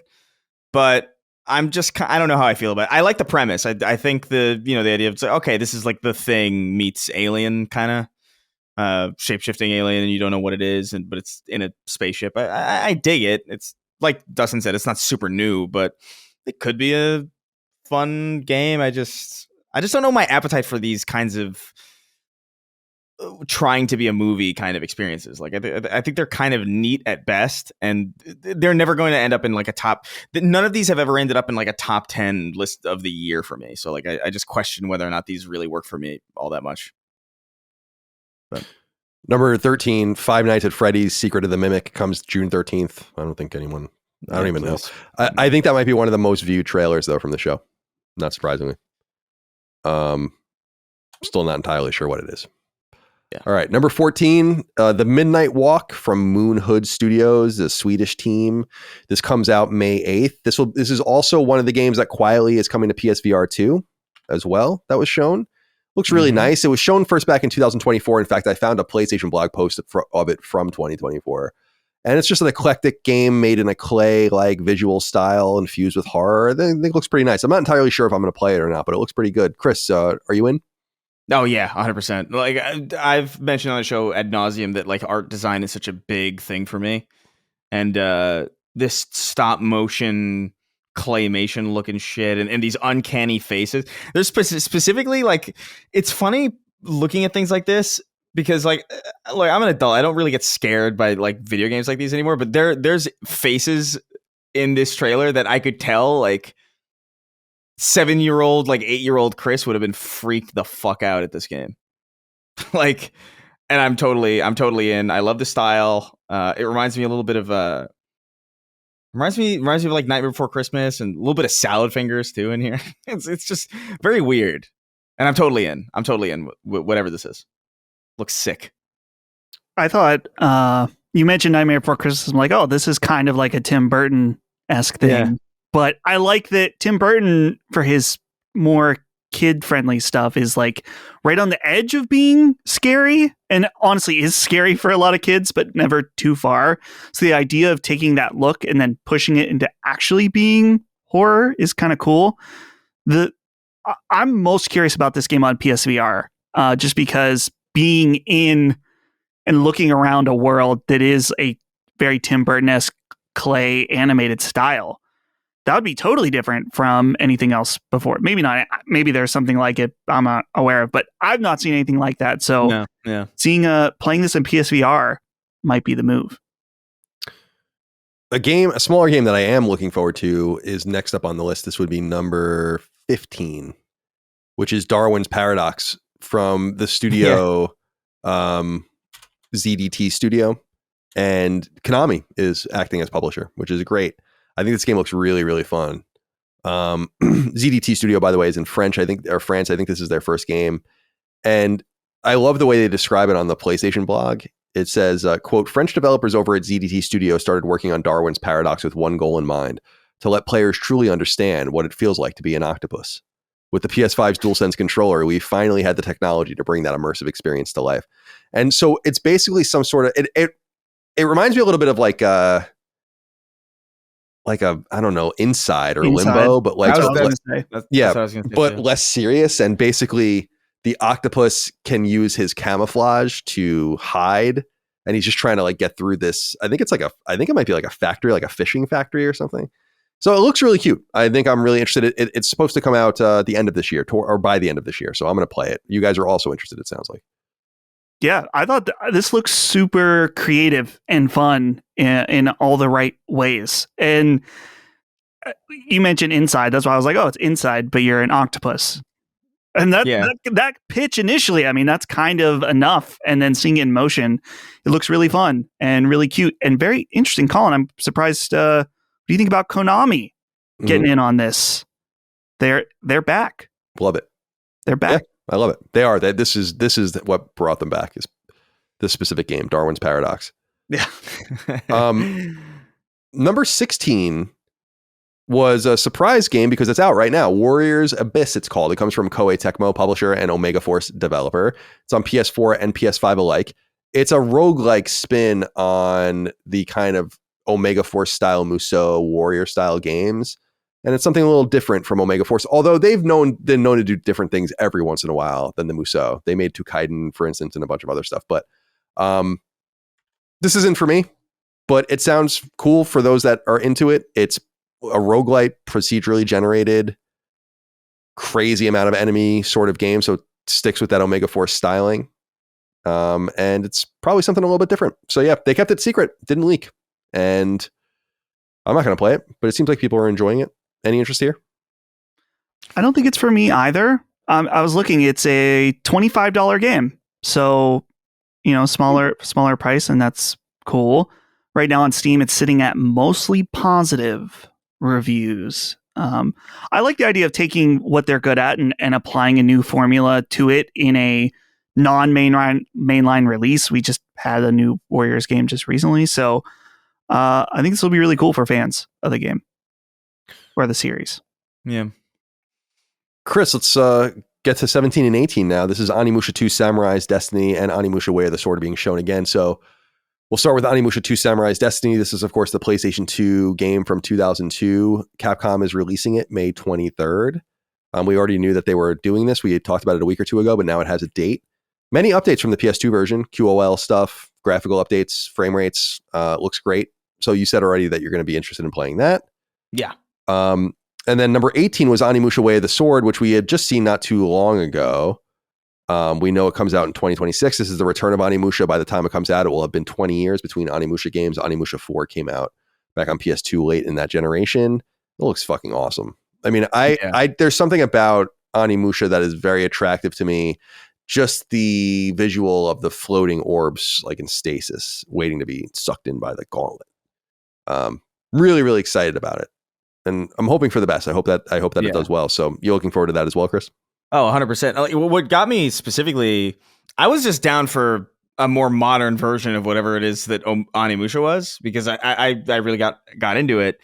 But seeing like the environmental interactivity here got me really excited. Like him picking up the table and like kicking it into people. I was like, yes, this is what I'm talking about. Like I love anytime you can interact with the environment more than you would assume that you can. Is like it's just such a little, it scratches my brain in such a perfect way. So like I'm totally in on this, and I'm in agreement with you. There is something so satisfying about the orb collecting. I don't know. I don't even know what it is, because it is so simple, and so, like it is largely just a nothing mechanic, but like it just adds something that is, I think, non-quantifiable. So like I'm totally in. I'm a somewhat of an Onimusha fan kind of already. So like awesome.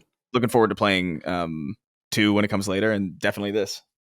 And I saw something before we started, because now everyone's talking about Onimusha 3. And as I've said many times, there's always been this theory that Onimusha 3 will be very hard to bring back because of the obvious use of actors and faces and all the kind of thing. It was one of the first games that really did that in the console space very prominently. And I read that the actor of the main protagonist, who's the French actor Jean Reno, said that he would actually want to participate if they were going to remaster and try to kind of fix it up a little bit. I'm like, that's great news, because that will get us all. That's my least favorite Onimusha game. A lot of people love it. I wasn't crazy about it, but it gets us all of them, because then you can just get to the fourth one, and hopefully they line them all up so that they lead right into the new one, which I'm really, really looking forward to. And I loved the humor in the trailer. Thought it was funny. Yeah. Okay. Number 19, Metal Gear Solid Delta Snake Eater from Konami and Virtuous has a release date of August 28th. This isn't too exciting, since this is one of the leaks that you were talking about, Chris, and we saw this trailer already. Metal Gear Solid 3, of course, first came to PS2 in 2004. Kojima is obviously not involved here with this one. The Ape Escape stinger is at the end of the trailer, like we saw, so that mode will be involved. I don't know if we have much more to say about this that we didn't say last week or 2 weeks ago when we discussed this, but this game looks fucking sick. Like, I really, really can't wait to play this. Really looking forward to it. I love the enemies. I love the bad guys so much. Yeah, I'm excited. This may have been confirmed before, and we may have talked about it and I just forgot or didn't remember. It's interesting, in the PlayStation blog, they talk about how there is a traditional camera view. If you want to play it that way, you can play it in the new third person mode, but you can also play in a more traditional Metal Gear Solid way. That's interesting. Number 20 is Hell Is Us. This comes from Rogue Factor and publisher Nacon. It's got a date of September 4th. This is the one I was saying earlier, Dustin, where I'll get got. This has already a special edition available. I'll pre-order it right before it's time, but that will give you access September 1st if you pay maybe 10 or 20 bucks. The entire idea behind this game is it's a post-apocalyptic game, and you have no HUD, no maps, no directions, no markers, no quests. You kind of just have to figure it out. I do wonder how it's going to play out. Will it play out like The Witness kind of did for people, where people are making handwritten notes? Or are you just going to kind of remember what you need to do? Is it going to be that complex? I don't know. Rogue Factor is best known for I never played these games, but I don't know if you guys have ever heard them. It's a series called Necromunda. And I think there's two or three of them. So this is their first game outside of that. And Nacon, of course, is a growing A-level publisher. They used to be called Big Ben, people might remember.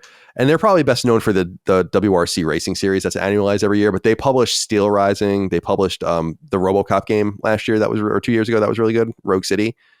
And they published the Terminator game. So they're kind of on the up and up. I feel like this game could be pretty cool. And Logan from Memory Card agrees. He wrote in and said, "My three sacred dads. Are any of you as excited for Hell Is Us as I am? The name might be worse than that of Intergalactic The Heretic Prophet, but it looks like it's going to be a really interesting sci-fi horror adventure. Between the game, the aforementioned Intergalactic, and Housemarque's new title, Saros, it seems like we're in a new wave of sci-fi that I'm stoked for. Can't wait for the show." Yeah, I think this looks great. What do you guys think about this? I am ready to be player plattered. If you remember that he says the concept of player plattering as opposed to silver plattering, and we laughed about that. But yeah, it's definitely an interesting move. And I've mentioned many times how this new style of open world is kind of started to emerge with Breath of the Wild and Elden Ring, where they're kind of telling you less and less. And this seems like an even bolder choice to go in that direction to this extreme. So something new and a lot of Death Stranding vibes to this game. Yeah, and that's definitely not a bad thing. Definitely. Yeah, Chris. Yeah, I'm all in. I'm excited. I'm stoked about it. I love the art design of this game. I love the way just even the characters look. There's something about, I don't know what it is. I feel like a lot of games can land in like a weird uncanny place, and I feel like whatever they're doing with this works. Especially that like weird. There's like a weird fucking fat dude. In this trailer that I was like immediately struck by. I was like, that is so cool. I don't even know why I thought it was cool. It's just like there's something.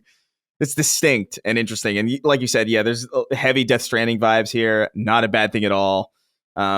These like faceless mannequins that reminded me a lot of Condemned Criminal Origins from back in the day. Like I'm just like yeah, I'm in. Like I'm so stoked about this. Oh, I'm sorry. Go ahead. Please. No. I was going to keep rambling. Go ahead. Well, I was going to say there are a couple of shots in it that are intriguing to me too. Like there's the one shot around a minute in the trailer where the soldier's running by and he has a UN helmet on, like a blue helmet, which is like an iconic like peacekeeper helmet, which is kind of cool. And I think gets into the story because I think it's about a civil war going like awry. And I love that last shot of him with his little drone in front of all those stone pillars or those concrete pillars. I'm like, this looks fucking sick. Yeah. The visuals are just great. And he had heavy Kojima vibes. No doubt. All right. So definitely so I'm got. Not yet. I will be gotten. Yeah. Number 21 was Lies of P Overture, the DLC for the 2023 smash hit game from Korean studio NeoWiz. I've never played Lies of P. I think it's just going to be too difficult for me, but I know people are really into it. Dustin, you were into it, and Maddie loved it, I think, too, as I recall. Yeah. This is the first DLC, right? Or maybe probably the only DLC? Like, expansion. I think they've done updates, but this is the first actual DLC expansion. And in the PlayStation blog, it calls it a prequel DLC. So I'm wondering if that means it's standalone in a way where you aren't using your established character from your base playthrough. I'm really interested in this. I have a love-hate relationship with Lies of P because while I did complete it, I felt like I had a skill issue the entire game where something about the combat didn't quite click for me, where I felt like I was struggling the whole game and in not necessarily a way that I really liked. But overall, I thought it was a fantastic game. Probably the best Souls-like that's been made yet in terms of quality versus From Software. So this trailer looked good, and I'm very curious about it. I will probably check it out. Yeah, no date, I don't think, but it says summer 2025. Summer, yeah, and it'll be on both PS5 and PS4, which the original game was as well. Number 22 was an interesting one. Dreams of Another. This comes from Q Games. It's technically a pixel junk game, although I don't know how, because it's just so different than all the other. I mean, all the pixel junk games are different, but this seems fundamentally different. It's slated for 2025 release on PS5, and like a game we announced or talked about earlier, it's also coming to PSVR 2 quietly. This is a strange and almost facetious shooter, it seems like. The quote here is "no creation without destruction." It's described as a quote-unquote ethereal and impressionistic game led by a guy named Bion, that's his pen, kind of his art name. It's Tomohisa Kuramitsu. And he's a musician by trade who's worked on some random games. And he was kind of the director and producer of the last pixel junk game, which was Eden 2 in 2020. And the idea here is it's a reverse shooter where you create with the gun instead of destroy with it. And it looks interesting. The pixel junk games aren't so much hit or miss as they're usually hit. I really feel like the only miss for me that I played was 4 a.m., which was just weird. But when you think about racers and monsters, Eden, shooter, side scrollers, they do some pretty cool stuff here. The Tomorrow Children, of course, Q Games released on PS4 in 2016 and revived in 2022 as well. I'm interested in this. I think it looks pretty cool. I want to see more though. Dustin, what do you think? Visually, I loved it. I haven't feel like we've seen a game like this stylistically. Can't say that I thought the gameplay looked all that good, but not necessarily bad. It's just so different from anything we've seen before. So my concern is that this is a cool game visually and conceptually, but how does it actually play? And a small side note, I noticed this when I was looking through all the different games on PlayStation blog. I think that Sony was like, could you please mention your PS5 Pro enhancements in the write-ups, please?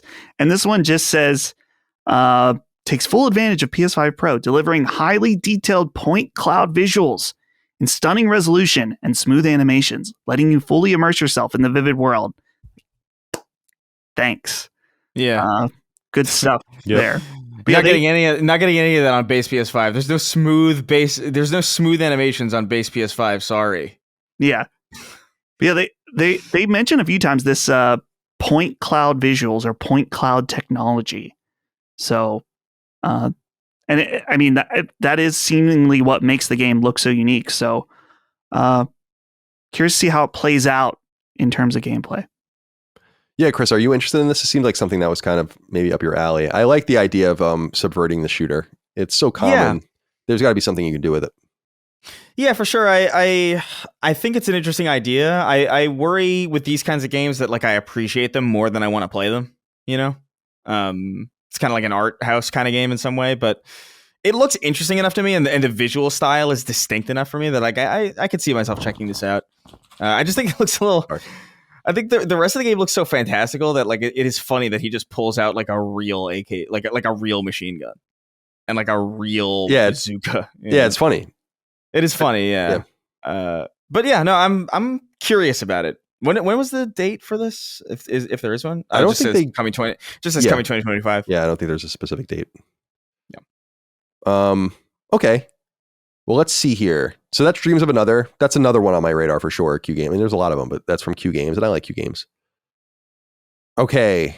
I wanted to acknowledge this. This is letters from Greg. He says, "Hi guys. Is Sony happy with PSVR 2 just cruising at this stage with not much first-party support and relying on smaller teams creating games? With the Max Mustard developer stating online that, quote, despite being a fraction of the market, Max Mustard has sold better on PSVR 2 in comparison to the Quest at launch, end quote, and big hitters like Behemoth, Alien Rogue Incursion, and the recently released Arcane Age being overwhelmingly positive within the community. Is PSVR 2 in need of a lightning bolt surge of sales and with popularity, or is this another PSVR, PS Vita slow crawl through the rest of the generation moment? With the recent hand tracking update for the PSVR 2 announced for Waltz of the Wizard game, and Mark Cerny stating, quote, PSSR on the PS5 Pro will get PSVR 2 support at a later date, end quote. It seems Sony hasn't completely given up yet. No, I think that they haven't been very vocal about it, but there are a few PSVR 2 games in here. So I think that they're happy to just let this thing do its thing with an audience that's engaged and making them a little bit of money. I don't think they have any expectations beyond that. And I think it's probably about the interest of the developers to put the game on PSVR 2, maybe a little bit of money gets involved, but probably more about if you can see your vision on it and if you want to try to sell more copies for that audience, because there is an audience of people there that buy a lot of shit, and you might be able to take advantage of that. Yeah. So yeah, I think they're happy with the way I don't think they're happy with the way it's going. I think they're happy to just let it be. Okay. Number 23. I know this is going to be the game of the show for you guys. Days Gone Remastered. This comes from Bend, of course. They haven't released a game since, and the original, of course, came to PlayStation 4 in 2019. On April 25th, you will be able to download Days Gone Remastered for PlayStation 5, and there will be a $10 upgrade path for those who already own it on PS4, which is great. There will be new content, including a permadeath mode and a speedrun mode, and there's an arcade option called Horde Assault. And of course, there'll be updates for the PS5 with the SSD, the DualSense, and all of the rest. I'm down. We've kind of known this has existed. I did wonder when they were going to reveal it. It seemed like it was a PlayStation blog post waiting to happen. So I'm glad that they showed it off a little bit more, and people seem kind of interested in it. Days Gone has, I don't know if it's real or not, but it feels like there's a little bit of a revision going on with Days Gone, which I'm happy to kind of see. Like, it's not a bad game at all. And I just don't think it reached its potential. And compared to its contemporaries, I mean, you're talking about a game that comes out around God of War, Horizon, Spider-Man, Uncharted 4. It's like, give me a break. But it was still like we could really use a Days Gone now. So what did you think about this, Chris? Were you happy? Do you want to be Deacon St. John? I know how much you love Deacon. Deacon St. John. Yeah, I don't know. I don't know how I feel about this game, really, man. Because like I do, like I look at it and I see something that like I might like the horde stuff. I remember being cool, and I don't want it to get it twisted. Like I didn't hate everything about it. It really was just this character that I was like, I just couldn't. It was so difficult for me to take him seriously, and the game kind of wants you to, and I guess that's what didn't really land for me. Also, when we played it, it just kind of was because we got it. Am I misremembering? Did we get it early? Yeah, we got Days Gone. Days Gone was one of the few last games we got early. Yeah, when we got in the pre-release, like it was really unoptimized, or just like it was really buggy. I remember it crashed a couple times for me, and so it was just kind of unstable. And maybe I'll get around to playing this. Maybe I'll like try and like, maybe I was too harsh on it or something. Like, I don't know. I don't imagine that the story is going to work for me anymore. than it did back then. I feel pretty strongly about like the reasons why I thought that was annoying. Like, oh, I'm picking flowers with my wife by the river. It's just like, oh my god, I don't. It's the same way I feel about in God of War Ragnarok when you're picking where you're looking for paint with Agrabota. I was just like, right. I don't want to. I'm not playing this for this. But some of this game mode stuff looks pretty cool. Like the Horde Assault looks pretty neat, and I own Days Gone already. So if it's just $10 more, like I might. I don't hate the idea of jumping back into it and maybe giving it another shot, especially if it's like a better version and a more optimized version for PS5 Pro. That's kind of fun. Like, so I'm considering it, but like April is going to be I feel like this next couple months is going to be pretty. I feel like there's a lot actually, so we'll see. I'm going to play it, and I don't know when. I'll play it at some point this summer. I'd like to do another podcast about it because it would be fun to revisit it. It's been 6 years. Yeah. So I mean, I haven't really thought too deeply about it since. I know we did a podcast about it back then, but Sir K Daddy wrote into us and said, "Hey, Sacred Ones. I know everyone was poo-pooing a Days Gone remaster, but I have to say that with the new additions to the game, it has me stoked. I am a Days Gone stan and was hoping for a remaster, but with all that comes with it, I'm super excited for it. Just curious if any of you would want to jump back in for the remaster. Your content keeps me entertained all week. Keep up the great work. Thank you." Dustin, you going back to Oregon? Gonna ride that motorcycle? I would consider it. I'm pretty annoyed though, because a lot of people who own this game, like I guess if you call it ownership, got it through the PS Plus collection. And turns out if you have it on PS Plus, you are not eligible to pay for a $10 upgrade. Yeah, that makes sense to me, in my opinion. I think it sucks. I think of how many people that are in my position where it's like, I might be interested in checking that out for $10. It's like, well, we gave it to you, but also not really to that extent. So if you want to check out this game that you weren't playing, the remastered better version, you got to buy the whole thing. It's like, no, you could have had my $10, but now you're going to get nothing from me. Did they do this with Horizon as well? Right? I think so. Dawn. The last game I can think of that did this was Final Fantasy VII Remake. Or something like that. Or Intergrade, you're saying. Yeah. Intergrade. I really don't think I mean, it sucks, but it's not a huge surprise. Why would you get the upgrade path for a game you never even bought to begin with?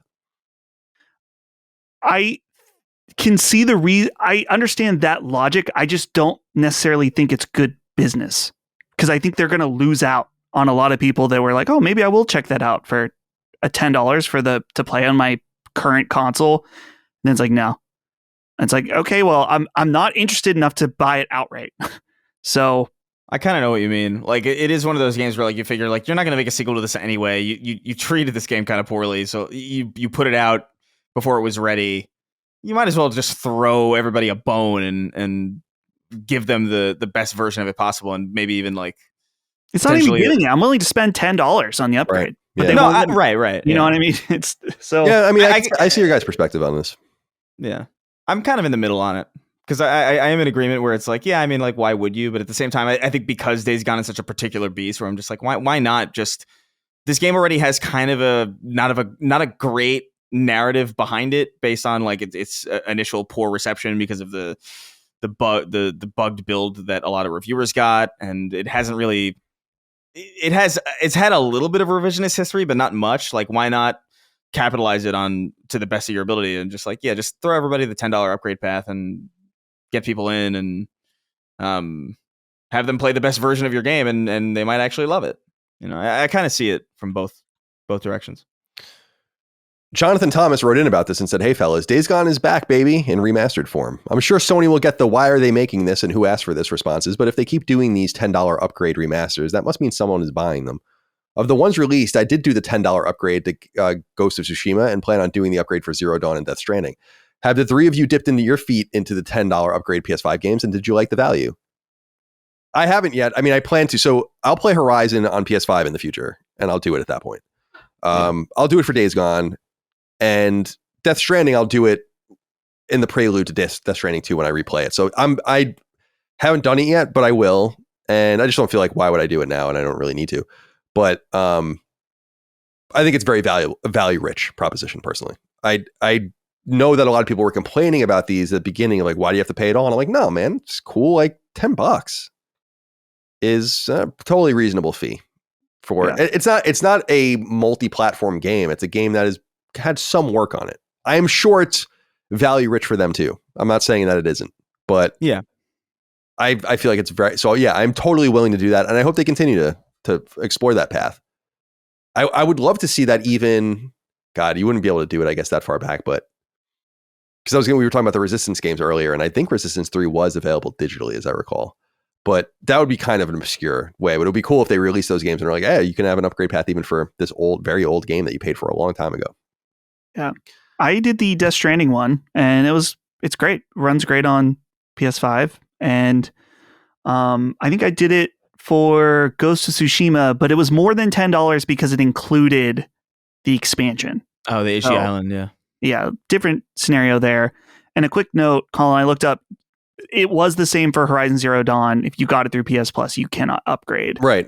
So I feel like we've done this before, and I feel like that is reasonable enough. But I understand people being upset about it. Anton K wrote in and said, hey, Sacred Fellas, is John Garvin completely vindicated in his disdain for how it went down at Bend? It's clear now that the fight was about Ben's involvement with the Games as a Service initiative at PlayStation. He ended up being completely correct. I would love to hear him on Sacred Plus to speak about it. Yeah, maybe I'll have him back. I've talked to him off the record and on background about things, but maybe he'll have more to say about it now. I don't know what his level of vindication is, simply because I don't know that they had much. And I don't know this part from him, but I don't know if they had much of an option. I mean, Ben is not Naughty Dog. I think that their approach to do things, I think they've often been molded into what Sony had needed at the time, whether it was Siphon Filter with late PS2 and PSP releases, whether it was Resistance Retribution on PSP, whether it was Uncharted on Vita. I feel like they're just kind of put where they want to be. I don't think any of those games were what they wanted to make at the time. So I don't know what kind of freedom they have now, and they're certainly not going to have much freedom now moving forward. And I don't think we'll be hearing from Bend after this for a long time to come. All right, number 24 was Stellar Blade DLC in the form of Goddess of Victory Nikkei, which is developer Shift Up's popular mobile game. So people can look forward to that. There'll be DLC in June 25th, 2025, and the PC version will come out then as well. I read something with Shift Up where they say their expectations for sales are higher on PC than PlayStation 5, which I would expect to be true, and that game is going to be heinous. Just letting you all know. The things that are going to happen to Stellar Blade on PC are going to be they're going to be something. So keep an eye out for that. And some of these, so this isn't the first update they've done. They did the photo mode, they did the pro update, they had the Nier Automata DLC crossover. So this is the second crossover that they're doing. I'm not going to check it out. I'm kind of over Stellar Blade. I'm not over Stellar Blade as an IP. I'd like to play a sequel, but I'm not going to go for any of this DLC. Dustin, are you going to go for that those buxom ladies? And when I was watching, I was like, oh, they put the Gooner game into their other Gooner game with these two. So, if you're into that, great. My only issue is just that this DLC, so it's listed a boss battle, collectible dolls, stickers, and new outfits. So a new boss battle is cool, but I don't need to collect dolls and stickers and new outfits for a game that I platinumed. If they did a DLC or an expansion or something, it would be a different story. But new outfits for Gooner Blade, I'm gooned out. Yeah, fair enough. Fair enough. Yeah, I'm kind of over it as well. I'm happy for Stellar Blade's success, though. They were noting they made something like $50 million in royalties on it, which is great. We're definitely going to get a sequel. I just wonder if PlayStation's going to do it. I assume they will. You get the PC version, you get a little bit more money in, you pre-produce the next one. I was surprised by how good Stellar Blade was, actually. Like I thought it was going to be good, but I thought it was going to be pervy and weird, and I just didn't. That's the funny thing about it, is I just don't find it that way. Like it's so provocative, and yet it's not provocative at all. Yeah, very, very interesting balance from our South Korean friends over at Shift Up. Okay, number 25 is Lost Records Bloom and Rage. We've known about this game. This is a Don't Nod style game in the vein of Life is Strange or whatever. We know it comes out February 18th, so imminently. It's episodic, so the second episode will come out in April. What we did learn is that it's launching in the PlayStation Plus. Now, they weren't really clear about this because I was like, when I first, and I don't know why, maybe I just misheard it, but when I first heard them, I'm like, it's going to be like a PlayStation Plus Essential game. But it's actually a PlayStation Plus Extra and Premium game, which I think is totally fine. I think this game is doomed. I don't think it looks bad. I just don't think it's the market for these kinds of games. Don't seem. When Life is Strange came out in 2015, it was a lot different than it is now. And I'm not saying like the mood or the vibe or anything like that. I'm just saying something about episodic games, emotional walking sims with some choice. That was more in its pocket then. And I feel like a game like this now kind of misses a little bit. But I hope for the best, and I think Don't Nod needs this to happen because their last game was Banishers, and it was a cool game, but it fucking bombed. So I don't know like what their health is. We'll see. Their first game, of course, was Remember Me, as you guys might recall, from 2013. So I don't think none of us are going to play this, right? I do like that it takes place in the 90s. There's a nostalgia for me for that. 95, I was 11, 12. But there's too many other things to play. Maybe one day. Again, I have this fantasy of playing the Life is Strange games, but we all know that's not going to happen. All right, 26 and 27 are that the PS Plus game catalog is getting the architectural adventure game Blueprints and the multiplayer crafting game Abiotic Factor. So Blueprints comes spring, Abiotic Factor comes summer. Just a couple of things throughout there. Not very interesting in my opinion. 28, 29, 30, and 31 are games coming to PS Plus Classics. And these, I was curious, especially with you, Dustin, if you were going to check these out. 3 of the 4 anyway. So one of them is that Patapon 3 is coming. People might recall Patapon 1 was released on PS4 in 2017 and Patapon 2 in 2020. So Patapon 3 seems to be... so those games reported to PS4. I don't like as native games. I don't know if Patapon 3 is going to be one of the PSP ports or if it's going to be the same kind of style of game. Obviously, these were made by Pyramid. I don't know if Pyramid exists anymore. They worked with Japan Studio on those games. So there's that. But the other ones that I was curious about with you, Dustin, were the Armored Core games from PS1, at least some of them. Armored Core 1997 and then Project Phantasma 1998, Master of Arena 1999. Armored Core continues with Armored Core 2, but that's on PlayStation 2, a launch game that comes out in 2000. We most recently saw Armored Core 6 in 2023 after a long gap. 2012 was Armored Core 5. These are very crude games, but I know you have a little bit of a love now of Armored Core after playing. And of course, these are FromSoft games at a time when FromSoft was just making Armored Core and like Kingsfield and stuff. So a much quainter time for them. Are you going to check these out? Yeah, I'll definitely check it out. I probably won't beat them, but you have premium, right? I do right now. Yeah, so yeah. So that'll be free for you or as part of your subscription. Yeah. And for me, it'll purely be an educational experience, just seeing like where these games came from in their early days, especially on PlayStation 1. I've always been curious about picking these up for my collection, but I believe they are pretty expensive games now. So when these come out, I'll definitely give them a download, peruse them for a bit. I can tell you right now, I'm not going to complete them, but I'd like to know where it started. Yeah, I can see that. I was looking at some gameplay specifically of the first one, and I'm like, yeah, this is pretty crude. But you know what? Twisted Metal, when I went back and played Twisted Metal 1 and platinumed it all the way through, that was crude too. And then you kind of just get into the mode, and you understand how to play it through the lens of the time. Okay, the next game up is a big one, in my opinion. It's number 32, and it's Tides of Annihilation from Chinese studio Eclipse Glow. No release date on it yet. It's a single-player, narrative-driven action RPG that takes place in London, and you play as a protagonist named Gwendolyn as she fights with dueling spectral knights that she summons in the battle. It's described on the PlayStation blog post. It's interesting. They were saying it's intuitive co-op combat in a single-player experience. So trying to use the strengths and weaknesses of your various attacks. It's not unlike other things. I think they're just taking a different approach to it. The game looks fucking great. I don't know if people are tired of this sort of stuff at this point or not, but I think it looks fun. And again, it looks so much more actiony and faster than the Soulsborne games that we were kind of getting stuck into that I just don't care for. I know a lot of other people do, so it's just a me opinion. But this was one of the standouts to me of the show. Chris, did you check out Tides of Annihilation, and what did you think? Yeah, I don't know. Like visually, I think it looks really cool. There's like specifically a shot of like some beast or something coming out of the water that I thought looked like particularly like that looks really fucking good. And I'm with you in the sense that I like the action oriented nature of it, but then there's some parts of it. I don't know. There's like a scene where like there's some Uncharted style climbing going on where she's like on these like wooden beams and she's I don't know. It's not like this is terrible or anything. It just kind of makes me feel like maybe maybe this looks more unique than it is. But I'm open to it. I think the combat looks interesting. I think the visual style of it looks really cool. I think it's graphically pretty gorgeous. Yeah, I don't know. I'm open to it. Dustin, any interest here? Sorry, I was looking at the trailer. Good. The graphics really stuck out to me.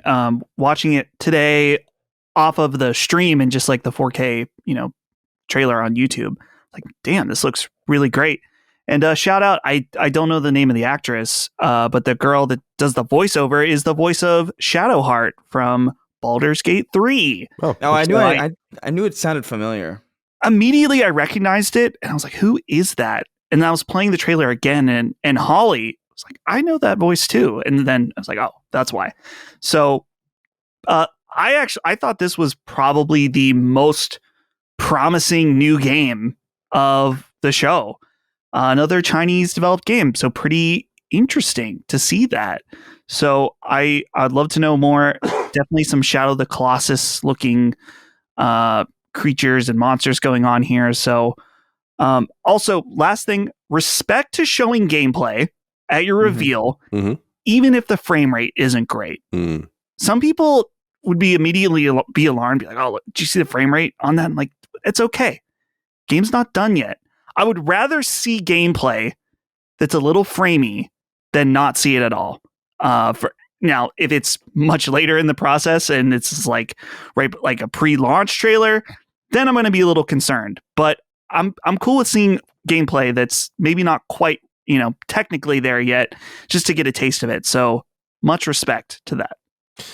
The word annihilation always reminds me of a story. There's a G.I. Joe called Annihilator, and I bought it when I was like a little kid, and I was going to like a soccer practice with my mom. My sister was playing soccer, and I was like Annihilator and she was like, no, it's Annihilator. And I always think back about like how my mom, I was like 5 or 6, my mom was teaching me how to say the word annihilate.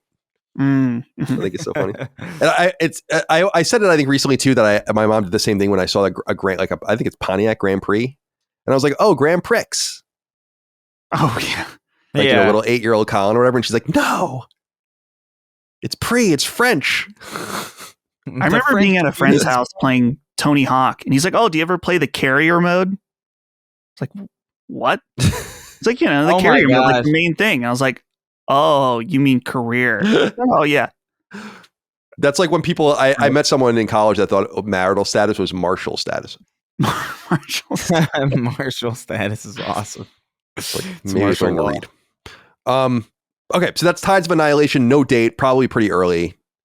Maybe next year. Looks nice though. And the Juan One wrote in about it and said, hello, CDC. Inquiry for you all. After finishing the state of play, one thing that really stands out to me, the return of action games. Onimusha, Tides of Annihilation, Lost Soul aside, all looks like games more like DMC than Souls-like. Not to mention a month ago where Ninja Gaiden 4 was announced at the Xbox Direct. Are we finally out of the dark ages where all action games had to be Souls-like? Thank you for all that you do. God, I hope so. But I don't know if it's that developers are running away from Souls-like games, because I don't think that's smart necessarily, because there's such a huge market for them. I think it's rather that there's a revival of a parallel, which is like the DMC character action, old school God of War game. And I think Stellar Blade is part of that as well. Not that it influences games this close to market, but I think it's going to influence things that are earlier in development. So that there are 2 tracks to do action, and they don't all have to be these brutally hard, frankly stiff games, in my opinion. Stiff, whoa. Now, Chris, let's get into number 33 and get into our pocket. Metal Eden comes from Raiken Games and Deep Silver on May 6th. This is a sci-fi FPS from the Polish studio that is best known for its 2017 isometric twin-stick shooter, Ruiner, which I bought but never played. Maybe I'll do that. Alex Gates wrote in and said, hey guys, this one is for everyone, but mostly for Chris. I'm really interested in what he thinks of Metal Eden's reveal. Basically, Ghost Runner across Doom. I mean, come on, in that art style, this is what devs who want to avoid the Concord fiasco need to be looking at. because the style and art direction of this game look so fucking sick. Anyway, what did you guys think of this trailer? Yeah, Chris, I thought of you when I saw this. I mean, I'm going to be all over this game too.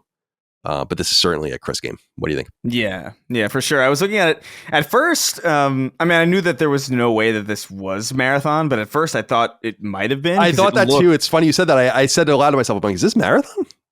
Yeah, like, because it does have like or at least it has like, as the trailer goes on, it loses that, but like early on, it kind of does feel like it does look a lot like the teaser trailer that Bungie put out for Marathon all the way back then when they did it. But yeah, no, whatever this is, I'm into it. I like the style, even something as simple. And I know this is really a sprinkling of the tism as I'm about to say this, but like even something as simple as like the fonts that games use, I think is like very, very, it's minor, but it's important. I mentioned last episode how like the Skyrim, the Skyrim subtitle fonted Mafia 2 kept throwing me off. Yeah. I'm probably the only person that's true about. But like the way that everything's written, it's just the highlights and the color and the lighting and just like the visual design. It's a lot of simple shapes, not a lot of like over designed like modern Transformers type stuff. It looks a little bit more.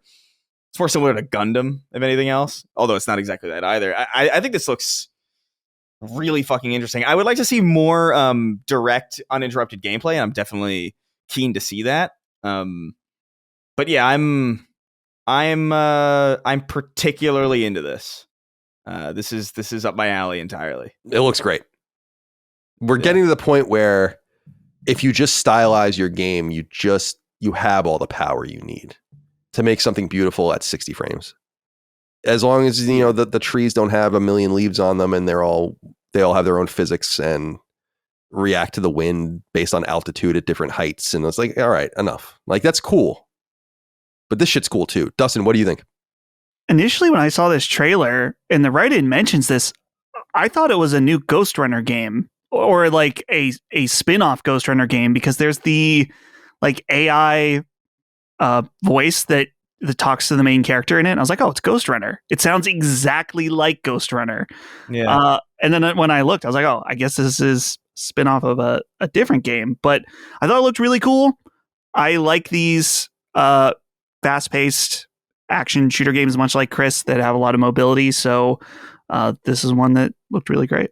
There's something cool about the gameplay where you have to like rip the cores out of the enemies and you have to like destroy their armor in order to make them vulnerable. It in some way it's a very weird reference, but it reminds me a little bit of Army of Two, where you just have to like you have to like destroy these dudes from multiple angles and then go in for the kill. Yeah, should be pretty cool.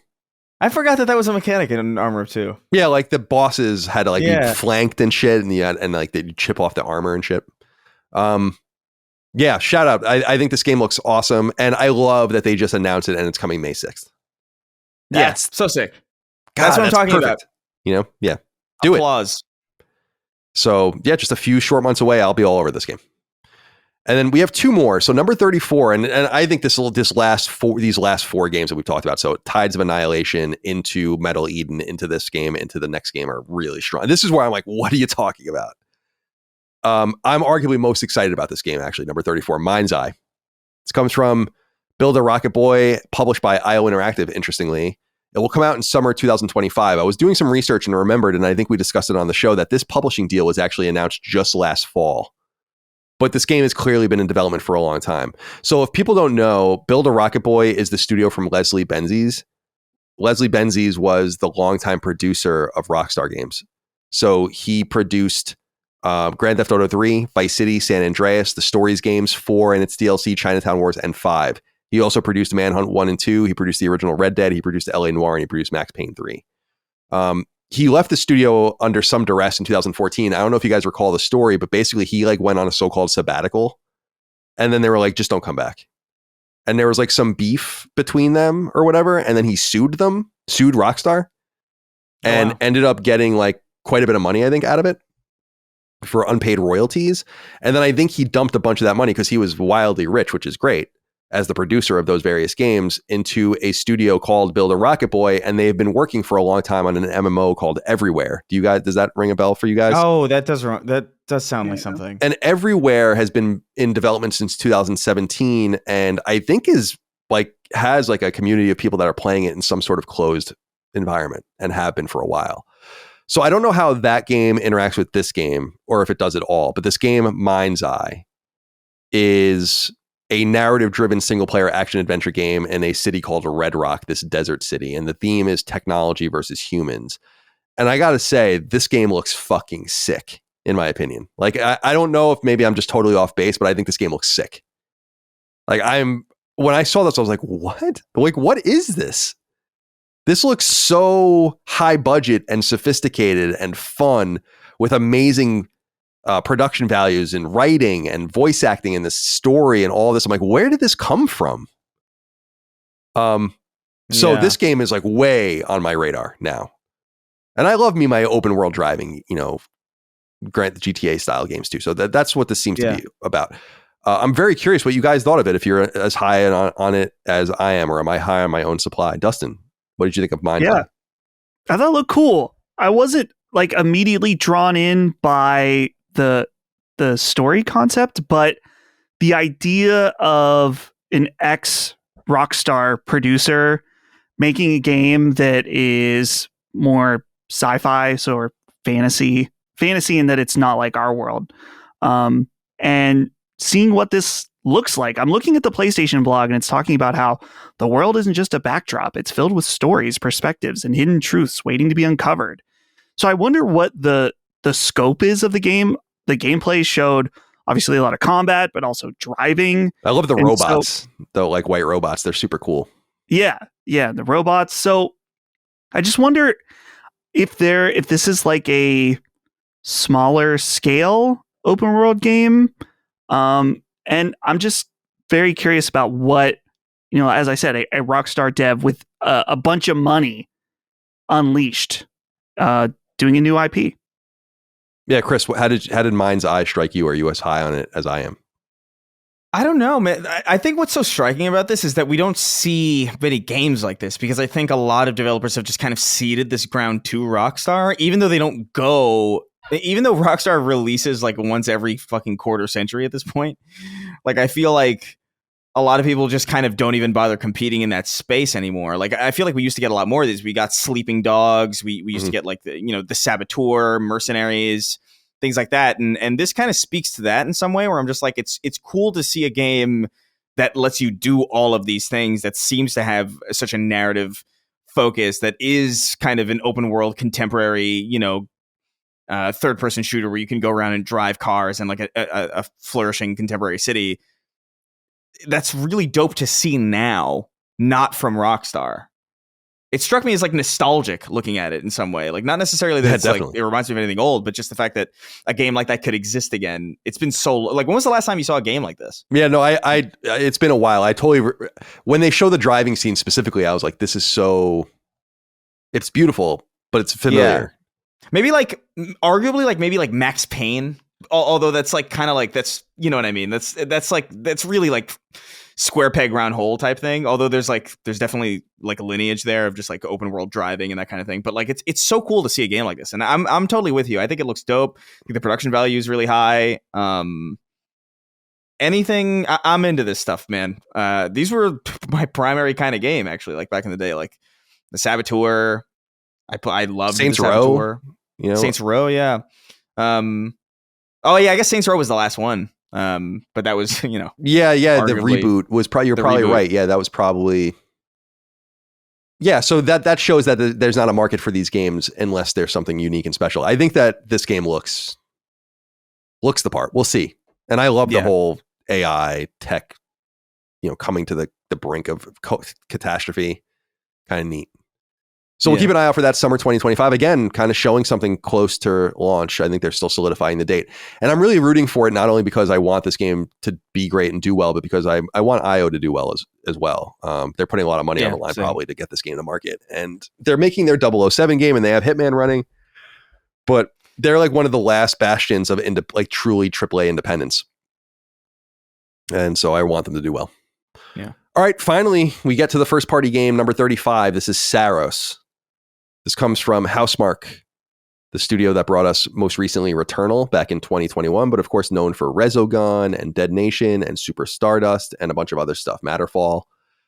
This will come to PlayStation 5 in 2026.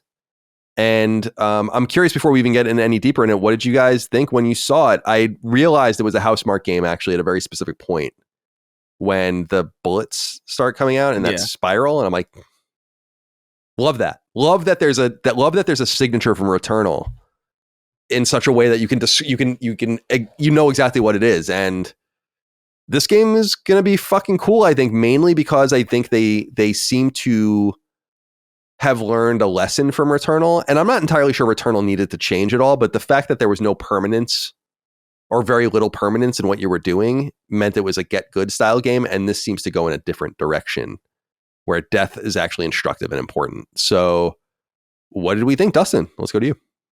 Yeah, I am excited about this mainly because Returnal was great. I love Returnal. In fact, I think it's one of the best games that is on PlayStation right now. But I didn't necessarily want Returnal 2. And the fact that they're kind of taking that core, at least from what it seems like, taking that core and then evolving it into something new is really exciting. And I was looking here that to be specific about what you're saying as far as it changing, this quote here, it says a key gameplay distinction between Saros and Returnal is permanent resources and progression, making every death valuable. After every death, you'll be faced a changed world, but it's Saros, right? Saros or I have to listen to it again because they do say it.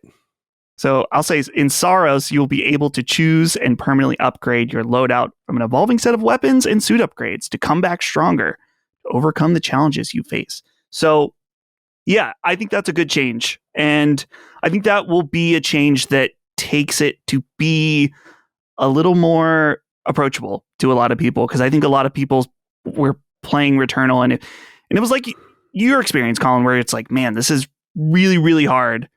And your love of Housemarque pushed you through to see it. But I don't know if everyone had that. So conceptually, dude, that the boss creature, whatever it is, looks so cool. Yeah, it does. It looks like a Dark Souls boss. Yeah.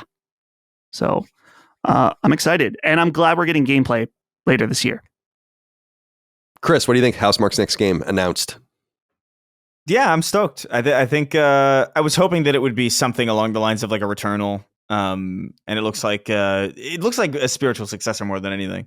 So I'm in. I'm down. I think it was a cool little teaser trailer. What I like most about it, though, honestly, is like if this was the teaser trailer by itself, I guess is kind of like whatever. It's just like, okay, they're making a new, there's a new first party IP from Housemarque. Okay, but I just think because of that one shot at the end of like the bullet hell kind of spiral, there's a lot of there's a lot of inference that you can make about what it's going to be. So like I feel like we already have more of an idea of what Saros is going to be, as opposed to like if we were just hearing about Returnal for the first time from like some teaser trailer that we didn't really quite understand.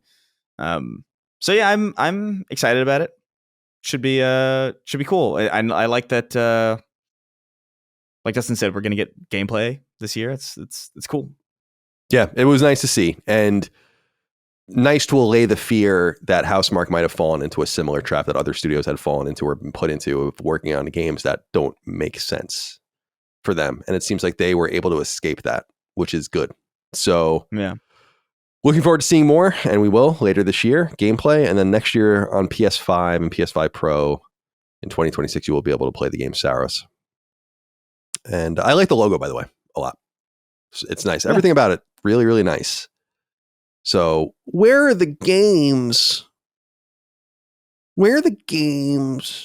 Tides of Annihilation, Metal Eden, MindsEye, and Saros alone are worth that showcase, in my opinion. Very strong showcase, in my opinion. Yeah. And we're all wrapped up by a new Housemarque product. Can't go wrong there. So that's it. That's all we have for the state of play. Any reflections before we move on? We have 6 inquiries from the audience we'll get to, but I don't know if you have anything else you want to say as we go. I guess we'll get another one in a few months. Well, we'll get the Borderlands one, and I'm sure that there'll probably be another regular one. Maybe we'll get a Death Stranding one too, although I hope not. Just don't show anymore. Don't need to. All right. Yeah, that was the state of play. Yeah. And I was impressed, but I'm sorry some of you out there weren't. Where are the games? I don't know. All right, listener inquiries. 6 questions, comments, concerns, thoughts, and ideas from the audience over on Patreon. Patreon.com/laststandmedia. Oh, actually, so we already kind of went into one of these. Adam Kelm wrote in about the Kendrick Lamar performance. I probably should have put this earlier. So we'll skip you. So we have 5 inquiries, questions, comments, concerns, thoughts, and ideas from the audience over on patreon.com/laststandmedia. Look for the weekly thread we put in the newsfeed for this show and all the other shows. Respond to it with your inquiries. I pull through them and you'll hear them throughout the show. You've already heard a bunch of them. And let's get into 5 more. Moist Milliam wrote into us. Hate that name. It says, hey, CDC. Sony appears to be moderating some of the games allowed on their store, delisting most of the games from Random Spin publishing. Random Spin Games or AI slop, and last year alone, they published 35 games on PSN. Do you think Sony is finally waking up to the reality that their store is flooded with slop, or did this publisher do something specific to catch Sony's ire? So I don't know if you guys have seen this story, but IGN had written a story and a few others had written a story kind of going into the concern that I've been talking about for years on this show about how there's just too much junk on the storefront. So there was like this expose of sorts written, I think, by IGN, and then there was a response, or a seeming response, almost immediately from Sony, wherein they removed one of the publishers that was targeted in that story or discussed in that story, that like seemingly removed all of their games from the store. I am not hopeful that this is a sign of things to come. They must have done something wrong.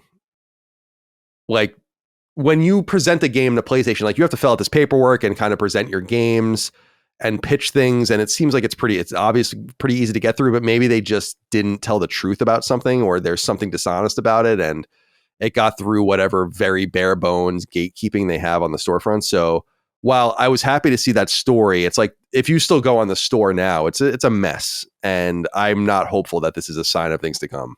So I don't know. Did you guys see this come through at all? It's a kind of a more nerdy play. Yeah. So Dustin, what did you think? Yeah, I saw this come through. I was going to make a post about it a few weeks ago, and then I think I got distracted, but I was looking through the PlayStation Store, as one does, and I saw a game on there called Perpetual Mouthwashing. And the image, I don't know if it's AI, because it's pretty zoomed in, but it has a guy wrapped up in bandages, and you can no longer go, like, when I click the link to the online PlayStation Store, it's no longer there. So I'm assuming it was taken down, but it's still cached in Google. It says Perpetual Mouthwashing is a first-person psychological horror game that thrusts you into the grim aftermath of a wrecked space freighter. This is blatant plagiarism of the game Mouthwashing. And this isn't the first time I've seen shit like this. Some of you may remember a few months ago when I talked about all the trading card game shop simulator clones that were on there. And there's many others. And when you have something this obvious, especially when Mouthwashing isn't out on PlayStation, the PlayStation Store is becoming like Blockbuster, where there's like Titanic 2, or like the movie that's meant to look like whatever Blockbuster is out, and it's just some cheap garbage that someone rents on accident. Is that really the experience that you want people to have coming to the store and buying this slop? I don't get it. I don't get it, man. This is something we've been championing for a while. I'm glad to see a change is being made to at least some degree.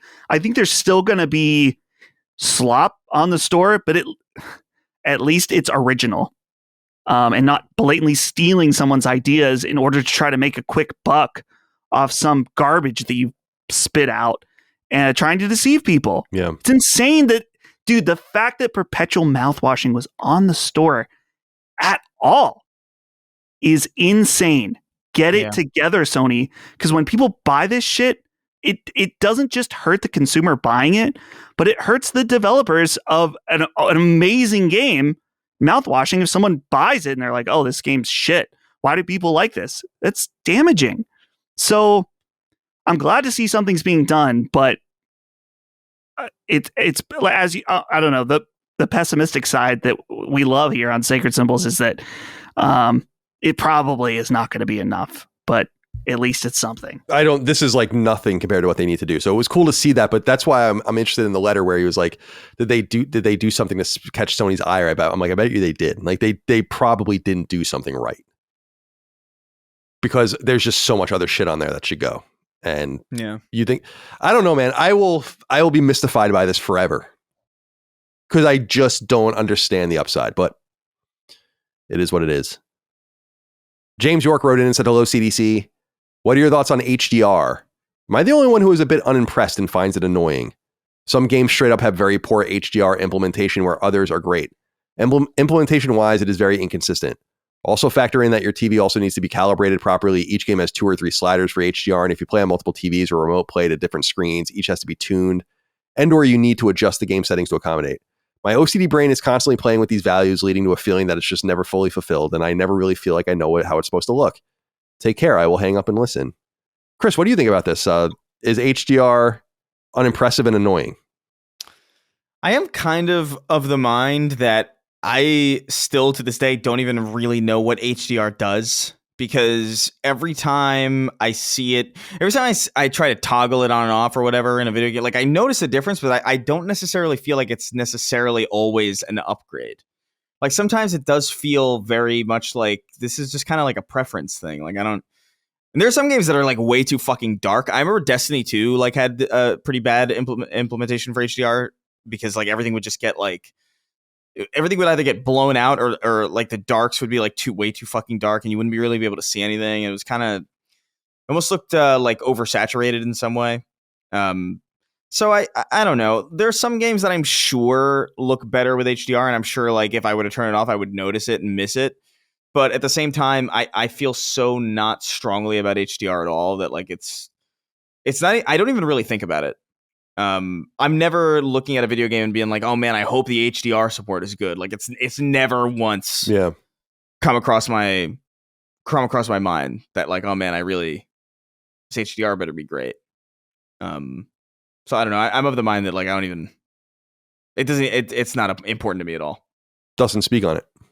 Yeah, I'm very different from Chris in that I do care a lot about HDR. I've bought few different very expensive TVs and monitors that have really great HDR capabilities. But Moist, wait, is it Moist? No, that was the last one. James. No, yeah, James York. Yeah.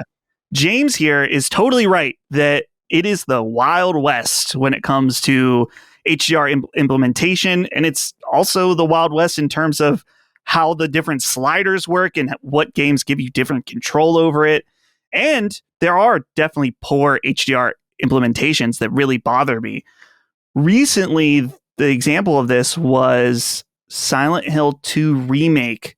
What bothered me is that there was a raised black level where on an OLED TV, it's like, man, if it's dark, I want the pixels to be off. And there was always like a little bit of brightness on it. And so I like tried to tune it. I was looking online and other people were saying the same thing as me, people that care, which is probably not very many, but it is disappointing that the implementation is just all over the place.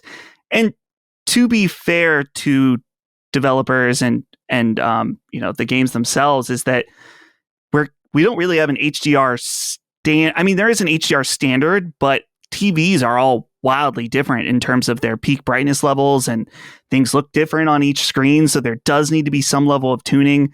It is very annoying. I don't expect, at least right now, with it still being pretty new, a full plug and play, but I would like games to have a standardization on how you increase and decrease, whether it's brightness values and things like that. I think that would be the first step of it. And even not even just from sliders, but like proper implementation to begin with, where there's like not raised black levels or things that are blown out, things like that. So it's just, I think, one of the growing pains. But the thing is, HDR, when it's good, it's so good, in my opinion. I absolutely love great HDR games. The game that really made me a believer was the original Horizon Zero Dawn on PS4 Pro with HDR. It was the first time that I had a 4K HDR TV, and I was like, wow, this is really, really spectacular. So I hope that it continues to improve, but James is right. It is very inconsistent. All right. Thank you for writing in, James. Matthew Scorer wrote in, said, hello, boys. I'd love to get your thoughts on what was going on in IGN's Twitter feed this past week. Around the launch of Kingdom Come Deliverance 2, they linked to an article about how to romance the character Hans, and it drew some of the expected reactions from the anti-woke mob. But since then, they've quote tweeted that same article 3 times by my count, intentionally stirring the pot each time, claiming that Twitter loves Sir Hans. Am I off base in thinking this is a bad look for IGN to intentionally rattle the hive this way? It's hard for me to believe that those tweets were repeatedly approved, and yet it seems like they were. Unless the social media team has no oversight whatsoever, which is also hard to believe. Are these the death throes of an industry full of woke journalists that I've seen more people getting tired of having it shoved in their faces or so much in the last decade? Or is this just a company farming engagement? Maybe it's both and they're killing two birds with one stone. This seemed to me like farming engagement. We bring this up quite often, but I love that tweet from id where it's like, you control the buttons you press. Yeah. It's like one of the great tweets of all time. And I believe that it's actually like a really philosophically sound way to say, like, control yourself. Right. No matter what. So, all right. So what if IGN tweeted out how to gay sex up Hans in Kingdom Come Deliverance 2, and they tweeted it out his butt like that. Right. And they did it every 10 minutes. Like, your response to that is still your choice.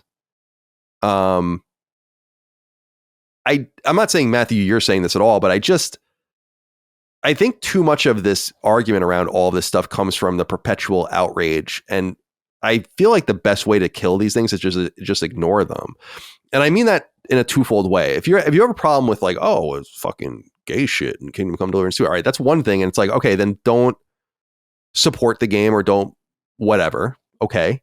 But the bigger way to kind of send a signal, it reminds me of Mass Effect and how we always talk about how in Mass Effect, like, no one played as a renegade. It was like fewer than 10% of people ever saw that shit. And you see that in the telemetry. It's like, okay, we don't want to do this stuff in our game, so just don't do it. And then they'll look and say, like, oh, maybe this was like just not even like a homophobic thing or whatever, but maybe just a waste of resources. We should do something more, whatever. I just think people are falling for traps too easily. And the trap isn't always intentionally set. The trap it lies in the way you react or choose to kind of formulate your opinions on things based on stuff you really shouldn't be outraged about. And Kingdom Come Deliverance 2 is not a gay relationship simulator. There's an option in the game's deep mechanics to have a gay relationship. And by the way, there are games from the PS2 and PS3 era that had gay relationships in them. No one cared, including Mass Effect. So I don't really know. Yeah. This shit seems so try hard that it's like not even funny at this point. Like, what are we doing? You're conflating all of these different things. You're getting angry. You sound like Fox News in 2007. And to me, we don't have to linger on this. If you have anything you want to add, you're more than welcome to. But I just want to say, and it's not you, Matthew, that's doing it necessarily. It's just ignore it. Removing the oxygen kills the fire. There's nothing to burn. It's just easier that way. It's my opinion. Yeah. Daniel Caius wrote in and said, hey guys, I just heard the unfortunate news that XOK Games has decided to cancel Earthblade, the follow-up to 2018's Celeste. This wasn't widely reported, but they made the announcement in January. While I fully support their decision, I'm also deeply disappointed and a little frustrated. This and games like Silksong bring up a lot of questions about devs announcing projects too soon. Do you think they all owe their fans more? Should they have muscled through and finished, pivoted to something scaled back under the same name, or maybe just split into smaller teams to pursue new ideas? I did see this when it happened, and I didn't report on it because I just didn't think anyone would really care. But yeah, the people that made Celeste, I think there's two like main people that owned it and owned this new company, and I think they had a falling out of some sort. And so the game kind of unraveled from there. Earthblade, I think, was announced quite a while ago, maybe like 4 years ago. And Celeste, of course, came out in 2018. And Celeste is a cool game. I actually go back and listen to the first stage song in Celeste sometimes. I love that song. The way I look at this is like, I do think that there's people. I owe you guys something, right? Like the audience. You support me. I owe you good quality content. I owe you repeatability, predictability, laughs, and insight, whatever the case might be. But if you're holding a gun to my head at some point, right, doing it and saying like, I don't want to do, like, I know internally it's like, I don't want to do this anymore, but I have some sort of need to fulfill the desire of the people out there that if they only knew I didn't want to do it anymore, might be like, oh, okay, just don't do it. And I kind of follow that to its logical conclusion, wherein do they owe you the finished project or the like something? It's like maybe, but do you really want them to deliver it under those circumstances? They don't want to do it. Like to me, I just think it's the best of bad options. In other words, the best of the bad options is just abandon the project, as opposed to having something that's supposed to be like insightful and interesting and artistic or whatever, and you're finishing the last third of it because someone has a gun to your head. Why would you want that product? Silk Song, I think, is a little different because it's annoying at this point. But I don't think Earthblade was in your faces as that much. I see some people bring this up for the role-playing game Lilimo brought up and is making it. And people are like, you announced it too soon. And I'm like, I told you about it too soon, but I never announced anything. You don't know anything about it. Maybe I shouldn't have told you about it. But I think it's kind of, even that is kind of in the space between, and we're going to deliver the game ultimately. But I guess what I'm saying is I don't want indentured servants and like artistic slaves making these games that are supposed to bring us joy or insight or immersion or whatever and be like, man, this really came from somewhere special. And it's like, no, I actually was chained to my desk because I made a fucking financial agreement and I wrote a blog post saying I got to finish it. So I think it's just like, it's a bunch of bad options. It sucks. But I don't want these guys to make a game and they don't even like each other. It's like, yeah, what kind of game is that going to be? Do you have anything you guys want to add before I move on? Yeah, I understand that there's the disappointment if you were not emotionally, but just invested in the idea of what this game is, but you didn't pay for it yet. So yeah, like if it was Kickstarted, right? Yeah, I would. You're not even owed anything then, legally or not. It says it when you but then I would still understand. You felt ripped off. You were ethical for a Kickstarter. Yeah, it's like from an ethical perspective, you have to deliver it. In this, I was reading the blog post where they explained what happened, and apparently there was some kind of financial rights related issue between the creators of Celeste. Money, dude. Yeah. So, and it wasn't as far along as they thought, and I can't remember exactly what it says, but maybe it was like the person that's not there anymore. This was more their project or something. I don't know, but it was clear that the path forward for this game just didn't quite exist like it once did. So again, there's no financial investment. It's disappointing, but I think there's just an understanding that shit happens sometimes, and not in like a No Man's Sky shit happens. Everyone bought this game and it's terrible. It's like shit happened behind the scenes that we thought we were going to be able to make this game and it's not going to turn out. So we're just not going to do it and move on to do something that we actually feel capable of doing. And that hopefully then the end product, when you do financially invest, you get something good. So I think that's the much better option, even though it still is disappointing if people are excited to play this. Final inquiry comes from Nicholas Jensen. It says, hey boys, I often wonder how old is too old for video games. Well, last Thursday, I had an experience while working that proved to me that you're never too old. I was doing a pest control service for an older retired couple, and as I was treating the interior, the gentleman was in the room playing Call of Duty Zombies. I had a small conversation with him about my love of video games, and he said he's played every day for a few hours for the last 10 years, and that he was 69. That blew my mind. As the conversation was ending, I just simply told him, I often wonder how old is too old, and you just proved to me that you're never too old, so thank you. I hope you all are having a fantastic week and a great weekend. I love hearing shit like this, and Chris and I have discussed this in the past, and we do it through a comical lens, but it's like, just wait. Like, just wait 20, 30 years and see what it looks like with old people playing video games.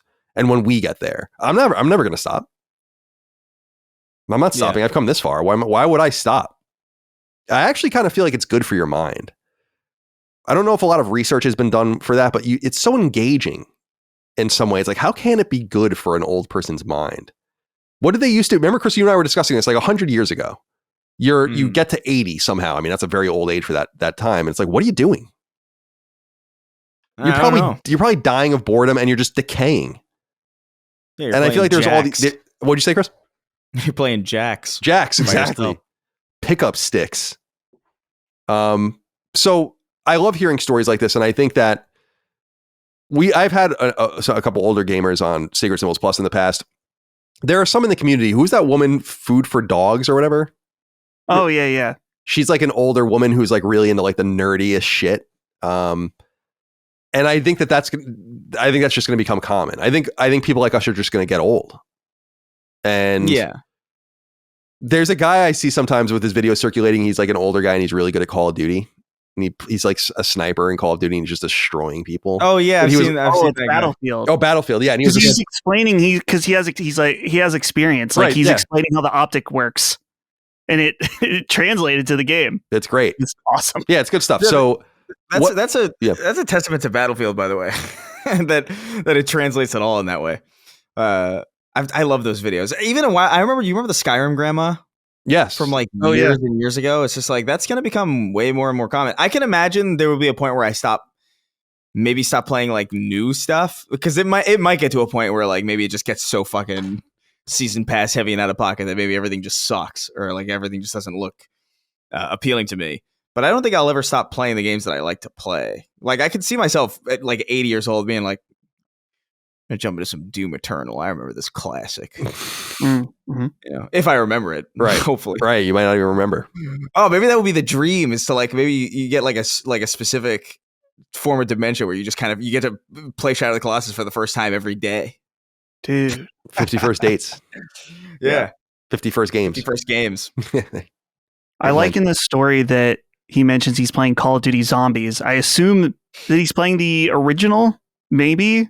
And I think that it's kind of like what Chris was saying. It's like, yeah, there's newer games, but this is what he likes. He likes the World at War, Call of Duty Zombies. It reminds me of my friend's dad, who's not super old. He's around my dad's age, but I remember going to his house in college and his dad sitting at the computer playing. It might have been Civ 1, maybe Civ 2. I was like, he's just playing Civ. Civ 5 is out. What's he doing? He's like, oh yeah, this is just the one I like. I was like, that, hell yeah. I actually really respect that you've just been rocking Civ 1 or Civ 2 and this is what you play and you play it forever. Probably when I am 80, 90 years old, I'm going to play Roller Coaster Tycoon. Yeah. I've played that game since I was 7 years old. I play it probably every other year my entire life. I just go back to it, play a little bit. I'm satisfied. So I think that's cool. I love it when you find those games that you're like, can go back to for the rest of your life, and hopefully that's the case. Yeah, you revert back to your childlike state. What do you think that game is going to be like from a realistic perspective for you guys? Mega Man, probably. Mega Man. I could see Tetris Effect lasting me a long Tetris time. Yeah, I could see myself playing Tetris Effect, or just Tetris generally. Coma. Yeah, Tetris generally, but Tetris Effect is like fucking some good shit. Yeah, I mentioned I think it would be Roller Coaster Tycoon. In that game is just as good. It gets better for me every time I play it because I understand it better. So yeah, interesting. So good. All right, boys. That's it. That was a nice, lengthy, chunky episode of Sacred Symbols of PlayStation Podcast. Lots to talk about today. It was a great episode. I really enjoyed it. Let's go around the horn and say goodbye to everyone. Chris, goodbye to you. Be well. What are your plans for the rest of your day? Probably gonna go on a grocery run. I'm trying to think of like what it is I want to play. Like I'm kind of impatient. Like I know Avowed. I'm in the mood for an RPG. I know Avowed is like a couple days away, but still in the meantime, I kind of want to. I'm in the mood to chew into something a little bit more meaty. So maybe I might jump into Kingdom Come on PlayStation. Maybe cool. Just so I can have the option to. I want to have it in two play. I want to be able to play it in bed. That's the thing. So it does seem like something that I would enjoy, like kind of going to bed, nodding off. But PC or PlayStation, PC's kind of fucky with that. So probably jump onto the PlayStation version for now. PS5 Pro support, very good. Is it good? From what I've seen, yeah, it's like a really, really good improvement. So maybe that'll be the move. Yeah, I was concerned because I was like, man, my PC's so good that like I might as well get it on this. But like, if the PS5 Pro version's, I'll look into it. I'll see what like maybe Digital Foundry has to say about it. Yeah, I'll make a decision. But pretty chill day. Nothing much going on. Well, good to see you. Thanks for your time, Dustin. Of course. Be well. Have a good rest of your day. Thank you. This podcast has cured me. I no longer have a mild stomach ache. Feel just fine. So maybe talking to you boys. Yeah. That healed me up. That's but nice. For tonight, it's Severance night. This is the highlight of my week. As soon as Severance is over, I'll be looking forward to next Thursday at 9 p.m. So other than that, and Civ. Civ right now, it's all Civ all the time. Despite any eye injuries, I will continue to play persevere, on. Pioneer on. All right, my friends. It's good to be with you today. Yeah, I'm just going to wrap this up, probably go work out, eat dinner, hang out. Nothing too crazy. Just no sports on. Actually, I think there's a hockey game on tonight because it's there's like a break in the NHL season, and now it's like the US, Canada, Finland, and Sweden are in like this tournament. So maybe I'll watch that tonight. But yeah, otherwise, great episode. Lots of news, lots to talk about, lots to play, lots to prognosticate about. Appreciate your guys' time and efforts, and I appreciate all of you guys out there listening and watching and supporting us, whether on free feeds or, of course, patreon.com/laststandmedia, like 13,000 of you do. We could not do it without you over there. So yeah, early ad free access, patreon.com/laststandmedia, merch, laststandmedia.store. We'll see you next time. Until then, goodbye. See ya. Take care, guys. Sacred Symbols, a PlayStation podcast, is a product and trademark of Last Stand Media and Collins Last Stand LLC, and is proudly recorded in the USA. The show is conceived by, is written by, and is directed by me, Colin Moriarty. My co-hosts are Chris Raygun Maldonado and Dustin Furman. The show is produced by executive producer Dustin Furman. All of Last Stand's theme music is by my best friend, Ramon Narvaez. As you know, all of Last Stand's shows, including Sacred Symbols, are fan-funded on Patreon at patreon.com/laststandmedia. The following names are at the producer level on Patreon, our highest tier, and we're grateful for your thoughtful and kind contributions to our independent endeavor. Thank you.